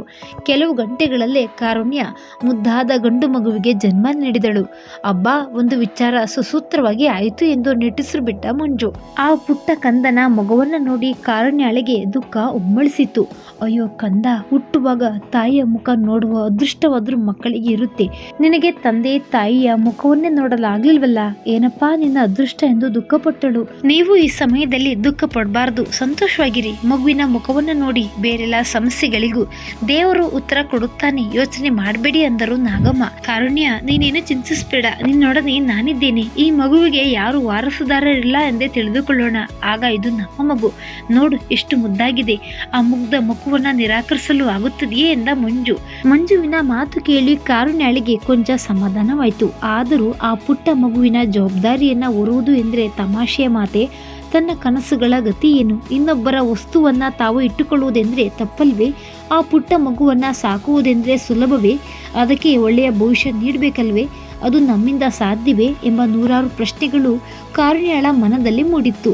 ಆಸ್ಪತ್ರೆಯಲ್ಲಿ 2 ದಿನ ಕಳೆದ ನಂತರ ಕಾರುಣ್ಯ ಹಾಗೂ ಮಗು ಇಬ್ಬರು ಆರೋಗ್ಯವಾಗಿದ್ದಾರೆಂದು ವೈದ್ಯರು ಮನೆಗೆ ತೆರಳಲು ಸೂಚಿಸಿದ್ರು.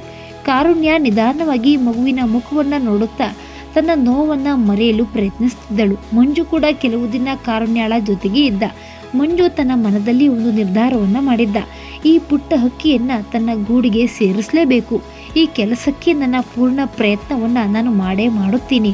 ಒಮ್ಮೆ ಚಂದು ತನ್ನ ತಾಯಿಯ ಬಗ್ಗೆ ಹೇಳಿದ ನೆನಪಿದೆ. ನಾನು ಒಮ್ಮೆ ಆದರೂ ಅವರನ್ನ ಭೇಟಿಯಾಗಲೇಬೇಕು ಹಾಗೂ ಈ ವಿಷಯವನ್ನ ತಿಳಿಸ್ಬೇಕು. ಅವರು ಈ ಮಗುವನ್ನ ನಿರಾಕರಿಸಿದ್ರೆ ನನಗಾವ ಬೇಸರವೂ ಇಲ್ಲ. ನಾನು ಕಾರುಣ್ಯಳನ್ನ ಮದುವೆಯಾಗಿ ಈ ಮಗುವಿಗೆ ನಾನು ತಂದೆಯಾಗುತ್ತೇನೆ.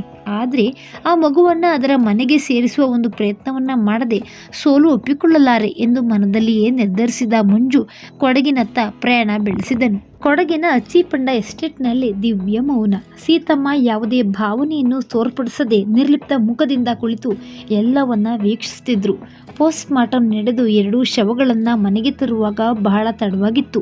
ವಿಷಯ ತಿಳಿಯುತ್ತಿದ್ದಂತೆಯೇ ಮಾನಸಾಳ ಸೋದರ ಮಾವ ಶ್ರೀನಿವಾಸರು ಬಂದಿದ್ರು. ತಂದೆ ತಾಯಿಯನ್ನ ಬೇಗ ಕಳೆದುಕೊಂಡಿದ್ದ ಮಾನಸ ಸೋದರ ಮಾವನ ಆಸರೆಯಲ್ಲಿ ಬೆಳೆದವಳು. ಯಾರಿಗೆ ಯಾರು ಸಮಾಧಾನ ಹೇಳುವುದು, ಏನು ಸಮಾಧಾನ ಹೇಳುವುದು ಎಂದು ಯಾರಿಗೂ ತಿಳಿಯದಾಗಿತ್ತು. ಆ ಮನೆಯಲ್ಲಿ ಮೌನವೇ ಸಾಮ್ರಾಜ್ಯವಾಳ್ತಿತ್ತು. ಚಂದು ಹಾಗೂ ಮಾನಸಾಳ ಅಂತ್ಯಕ್ರಿಯೆಯನ್ನ ಚಿಕ್ಕಪ್ಪನೇ ನಡೆಸಿದ್ರು. ಈ ಎಲ್ಲ ಘಟನೆಗಳಿಂದ ಸೀತಮ್ಮ ಜರ್ಜರಿತರಾಗಿದ್ರು ಕೂಡ ಸ್ಥಿರವಾಗಿದ್ದರು. ಯಾರೊಂದಿಗೂ ಹೆಚ್ಚು ಮಾತಾಡದೆ ಏಕಾಂತದಲ್ಲಿ ಇರಲು ಬಯಸ್ತಾ ಇದ್ರು. ಮಾನಸಾಳ ಸೋದರ ಮಾವ ಬಹಳ ನೊಂದ್ಕೊಂಡಿದ್ರು. ಸಾಯುವಾಗ ಮಾನಸ ಬಸುರಿ ಎಂಬ ವಿಚಾರ ತಿಳಿದ ಮೇಲಂತೂ ಅವರಿಗೆ ಬಹಳ ಬೇಸರವಾಯಿತು. ಮಾನಸಾಳ ಬಾಲ್ಯದಿಂದ ಹಿಡಿದು ಮದುವೆಯ ತನಕದ ಜೀವನವೆಲ್ಲ ಅವರ ಸ್ಮೃತಿ ಪಟಲದಲ್ಲಿ ಮೂಡಿತು. ಅನ್ಯೋನ್ಯ ದಂಪತಿಗಳಾಗಿದ್ದ ಚಂದು ಮಾನಸ ತಿರುಗಿ ಬರಲಾಗದ ಊರಿಗೆ ಹೋಗಿದ್ದಾರೆ ಎನ್ನುವುದು ಇನ್ನೂ ನಂಬಲೂ ಆಗದ ವಿಷಯವಾಗಿತ್ತು. ಚಂದು ಮಾನಸಾರ ಮರಣಾನಂತರದ ಕ್ರಿಯೆಗಳು ಮುಗಿಯುವವರೆಗೂ ಸೋದರ ಮಾವ ಶ್ರೀನಿವಾಸರು ಎಸ್ಟೇಟ್ನಲ್ಲಿ ಸೀತಮ್ಮನವರ ಜೊತೆಯಾಗಿ ಇರುವುದಾಗಿ ನಿರ್ಧರಿಸಿದ್ರು. ನಾಗಮ್ಮ ನೀಡಿದ ಕೆಲವು ಮಾಹಿತಿಗಳ ಆಧಾರದ ಮೇಲೆ ಚಂದುವಿನ ಊರು ಕೊಡಗಿನ ಕುಶಾಲನಗರದ ಬಳಿ ಇದೆ ಎಂದು ತಿಳಿದಿತ್ತು. ಆದರೆ ಅದರ ಸರಿಯಾದ ವಿಳಾಸ ಮಾತ್ರ ಯಾರಿಗೂ ಗೊತ್ತಿರಲಿಲ್ಲ. ಕುಶಾಲನಗರ ತಲುಪಿದ ಮಂಜು ಅಚ್ಚಿಪಂಡ ಎಂಬ ಚಂದುವಿನ ಮನೆತನದ ಹೆಸರು ಗೊತ್ತಿದ್ದರಿಂದ ಅನೇಕರಲ್ಲಿ ವಿಚಾರಿಸಿದ ನಂತರ ಅದು ಬೆಟ್ಟಹಳ್ಳಿಯಲ್ಲಿ ಇದೆ ಎಂದು ತಿಳಿಯಿತು. ಬೆಟ್ಟಹಳ್ಳಿ ತಲುಪಿ ಮಂಜು ಅಚ್ಚಿಪಂಡ ಎಸ್ಟೇಟಿನ ವಿಳಾಸವನ್ನ ಪತ್ತೆ ಹಚ್ಚಿದ. ಎಸ್ಟೇಟನ್ನು ತಲುಪಿದ. ಎಸ್ಟೇಟಿನ ಮಧ್ಯದಲ್ಲಿದ್ದ ಮನೆಯನ್ನ ತಲುಪಿ ಸೀತಮ್ಮನವರಿಗೆ ವಿಷಯ ತಿಳಿಸಬೇಕು ಎಂಬ ತರಾತುರಿಯಿಂದ ಮಂಜು ಹೊರಟಿದ್ದ. ಮಾರ್ಗ ಮಧ್ಯದಲ್ಲೇ ಮಂಜುವಿಗೆ ಚಿಕ್ಕಪ್ಪನ ಭೇಟಿಯಾಯಿತು. ಚಿಕ್ಕಪ್ಪನ ಜೊತೆ ನಿಖಿಲ್ ಕೂಡ ಇದ್ದ. ಸರ್, ಇದು ಚಂದು ಅವರ ಅಚ್ಚಿಪಂಡ ಎಸ್ಟೇಟ್ ಅಲ್ವಾ ಎಂದ ಮಂಜು. ಹೌದು, ನೀವ್ಯಾರು, ಏನಾಗಬೇಕಿತ್ತು ಅಂದ್ರು ಚಿಕ್ಕಪ್ಪ. ಸರ್, ನಾನು ಮಂಜು ಅಂತ. ನಾನು ಚಂದು ಅವರ ತಾಯಿಯನ್ನ ಭೇಟಿಯಾಗಬೇಕು. ಸ್ವಲ್ಪ ಖಾಸಗಿ ವಿಷಯವನ್ನ ಮಾತಾಡಬೇಕಿತ್ತು ಅಂದ ಮಂಜು. ಖಾಸಗಿ ವಿಷಯ ಏನದು? ನಾನು ಚಂದುವಿನ ಚಿಕ್ಕಪ್ಪ. ನೀವು ನನ್ನಲ್ಲೇ ಎಲ್ಲಾ ವಿಷಯವನ್ನ ಹೇಳ್ಬೋದು ಎಂದರು ಚಿಕ್ಕಪ್ಪ. ಅದು ಅವರ ತಾಯಿಯನ್ನ ಭೇಟಿಯಾಗಬೇಕಿತ್ತು ಅಂದ ಮಂಜು ಸ್ವಲ್ಪ ತಡವರಿಸುತ್ತಾ. ಇಲ್ಲ, ಅವರ ಮನಸ್ಥಿತಿ ಅಷ್ಟು ಸರಿಯಾಗಿಲ್ಲ. ಅವರು ಯಾರನ್ನು ಭೇಟಿಯಾಗಲು ಇಷ್ಟಪಡ್ತಿಲ್ಲ. ನೀವು ನನ್ನ ಬಳಿಯೇ ವಿಷಯ ಹೇಳಿ ಎಂದರು ಚಿಕ್ಕಪ್ಪ. ಸರ್, ನಿಮಗೆ ತಿಳಿದಿದೆಯೋ ಇಲ್ವೋ ಗೊತ್ತಿಲ್ಲ. ಚಂದು ಹಾಗೂ ಮಾನಸಾರ ಮಗು ನಮ್ಮ ಬಳಿ ಇದೆ. ಏನು ಮಾತಾಡ್ತಾ ಇದ್ದೀರಾ? ಚಂದು ಮತ್ತೆ ಮಾನಸ ಮಗು ಅದೇಗ್ ಸಾಧ್ಯ? ಏನ್ರಿ ತಲೆ ಕೆಟ್ಟಿದ್ಯಾ ಅಂದ್ರು ಚಿಕ್ಕಪ್ಪ ಗಾಬರಿಯಿಂದ. ಕುಯ್ಯಿ ಮಾಯಿ ಎಲ್ಲಡ್ಕತೆ ಮುಜಿದಿರತ್ತೆಂದು ದರ್ಪದ ದನಿಯಲ್ಲಿ ಹೇಳಿದ ನಿಖಿಲ್ ಹೇಳಿದ ಮಾತು ಅರ್ಥವಾಗದೆ ಮಂಜು ಚಿಕ್ಕಪ್ಪನ ಮುಖ ನೋಡಿದ. ಆಗ್ಲೇ ಚಿಕ್ಕಪ್ಪ ನಿಖಿಲ್ಗೆ ಕಣ್ಣಿನಲ್ಲೇ ಸುಮ್ಮನಿರುವಂತೆ ಹೇಳ್ತಿದ್ರು. ನೋಡಪ್ಪ, ನೀನೇನೋ ತಪ್ಪಾದ ವಿಳಾಸಕ್ಕೆ ಬಂದಿರುವಂತಿದೆ. ನಮ್ಮ ಚಂದು ಮಾನಸ ಅವರ ಮಗುವನ್ನ ವಿಧಿ ಅದಾಗ್ಲೇ ನಮ್ಮಿಂದ ಬೇರ್ಪಡಿಸಿದೆ. ದಯವಿಟ್ಟು ನಮ್ಮ ಮನಕ್ಕೆ ದುಃಖ ನೀಡಬೇಡ. ಮತ್ತಿಂದು ನಿನ್ನ ಮುಖ ತೋರಿಸ್ಬೇಡ. ಹೊರಡು. ನೀನು ಇನ್ನು ಹೋಗದೆ ಇದ್ರೆ ಪೊಲೀಸರಿಗೆ ಕಂಪ್ಲೇಂಟ್ ಕೊಡ್ಬೇಕಾಗುತ್ತದೆ ಎಂದರು ಚಿಕ್ಕಪ್ಪ. ಇಲ್ಲ ಸರ್, ದಯವಿಟ್ಟು ನನ್ನ ಮಾತು ಕೇಳಿ. ಯಾಕೆ ನನ್ನನ್ನ ಚಂದುವಿನ ತಾಯಿಗೆ ಭೇಟಿ ಮಾಡಲು ಬಿಡ್ತಿಲ್ಲ ಎಂದ ಮಂಜು. ಏನಪ್ಪಾ, ನಿನಗೆ ಒಂದ್ಸರಿ ಹೇಳಿದ್ದು ಅರ್ಥ ಆಗಲ್ವಾ? ಇಲ್ಲಿಂದ ಹೋಗ್ತೀಯೋ ಇಲ್ಲ ಪೊಲೀಸರನ್ನ ಕರೀಲೋ? ಹೊರಡು ಇಲ್ಲಿಂದ ಎಂದು ಜೋರಾಗಿ ಹೇಳಿದ್ರು ಚಿಕ್ಕಪ್ಪ. ಇಲ್ಲ ಸರ್, ದಯವಿಟ್ಟು ನನ್ನ ಮಾತು ಎಂದು ಮಂಜು ಮಾತು ಮುಗಿಸೋ ಮೊದಲೇ ಚಿಕ್ಕಪ್ಪ ಹಾಗೂ ನಿಖಿಲ್ ಅವನನ್ನ ಗೇಟಿನಿಂದ ಹೊರಗೆ ಹೋಗುವಂತೆ ಮತ್ತೊಮ್ಮೆ ಜೋರಾಗಿ ಹೇಳಿದ್ರು. ದಾರಿ ಕಾಣದೆ ಮಂಜು ಎಸ್ಟೇಟಿನ ಗೇಟಿನ ಹೊರಗೆ ನಡೆದು ಹೋಗ್ತಿದ್ದ. ಅಷ್ಟರಲ್ಲಿಯೇ ಯಾರೋ ಕರೆದಂತಾಗಿ ಹಿಂತಿರುಗಿ ನೋಡಿದ. ನಿಲ್ಲು, ನಿನ್ನೊಡನೆ ಮಾತಾಡೋದಿದೆ. ನಿನ್ನೆ ಏನೋ ಹೇಳಲು ಬಂದಿರುವಂತಿದೆ. ಏನದು ಎಂದರು ಮಾನಸಾಳ ಸೋದರ ಮಾವ. ತಾವ್ಯಾರು ಅಂತ ಗೊತ್ತಾಗ್ಲಿಲ್ಲ ಅಂದ ಮಂಜು. ನಾನು ಮಾನಸಾಳ ಸೋದರ ಮಾವ ಕಣಪ್ಪ ಎಂದರು ಶ್ರೀನಿವಾಸಯ್ಯ. ಸರ್ ನಮಸ್ಕಾರ, ನಾನು ಒಮ್ಮೆ ಚಂದುವಿನ ತಾಯಿಯನ್ನ ಭೇಟಿ ಆಗ್ಬೇಕಲ್ಲ ಅಂದ ಮಂಜು. ಅಲ್ಲಪ್ಪ ಏನು ವಿಷಯ ಅಂತ ನನ್ನ ಹತ್ರ ಹೇಳು ಅಂದ್ರು ಸೋದರ ಮಾವ. ಇಲ್ಲ ಸರ್, ಅವರನ್ನೇ ಭೇಟಿಯಾಗಿ ಹೇಳ್ಬೇಕು ಎಂದು ಬಂದಿದ್ದೆ. ಆದ್ರೆ ನೀವು ಮಾನಸಾಳ ಸೋದರ ಮಾವ, ಹಾಗಾಗಿ ಹೇಳ್ತೀನಿ. ನಮ್ಮ ಬಳಿಯೇ ಮಾನಸ ಹಾಗೂ ಚಂದುವಿನ ಮಗು ಇದೆ. ನನ್ನ ಗೆಳತಿ ಚಂದು ಹಾಗೂ ಮಾನಸಾರ ಮಗುವಿನ ಬಾಡಿಗೆ ತಾಯಿಯಾಗಿದ್ದಳು ಎಂದ ಮಂಜು. ಏನಪ್ಪ ನೀನೇನ್ ಹೇಳ್ತಿದ್ದೀಯಾ? ನೀನ್ ಹೇಳ್ತಾ ಇರೋ ಮಾತೆಲ್ಲ ನಿಜಾನ ಅಥವಾ ಮೋಸನ? ಈಗಿನ ಕಾಲದಲ್ಲಿ ಯಾರನ್ನು ನಂಬಕ್ಕಾಗೋದಿಲ್ಲ ಅಂದ್ರು ಸೋದರ ಮಾವ. ಇಲ್ಲ ಸರ್, ಖಂಡಿತ ನಿಜ. ನಾನು ಇದೇ ಮಾತನ್ನ ಆ ಚಿಕ್ಕಪ್ಪ ಅವರ ಹತ್ರ ಹೇಳಿದ್ರೆ ಅವರು ನನ್ನನ್ನ ಹೊರಗಡೆ ನೂಕ್ಬಿಟ್ರು ಅಂದ ಮಂಜು. ಹೌದು, ನಾನು ಅವರ ಸಂಭಾಷಣೆಯನ್ನ ದೂರದಿಂದ ಕೇಳ್ತಾ ಇದ್ದೆ, ಹಾಗಾಗಿ ಅನುಮಾನಗೊಂಡು ನಿನ್ನಲ್ಲಿ ಮಾತಾಡಲು ಬಂದದ್ದು. ಅವ್ರು ಏನೆಂದು ಹೇಳಿದ್ರು ಎಂದು ಕೇಳಿದ್ರು ಸೋದರ ಮಾವ. ಅದೇನು ನನಗೆ ಸರಿಯಾಗಿ ಅರ್ಥ ಆಗ್ಲಿಲ್ಲ ಸರ್. ಆ ಚಿಕ್ಕವರು ಏನು ಕತೆ ಮುಗಿಸಿದೆ ಅಂತ ಹೇಳಿದ ಹಾಗಿತ್ತು ಅಂದ ಮಂಜು. ಏನೋ ಕತೆ ಮುಗಿಸೋದ ಅಂದ್ರ? ಅಯ್ಯೋ ಇಲ್ಲ ಸರ್, ನನಗೆ ಸರಿಯಾಗಿ ಗೊತ್ತಾಗ್ಲಿಲ್ಲ. ಆ ಭಾಷೆ ನನಗೆ ಅರ್ಥವಾಗದ ಭಾಷೆ. ಒಟ್ನಲ್ಲಿ ನನಗೆ ಚಂದುವಿನ ತಾಯಿಯನ್ನ ಭೇಟಿಯಾಗುವ ಅವಕಾಶ ಮಾಡಿಕೊಡ್ಲಿಲ್ಲ. ನೀವಾದ್ರೂ ಮಾಡ್ಕೊಡಿ ಅಂದ ಮಂಜು. ಇಲ್ಲಪ್ಪ, ನೀನ್ ಹೇಳ್ತಾ ಇರೋ ಮಾತು ನಿಜ ಅಂತ ಆದ್ರೆ ಏನಾದ್ರೂ ಸಾಕ್ಷಿನಾದ್ರೂ ಇರ್ಬೇಕಲ್ಲ. ಸಾಕ್ಷಿ ಏನಾದ್ರೂ ಇದೆಯೇ ನಿನ್ನ ಹತ್ರ? ಅದನ್ನಾದ್ರೂ ತೋರ್ಸು ಅಂದ್ರು ಸೋದರ ಮಾವ. ಸಾಕ್ಷಿ? ಅಯ್ಯೋ, ನಾನು ಈ ರೀತಿ ಯೋಚನೆ ಮಾಡ್ಲಿಲ್ವಲ್ಲ ಸರ್. ಈಗ ನನ್ನ ಹತ್ರ ಏನು ಸಾಕ್ಷಿ ಇಲ್ಲ, ನನ್ನ ಮಾತನ್ನ ನಂಬಿ ಅಂದ ಮಂಜು. ಅಲ್ಲಪ್ಪ, ನೀನ್ ಹೇಳ್ತಾ ಇರೋದು ನಿಜ ಅಂತಾನೆ ತಿಳಿಯೋಣ, ಆದ್ರೂ ಅದಕ್ಕೇನಾದ್ರೂ ಸಾಕ್ಷಿ ಬೇಕಲ್ವಾ? ಪಾಪ ಸೀತಮ್ಮನವರು ಆಗ್ಲೇ ನೊಂದಿದ್ದಾರೆ. ಮನಸ್ಸಿಗೆ ಮತ್ತಷ್ಟು ಗೊಂದಲ ಬೇಡ. ನೀನ್ ಹೇಳ್ತಿರೋ ವಿಷಯ ಸರಿಯಾಗಿದೆ ಅಂತ ಗೊತ್ತಾದ್ಮೇಲೆ ಅವರಿಗೆ ವಿಷಯ ತಿಳಿಸೋಣ ಅಂತ ಅಷ್ಟೇ ಅಂದ್ರು ಸೋದರ ಮಾವ. ಆಯ್ತು ಬಿಡಿ ಸರ್, ನಿಮ್ಮ ಮಾತು ನನಗೆ ಅರ್ಥ ಆಯ್ತು. ನಾನು ಏನು ಸಾಕ್ಷಿ ತರಬಹುದು ಅಂತ ಯೋಚನೆ ಮಾಡಿ 2 ದಿನದಲ್ಲಿ ಮತ್ತೆ ಬರ್ತೀನಿ ಸರ್. ನೀವಿಲ್ಲೇ ಇರ್ತೀರ ಅಲ್ವಾ ಸರ್ ಅಂದ ಮಂಜು. ಹೌದಪ್ಪ, ಹೊರಡ್ಬೇಕು ಅಂತ ಇದ್ದೆ. ನೀನ್ ನೋಡಿದ್ರೆ ಏನೋ ಹೊಸ ಕತೆ ಹೇಳ್ತಾ ಇದ್ದೀಯಾ. ನಾನು ಇನ್ನೊಂದ್ 2 ದಿನ ಇಲ್ಲೇ ಎದ್ದು ಹೋಗ್ತೀನಿ. ನನಗೆ ನನ್ನದೇ ಆದ ಕೆಲವು ಅನುಮಾನಗಳಿವೆ ಅಂದ್ರು ಸೋದರ ಮಾವ. ಸರಿ, ನಾನೇ ಹೊರಡ್ತೀನಿ ಸರ್. ದಯವಿಟ್ಟು ನಾನು ಬರೋದ್ರೊಳಗೆ ನೀವು ಹೊರಡಬೇಡಿ. ಅವರಿಬ್ರು ನನ್ನನ್ನ ಚಂದು ತಾಯಿಯವರನ್ನ ಭೇಟಿಯಾಗ್ಲಿಕ್ಕೆ ಬಿಡೋಲ್ಲ ಅಂದ ಮಂಜು. ಮಂಜು ಹೊರಡ್ತೀನಿ ಅಂತೇನೋ ಹೇಳಿದ್ದ, ಆದ್ರೂ ಅವನ ಮನಸ್ಸಿನಲ್ಲಿ ಕೆಲವು ಅನುಮಾನಗಳಿತ್ತು. ಈ ಅನುಮಾನವನ್ನ ಪರಿಹರಿಸಿಕೊಂಡೇ ಇಲ್ಲಿಂದ ಹೊರಡಬೇಕು ಅನ್ನೋ ನಿರ್ಧಾರವನ್ನ ಮಾಡಿದ. ಹಾಗೆ ಕೊಡಗಿನಿಂದಲೇ ಕಾರಣ್ಯಾಳಿಗೆ ಕರೆ ಮಾಡಿ ಯಾವ ಸಾಕ್ಷಿಗಳನ್ನ ಒಟ್ಟು ಹಾಕ್ಬೋದು ಎಂದು ಯೋಚಿಸು ಎಂದು ಕೂಡ ಹೇಳಿದ. ಮಂಜುವಿನ ಮನದಲ್ಲೇ ಹೇಳುತ್ತಿದ್ದ 100 ಪ್ರಶ್ನೆಗಳಿಗೆ ಉತ್ತರವನ್ನ ಹುಡುಕ್ಬೇಕಾಗಿತ್ತು. ಹೊಟ್ಟೆ ಬೇರೆ ಚುರುಗುಡ್ತಿತ್ತು. ಹಸಿದ ಹೊಟ್ಟೆಯಲ್ಲಿ ಉತ್ತರಗಳು ಸಿಗೋದಿಲ್ಲ. ಹಾಗಾಗಿ ಮೊದಲು ಊಟ ಮಾಡಿ ಮುಂದಿನ ಯೋಜನೆ ಎಂದು ನಿರ್ಧರಿಸಿದನು. ಎಸ್ಟೇಟ್ನಿಂದ ಸ್ವಲ್ಪ ದೂರದಲ್ಲಿದ್ದ ಹೋಟೆಲೊಂದರಲ್ಲಿ ಹೋಗಿ ಊಟ ಮಾಡಲು ಕುಳಿತನು. ಬಿಸಿ ಅನ್ನವನ್ನ ನೋಡಿದ ಮಂಜುವಿನ ಹಸಿವು ಮತ್ತಷ್ಟು ಹೆಚ್ಚಾಗಿ ಏಕಾಗ್ರತೆಯಿಂದ ಊಟ ಮಾಡ್ತಾ ಇದ್ದನು. ಒಂದೂಟ ಪಾರ್ಸಲ್ ಎಂಬ ಧ್ವನಿಯು ಬರಲು ಮಂಜು ಕತ್ತೆತ್ತಿ ನೋಡಿದ್ರೆ ಅದು ಚಿಕ್ಕಪ್ಪ. ಯಾರಿಗೂ ಊಟ ತೆಗೆದುಕೊಳ್ತಿದ್ದಾರೆ. ಅವರಿಗೆ ಕಾಣದಂತೆ ಟೇಬಲ್ನ ಕೆಳಗೆ ಬಗ್ಗಿದ ಮಂಜು. ಅವರು ಊಟ ತೆಗೆದುಕೊಂಡು ಹೊರಟ ನಂತರ ಅವ್ರಿಗೆ ಗೊತ್ತಾಗದಂತೆ ಆಟೋ ಒಂದರಲ್ಲಿ ಅವರನ್ನ ಹಿಂಬಾಲಿಸಿದನು. ಚಿಕ್ಕಪ್ಪ ಹಾಗೂ ನಿಖಿಲ್ ಇದ್ದ ಜೀಪು ಸುಮಾರು 5 ಕಿಲೋಮೀಟರ್ ದೂರ ಚಲಿಸಿ ನಂತರ ಇನ್ನೊಂದು ಎಸ್ಟೇಟಿನ ಒಳಗೆ ಹೋಯಿತು. ಎಸ್ಟೇಟಿನ ದ್ವಾರದಲ್ಲಿ ಆಟೋದಿಂದ ಇಳಿದ ಮಂಜು ಜೀಪನ್ನ ಹಿಂಬಾಲಿಸಿ ಹೊರಟನು. ನಿಖಿಲ್ ಹಾಗೂ ಚಿಕ್ಕಪ್ಪ ಎಸ್ಟೇಟ್ನಲ್ಲಿಯೇ ಇದ್ದ ಒಂದು ಹಳೆಯ ಮನೆಯನ್ನ ಹೊಕ್ಕರು. ಅವರಿಗೆ ತಿಳಿಯದಂತೆ ಮಂಜು ಅವರನ್ನ ದೂರದಿಂದಲೇ ಹಿಂಬಾಲಿಸಿದನು. ಏ ಸೋಮ, ಸರಿ ಆಯ್ತ್ ಕೇಟ್, ನಂಗೆ ಜ್ಞಾನ ಮಾಡನ್ ಪಡಿ ತಪ್ಪಾಯ್ತು. ಸೀತಾ ಮಂಡಕರ್ ಕುಯ್ಯಿ ಇನ್ನು ಜೀವನ್ ಹುಂಡು ಅದನ್ನೀಗ ಕಲ್ಲುಂಡು ನಿಂಗಡ ದಾರಿಂಗಿ ಉಂಡೆಗಿ ಎಣ್ಣಿದ್ದೆಂದರು ಚಿಕ್ಕಪ್ಪ.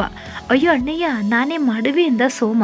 ಬೋರೆ ಆಯಿಂಗ ಎನ್ನಂಗೆ ಎಣ್ಣಜಿ ಸೋಮ್ ನಿಕ್ ಮಂಡಕೆಟ್ಲ ಮೋಚ್ ನಿನ್ ಪೊಲೀಸ್ ಸ್ಟೇಡಿಯಂಡ ಉಂಡ ಬಟ್ಟಲ್ ಡಿಕ್ಕಿ ಪೂಜಿತ್ ಲಾರಿನ್ ಬಟ್ಟೆಲ್ ಬುಟ್ಟಿತ್ ಬಂದ್ಯಾ ನಿನ್ ದಾರ್ ಚೆಂಗಿ ನಂಬಿಕೆಯುಳ್ಳ ಜನಕ್ಕೆ ಎಣ್ಣ ಗೊತ್ತಾಚ ಎಂದರು ಚಿಕ್ಕಪ್ಪ.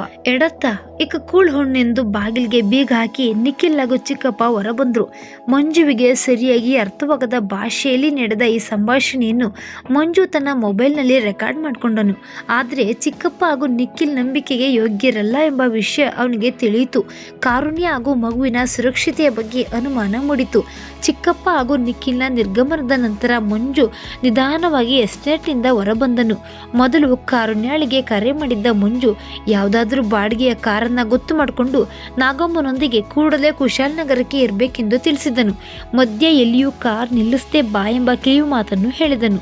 ತನ್ನ ಮೊಬೈಲ್ನಲ್ಲಿ ರೆಕಾರ್ಡ್ ಮಾಡಿದ ವಿಚಾರವನ್ನು ಯಾರಾದರೂ ನಂಬಿಕೆಗೆ ಅರ್ಹ ವ್ಯಕ್ತಿಯಿಂದ ಏನೆಂದು ತಿಳಿದುಕೊಳ್ಬೇಕಿತ್ತು. ಮತ್ತೆ ಅಚ್ಚಂಪಂಡ ಎಸ್ಟೇಟಿನ ಗೇಟನ್ನ ತಲುಪಿದ ಮಂಜು ಒಳಗೆ ಹೋಗದೆ ಯಾರಿಗೂ ಕಾಣದಂತೆ ಅಲ್ಲೇ ಮರಿಯಲ್ಲಿ ಕುಳಿತುಕೊಂಡನು. ಮಾನಸಾಳ ಸೋದರ ಮಾವ ಶ್ರೀನಿವಾಸ್ ಅವರು ಎಲ್ಲಾದರೂ ಕಾಣಿಸಿಕೊಂಡರು ಎಂದು ಕಾಯ್ತಾ ಇದ್ದನು. ತುಂಬಾ ಹೊತ್ತು ಕಾದ ನಂತರ ಸಂಜೆಯ ವೇಳೆಗೆ ಶ್ರೀನಿವಾಸರು ವಾಯು ಸಂಚಾರಕ್ಕೆ ಹೊರಗಡೆ ಬಂದರು. ಚುಟುಕಾಗಿ ಮಂಜುವು ತುಂಬಾ ಮುಖ್ಯವಾದ ವಿಷಯ ತಿಳಿಸಬೇಕೆಂದು ತನ್ನನ್ನ ಬೇರೆಡೆ ಭೇಟಿಯಾಗಬೇಕೆಂದು ಹೇಳಿದನು. ಅದಕ್ಕೆ ಒಪ್ಪಿದ ಶ್ರೀನಿವಾಸರು ಕುಶಾಲ್ ನಗರದ ಗೋಲ್ಡನ್ ಟೆಂಪಲ್ನಲ್ಲಿ ಭೇಟಿಯಾಗುವ. ಅಲ್ಲಿ ಹೆಚ್ಚು ಜನರಿರ್ತಾರೆ. ನಾವು ಯಾರ ಕಣ್ಣಿಗೂ ಬೀಳುವುದಿಲ್ಲ. ನೀನು ಕೂಡಲೇ ಅಲ್ಲಿಗೆ ಹೋಗು. ನಾನು ಕೂಡ ಕೆಲವೇ ಕ್ಷಣದಲ್ಲಿ ಯಾರಿಗೂ ಅನುಮಾನ ಬಾರದಂತೆ ಅಲ್ಲಿಗೆ ತಲುಪುತ್ತೇನೆ ಎಂದು ಹೇಳಿದರು. ಸುಂದರವಾದ ಮಂದಿರವನ್ನು ವೀಕ್ಷಿಸುತ್ತಾ ಮಂಜು ಸೋದರ ಮಾವನ ದಾರಿಯನ್ನು ಕಾಯ್ತಾ ಇದ್ದನು. ಸ್ವಲ್ಪ ಸಮಯದಲ್ಲೇ ಶ್ರೀನಿವಾಸರು ಮಂಜುವನ್ನು ಸೇರಿಕೊಂಡ್ರು. ತಾನು ಚಿತ್ರಿಸಿದ ವಿಡಿಯೋ ದೃಶ್ಯವನ್ನು ಮಂಜು ಸೋದರ ಮಾವನಿಗೆ ತೋರಿಸಿದನು. ಆ ದೃಶ್ಯವನ್ನು ನೋಡುತ್ತಿದ್ದ ಶ್ರೀನಿವಾಸರಿಗೆ ಆಘಾತವಾಯಿತು. ಪಾಪಿಗಳು, ಉಪ್ಪು ತಿಂದ ಮನೆಗೆ ದ್ರೋಹ ಮಾಡಿದ್ದಾರೆ, ನಾಚಿಕೆಗೆಟ್ಟ ಜೀವನ ಎಂದು ಆಕ್ರೋಶದಿಂದ ಹೇಳಿದ್ರು. ಈಗ ಮಗುವಿಗೆ ತೊಂದರೆ ಇದೆ, ದಯವಿಟ್ಟು ಬೇಗ ಅವ್ರನ್ನ ಇಲ್ಲಿಗೆ ಬರಹೇಳು ಎಂದರು ಶ್ರೀನಿವಾಸರು. ಸರ್, ನಾನು ಅದಾಗ್ಲೇ ಕಾರಣೆಯಾಗಿ ಮಗುವನ್ನ ಕರೆತರಲು ಹೇಳಿದ್ದೀನಿ. ವಿಷಯ ಏನ್ ಸರ್, ನನಗೂ ಸ್ವಲ್ಪ ಸರಿಯಾಗಿ ಹೇಳಿ. ಅವರು ಬಹುಶಃ ಕೊಡುವ ಭಾಷೆಯಲ್ಲಿ ಮಾತಾಡಿದ್ದಾರೆ, ನನಗೆ ಸರಿಯಾಗಿ ಅರ್ಥವಾಗಲಿಲ್ಲ ಎಂದ ಮಂಜು. ಈ ರಾಜಪ್ಪ ಮತ್ತೆ ಅವನ ಮಗ ಸೇರಿ ನಮ್ಮ ಮಾನಸ ಹಾಗೂ ಚಂದುವನ್ನ ಕೊಲಿಸಿದ್ದಾರೆ ಮಂಜು ಎಂದು ಕಣ್ಣೀರಾದರು ಶ್ರೀನಿವಾಸರು. ಎಂತ ಅನ್ಯಾಯ, ಎಂತ ಮನುಷ್ಯರು ಅವರು ಎಂದ ಮಂಜು. ಏನಪ್ಪಾ, ಇಂಥ ರಾಕ್ಷಸರು ನಮ್ಮ ಸುತ್ತಮುತ್ತಲು ಇರ್ತಾರೆ ಅಂದ್ರೆ ನನಗೆ ನಂಬಲಿಕ್ಕೆ ಆಗ್ತಾ ಇಲ್ಲ ಅಂದ್ರು ಶ್ರೀನಿವಾಸರು. ಈಗ ಮುಂದೇನ್ ಮಾಡೋ ಸರ್, ಸೀತಮ್ಮ ಅವರನ್ನ ಭೇಟಿಯಾಗಿ ಈ ವಿಷಯವನ್ನೆಲ್ಲ ತಿಳಿಸೋಣವೆ ಎಂದ ಮಂಜು. ಖಂಡಿತ ಈ ಎಲ್ಲ ವಿಷಯಗಳನ್ನ ಅವ್ರಿಗೆ ಹೇಳಲೇಬೇಕು. ಆದ್ರೆ ನಿನ್ನಲ್ಲಿ ಏನ್ ಸಾಕ್ಷಿ ಉಂಟು ಮಂಜು? ಆ ಮಗು ಚಂದು ಹಾಗೂ ಮಾನಸಾರದ್ದೇ ಎನ್ನುವುದಕ್ಕೆ ಎಂದ್ರು ಶ್ರೀನಿವಾಸರು. ಸರ್, ಕಾರಣ್ಯಾಳನ್ನ ನೋಡ್ಕೊಂಡ ನಾಗಮ್ಮ, ಚಂದು ಹಾಗೂ ಮಾನಸಾರೊಡನೆ ಲಾಯರ್ ಜೊತೆ ಮಾಡಿಕೊಂಡ ಅಗ್ರಿಮೆಂಟ್ ಹಾಗೂ ಎಲ್ಲ ಚಿಕಿತ್ಸೆಯನ್ನ ನೀಡಿದ ವೈದ್ಯರು ಎಲ್ಲರೂ ನಮಗೆ ಸಾಕ್ಷಿಯಾಗಿದ್ದಾರೆ ಸರ್ ಎಂದ ಮಂಜು. ಸರಿಯಾಗಿದ್ರೆ ಇನ್ನು ತಡ ಮಾಡುವುದು ಬೇಡ, ಕೂಡಲೇ ಸೀತಮ್ಮನಿಗೆ ಎಲ್ಲ ವಿಷಯ ತಿಳಿಸೋಣ ಎಂದರು ಶ್ರೀನಿವಾಸರು. ರಾತ್ರಿ 10 ಗಂಟೆಯ ನಂತರ ಈ ರಾಜಪ್ಪ ಎಲ್ಲ ಅವರವರ ಮನೆಯಲ್ಲಿರ್ತಾರೆ. ನಾವು ಆ ಸಮಯದಲ್ಲಿ ಎಸ್ಟೇಟ್ಗೆ ಹೋಗೋಣ, ಅಲ್ಲಿಯವರೆಗೆ ನಾವಿಬ್ರು ಇಲ್ಲೇ ಇರೋಣ ಎಂದರು ಶ್ರೀನಿವಾಸರು. ರಾತ್ರಿ ಮನೆ ತಲುಪಿದ ಮಂಜು ಮತ್ತು ಶ್ರೀನಿವಾಸರು ಸೀತಮ್ಮನಿಗೆ ಹೇಗೆ ವಿಷಯವನ್ನ ತಿಳಿಸ್ಬೇಕೆಂದು ಗೊತ್ತಾಗದೆ ಒದ್ದಾಡಿದ್ರು. ಅಮ್ಮ, ನಿಮ್ಮಲ್ಲಿ ಒಂದು ವಿಷಯವನ್ನ ತಿಳಿಸ್ಬೇಕು, ನೀವು ಮನಸ್ಸು ಗಟ್ಟಿ ಮಾಡ್ಕೋಬೇಕು, ದಯವಿಟ್ಟು ಬೇಜಾರಾಗಬೇಡಿ ಎಂದರು ಶ್ರೀನಿವಾಸಯ್ಯ. ಇನ್ಯಾವ ಕೈ ಸುದ್ದಿ ನನ್ನ ಜೀವನಕ್ಕೆ ಬರುತ್ತೆ ಹೇಳಿ? ನನ್ನ ಜೀವ ನನ್ನ ಚಂದು ಜೊತೆ ಹೊರಟೋಗಿದೆ. ಈಗ ಉಳಿದಿರೋದು ಈ ದೇಹ ಮಾತ್ರ. ಈ ದೇಹಕ್ಕೆ ಇನ್ಯಾವ ಎದುರಿಗೂ ಇಲ್ಲ. ಏನಿದ್ರು ಹೇಳಿ ಎಂದರು ಸೀತಮ್ಮ. ಅಮ್ಮ, ನಮ್ಮ ಮಾನಸ ಹಾಗೂ ಚಂದು ಅವರದು ಅಪಘಾತ ಅಲ್ಲಮ್ಮ, ಅದು ಪೂರ್ವ ನಿಯೋಜಿತ ಕೊಲೆ ಎಂದರು ಶ್ರೀನಿವಾಸಯ್ಯ. ಏನು ಕೊಲೆನಾ? ಏನು ಮಾತಾಡ್ತಾ ಇದ್ದೀರಾ? ನನಗೆ ಬಿಡಿಸಿಳಿ. ನನಗೆ ಈ ರೀತಿ ಒಗಟ್ಟಿನಲ್ಲಿ ಮಾತಾಡಿದರೆ ಗೊತ್ತಾಗಲ್ಲ. ಯಾರು ಏನು ಎಲ್ಲ ತಿಳಿಸಿ ಎಂದರು ಸೀತಮ್ಮ. ಅಮ್ಮ, ಇವನು ಮಂಜು ಎಂದು, ಇವನ ಗೆಳತಿ ಕಾರುಣ್ಯ, ಇವರ ಬಳಿ ನಿಮ್ಮ ಮೊಮ್ಮಗ ಅಂದರೆ ನಮ್ಮ ಚಂದು ಹಾಗೂ ಮಾನಸಾಳ ಮಗುವಿದೆ ಎಂದರು ಶ್ರೀನಿವಾಸಯ್ಯ. ಮತ್ತೆ ನೀವು ಒಗಟ್ಟಿನಲ್ಲಿ ಮಾತಾಡ್ತಾ ಇದ್ದೀರಾ? ನನಗೆ ದಯವಿಟ್ಟು ಪೂರ್ತಿಯಾಗಿ ವಿಷಯ ತಿಳಿಸಿ. ನನಗೆ ಸಂತೋಷ ಪಡಬೇಕೋ ದುಃಖ ಪಡಬೇಕೋ ಒಂದು ಗೊತ್ತಾಗ್ತಿಲ್ಲ. ದಯವಿಟ್ಟು ನನಗೆ ಸರಿಯಾಗಿ ವಿಚಾರ ತಿಳಿಸಿ ಎಂದರು ಸೀತಮ್ಮ. ಮಂಜು ತನ್ನ ಪರಿಚಯ ಮಾಡಿಕೊಳ್ಳುತ್ತಾ ಸೀತಮ್ಮನವರಿಗೆ ಚಂದು ಹಾಗೂ ಮಾನಸ ಕಾರುಣ್ಯಾಳನ್ನ ಭೇಟಿಯಾದ ದಿನದಿಂದ ನಡೆದ ವಿವರವನ್ನ ಪೂರ್ತಿಯಾಗಿ ನೀಡಿದನು. ಅಮ್ಮ, ನಿಮ್ಮ ಮಗು ನಮ್ಮ ಬಳಿ ಸುರಕ್ಷಿತವಾಗಿದೆ, ಚಿಂತೆ ಮಾಡಬೇಡಿ ಎಂದು ಹೇಳಿದನು. ಮತ್ತೆ ಈ ಕೊಲೆ ಏನು ಅದರ ವಿಚಾರ ಅಂದ್ರು ಸೀತಮ್ಮ. ಆಗ ಮಂಜು ತನ್ನ ಬಳಿ ಇದ್ದ ವಿಡಿಯೋವನ್ನ ಸೀತಮ್ಮನವರಿಗೆ ತೋರಿಸಿದನು. ಅಮ್ಮ, ಆಸ್ತಿ ಆಸೆಗೆ ಈ ಕೊಲೆ ಮಾಡಿದ್ದಾರೆ ಅಂತ ಕಾಣಿಸುತ್ತೆ. ಈ ರಾಜಪ್ಪನಿಗೆ ನಿಮ್ಮ ಮನೆಗೆ ಮಗು ಬರುತ್ತದೆ ಎಂದು ಅಷ್ಟೇ ತಿಳಿಯಿತು. ಈ ಬಾಡಿಗೆ ತಾಯಿಯ ವಿಚಾರ ತಿಳಿದಿರುವುದಿಲ್ಲವಷ್ಟೇ. ಹಾಗಾಗಿ ಚಂದು ಮಾನಸರ ಕೊಲೆ ಮಾಡುವುದರಿಂದ ಹೊಟ್ಟೆಯಲ್ಲಿದ್ದ ಮಗು ನಾಶವಾಗಿ ಆಸ್ತಿಯೆಲ್ಲ ತಮ್ಮ ಪಾಲಿಗೆ ಸಿಗುತ್ತದೆ ಎಂದು ಬಹುಶಃ ಈ ಯೋಜನೆಯನ್ನ ರೂಪಿಸಿರಬೇಕು. ಅಬ್ಬಾ, ಆಸ್ತಿಗಾಗಿ ಇಂಥ ನೀಚ ಕೃತ್ಯವೇ? ನನ್ನನ್ನು ನೋಡಿಯೂ ಕರುಣೆ ಬರಲಿಲ್ವೇ ಅವನಿಗೆ? ಅವ್ರಿಗೆ ನಾನೇನು ಕಡಿಮೆ ಮಾಡಿದ್ದೆ? ಕೇಳಿದ್ರೆ ಇನ್ನೊಂದಿಷ್ಟು ಆಸ್ತಿಯೇ ಬರೆದು ಕೊಡ್ತಾ ಇರಲಿಲ್ವಾ ಎಂದರು ಸೀತಮ್ಮ. ಕೂಡಲೇ ಕರೆ ಮಾಡಿದ ಸೀತಮ್ಮ, ಒಂದು ಮುಖ್ಯ ವಿಷಯ ಮಾತಾಡಲು ಉಂಟು ಎಂದು ಚಿಕ್ಕಪ್ಪನನ್ನ ಬರಲು ಹೇಳಿದ್ರು. ಜೊತೆಗೆ ಪೊಲೀಸರಿಗೂ ವಿಷಯ ತಿಳಿಸಿದ್ರು. ಸೀತಮ್ಮನವರ ಕರೆಯನ್ನ ಕೇಳಿ ಚಿಕ್ಕಪ್ಪ ಹಾಗೂ ನಿಖಿಲ್ ಮನೆಗೆ ಬಂದ್ರು. ಮಂಜುವನ್ನ ಮನೆಯೊಳಗೆ ನೋಡಿ ಅವರಿಗೆ ಸ್ವಲ್ಪ ಗಾಬರಿ ಆಯಿತು. ಸೀತಮ್ಮ ಚಿಕ್ಕಪ್ಪನವರನ್ನ ಉದ್ದೇಶಿಸಿ, ಏನಪ್ಪಾ ಇದೆಲ್ಲ? ದಯವಿಟ್ಟು ನನಗೆ ವಿವರವಾಗಿ ಸತ್ಯ ತಿಳಿಸು, ನನಗೆಲ್ಲ ಗೊತ್ತಾಗಿದೆ ಎಂದರು. ಏನು ವಿಷಯ? ನನಗೇನು ತಿಳಿದಿಲ್ವೇ ಎಂದರು ಚಿಕ್ಕಪ್ಪ. ಸಾಕಪ್ಪ, ಸಾಕು ಮಾಡು ನಿನ್ನ ನಾಟಕ. ನಿನ್ನನ್ನು ನನ್ನ ಮಗನಂತೆ ಸಾಕ್ಲಿಲ್ವೇ? ಯಾಕೆ ದ್ರೋಹ ಮಾಡಿದೆ ಎಂದರು ಸೀತಮ್ಮ. ನೀವೇನು ಹೇಳ್ತಿದ್ದೀರಾ? ನನಗೊಂದು ಗೊತ್ತಾಗ್ತಿಲ್ಲ. ಈ ಮನುಷ್ಯ ನಿಮ್ಮ ತಲೆಯಲ್ಲಿ ಇಲ್ಲ ಸಲ್ಲದ ವಿಚಾರಗಳನ್ನ ತುಂಬಿರಬೇಕು ಎಂದರು ಚಿಕ್ಕಪ್ಪ. ಹಾಗಾದ್ರೆ ಈ ವಿಡಿಯೋ ಏನಪ್ಪಾ ಅಂದ್ರು ಸೀತಮ್ಮ. ವಿಡಿಯೋವನ್ನ ನೋಡಿ ಒಂದು ಸಾರಿ ಗಾಬರಿಯಾದ ಚಿಕ್ಕಪ್ಪ ತಕ್ಷಣ ಸುಧಾರಿಸ್ಕೊಂಡು, ಅಯ್ಯೋ, ಈಗಿನ ಕಾಲದಲ್ಲಿ ಈ ತರಹದ ವಿಡಿಯೋಗಳನ್ನ ಕಂಪ್ಯೂಟರ್ನಲ್ಲಿ ಆರಾಮಾಗಿ ಮಾಡಬಹುದು, ಅದಕ್ಕೆ ನನ್ನ ಮೇಲೆ ನಂಬಿಕೆ ಇಡಿ ಅಂದ್ರು ಚಿಕ್ಕಪ್ಪ. ಅಷ್ಟರಲ್ಲಿ ಸೋಮನೊಂದಿಗೆ ಪೊಲೀಸರು ಜಾಗಕ್ಕೆ ಆಗಮಿಸಿದ್ರು. ಏನ್ರಿ ರಾಜಪ್ಪ ಅವರೇ, ನಿಮ್ಗೆ ಈ ವ್ಯಕ್ತಿಯ ಪರಿಚಯ ಇದೆಯಾ ಅಂದ್ರು ಪೊಲೀಸರು. ಇವನು ಅಂತ ತಡವರಿಸಿದ್ರು ಚಿಕ್ಕಪ್ಪ. ಎಲ್ಲ ವಿಷಯ ನಮಗೂ ತಿಳಿದಿದೆ. ಸೀತಮ್ಮನವರು ವಿವರವಾಗಿ ಎಲ್ಲವನ್ನೂ ತಿಳಿಸಿದ್ದಾರೆ. ಈ ಸೋಮ ಕೂಡ ತಾನು ಮಾಡಿದ ಕೆಲಸವನ್ನು ಒಪ್ಕೊಂಡಿದ್ದಾನೆ. ನಿಮ್ಮ ಜನ್ಮಕ್ಕೆ ನಾಚಿಕೆ ಆಗೋದಿಲ್ವೇ? ಆ ತಾಯಿಯ ಮನೆಯನ್ನ ಅನಾಥ ಮಾಡ್ಲಿಕ್ಕೆ ಎಂದರು ಪೊಲೀಸರು. ಸರ್, ದಯವಿಟ್ಟು ಇವರನ್ನ ನನ್ನ ಕಣ್ಮುಂದಿನಿಂದ ಆಚೆ ಕರ್ಕೊಂಡು ಹೊರಡಿ. ನನ್ನ ಮನಸ್ಸಿಗೆ ಬಹಳ ಆಘಾತವಾಗಿದೆ ಎಂದರು ಸೀತಮ್ಮ. ಮಂಜುವನ್ನೇ ದುರ್ಗುಟ್ಟಿ ನೋಡುತ್ತಾ ನಿಖಿಲ್ ಹಾಗೂ ಚಿಕ್ಕಪ್ಪ ಪೊಲೀಸರೊಡನೆ ಹೊರಟರು. ಅದೇ ಸಮಯಕ್ಕೆ ಸರಿಯಾಗಿ ಕಾರುಣ್ಯ, ನಾಗಮ್ಮ ಹಾಗೂ ಮಗುವಿನೊಂದಿಗೆ ಎಕ್ಸ್ಟೇಟ್ಗೆ ಆಗಮಿಸಿದಳು. ಆ ಮಗುವಿನ ಮುಖವನ್ನು ನೋಡುತ್ತಿದ್ದಂತೆ ಸೀತಮ್ಮನವರ ಕಣ್ಣುಗಳು ತುಂಬಿ ಬಂದವು. ಆ ಕಣ್ಣೀರು ಸುಖಕ್ಕೋ ದುಃಖಕ್ಕೋ ಎಂಬುದು ಅವರಿಗೆ ತಿಳಿತಿರಲಿಲ್ಲ. ಆ ಪುಟ್ಟ ಕಂದನನ್ನ ಎದೆಗೆ ಅಪ್ಪಿಕೊಂಡು ಸೀತಮ್ಮ, ಓ ದೇವ್ರೇ, ಯಾವುದೋ ಒಂದು ರೀತಿಯಲ್ಲಾದರೂ ನನ್ನ ಜೀವನಕ್ಕೊಂದು ದಾರಿ ತೋರಿದೆ. ಕಗ್ಗತ್ತಲಾದ ಈ ಜೀವನದಲ್ಲಿ ಪುಟ್ಟ ಅಣತಿಯೊಂದನ್ನು ನನಗೆ ನೀಡಿದೆ. ಇನ್ನು ನಾನು ಈ ಪುಟ್ಟ ಕಂದನಿಗಾಗಿ ದಿಟ್ಟವಾಗಿ ಬಾಳುತ್ತೇನೆ ಎಂದರು. ಅದಲ್ವೇ ಅಮ್ಮ ಜೀವನೋತ್ಸಾಹವೆಂದರೆ? ನಿಮ್ಮ ಮನಸ್ಥಿತಿ ನನಗೆ ಬಹಳ ಚೆನ್ನಾಗಿ ಅರ್ಥವಾಗ್ತಿದೆ. ಆದರೆ ಆ ಎಳೆಯ ಬಾಲೆಯನ್ನು ನೋಡಿ ಏನೂ ತಿಳಿದ ಮುಗ್ಧ ಇವನ ಕೈ ಹಿಡಿದು ನಡೆಸಬೇಕಾದವರು ನೀವಲ್ವೇ? ನಿಮ್ಮ ಮನೆಯ ಬೆಳಕು ಇದು. ಇದನ್ನ ಚೆನ್ನಾಗಿ ನೋಡ್ಕೊಳ್ಳಿ. ಜೊತೆಯೇ ನಿಮ್ಮನ್ನ ನೀವು ಸ್ಥಿರವಾಗಿರಿಸಿ ಎಂದರು ಶ್ರೀನಿವಾಸಯ್ಯ. ಖಂಡಿತ ಶ್ರೀನಿವಾಸರೇ, ನಿಮ್ಮ ಉಪಕಾರವನ್ನ ನಾನೆಂದು ಮರೆಯಲಾರೆ ಎಂದರು ಸೀತಮ್ಮ. ತದನಂತರ ಶ್ರೀನಿವಾಸಯ್ಯ ಹಾಗೂ ಸೀತಮ್ಮ ಕಾರುಣ್ಯ ತಂದ ಲಾಯರ್ ಅಗ್ರಿಮೆಂಟ್ ಪತ್ರ ಹಾಗೂ ನಾಗಮ್ಮ ನೀಡಿದ ವಿವರಗಳನ್ನ ಕೇಳಿದ್ರು. ಮಂಜು ಹಾಗೂ ಕಾರುಣ್ಯ, ನಿಮ್ಮ ಉಪಕಾರವನ್ನ ಈ ಜನ್ಮದಲ್ಲಿ ಮರೆಯಲಾರೆ. ಎಲ್ಲವೂ ಕತ್ತಲಾಗಿರುವಾಗ ಎಂಥ ಚಂದದ ಉಡುಗೊರೆಯನ್ನ ನನಗೆ ನೀಡಿದ್ರಿ. ಚಂದುವನ್ನು ಕೂಡ ನಾನೊಬ್ಬಳೇ ಸಾಕಿದ್ದು. ಅವನು ಚಿಕ್ಕವನಿರುವಾಗಲೇ ಅವನ ತಂದೆ ತೀರಿಕೊಂಡಿದ್ರು. ಈ ಪುಟ್ಟ ಚಂದುವನ್ನು ಕೂಡ ನಾನೇ ಸಾಕುತ್ತೇನೆ. ತಲೆಯಲ್ಲಿ ಕೂದಲು ಬೆಳ್ಳಗಾದ್ರೇನು, ದೇಹ ಕೊಂಚ ಬಾಗಿದ್ರೇನು, ಈಗ ಜೀವನದಲ್ಲಿ ಮತ್ತೆ ಉತ್ಸಾಹ ಮೂಡಿದೆ. ಈ ಪುಟ್ಟ ಕಂದನ ಆರೈಕೆಗೆ ನನ್ನ ಜೀವನ ಮೀಸಲಿದೆ. ನಿಮಗೆ ಮತ್ತೊಮ್ಮೆ ತುಂಬಾ ತುಂಬಾ ಧನ್ಯವಾದಗಳು ಅಂದರು ಸೀತಮ್ಮ. ಅಯ್ಯೋ ಅಮ್ಮ, ಇದರಲ್ಲಿ ಉಪಕಾರ ಏನ್ ಬಂತು? ನಾನು ನನ್ನ ಅವಶ್ಯಕತೆಗಾಗಿ ಚಂದು ಮಾನಸಾರಿಗೆ ಈ ಮಗುವನ್ನೇ ಎತ್ತು ಕೊಡುವುದಾಗಿ ಹೇಳಿದ್ದೆ. ಎಲ್ಲಿ ಈ ಪುಟ್ಟ ಕಂದ ಅನಾಥನಾಗಿ ಬೆಳೆಯಬೇಕಾಗಿ ಬರುವುದು ಎಂಬ ಚಿಂತೆ ನನ್ನದಾಗಿತ್ತು. ನಾವೇನೇ ಇವನನ್ನ ನೋಡಿಕೊಳ್ತಾ ಇದ್ದೆವು.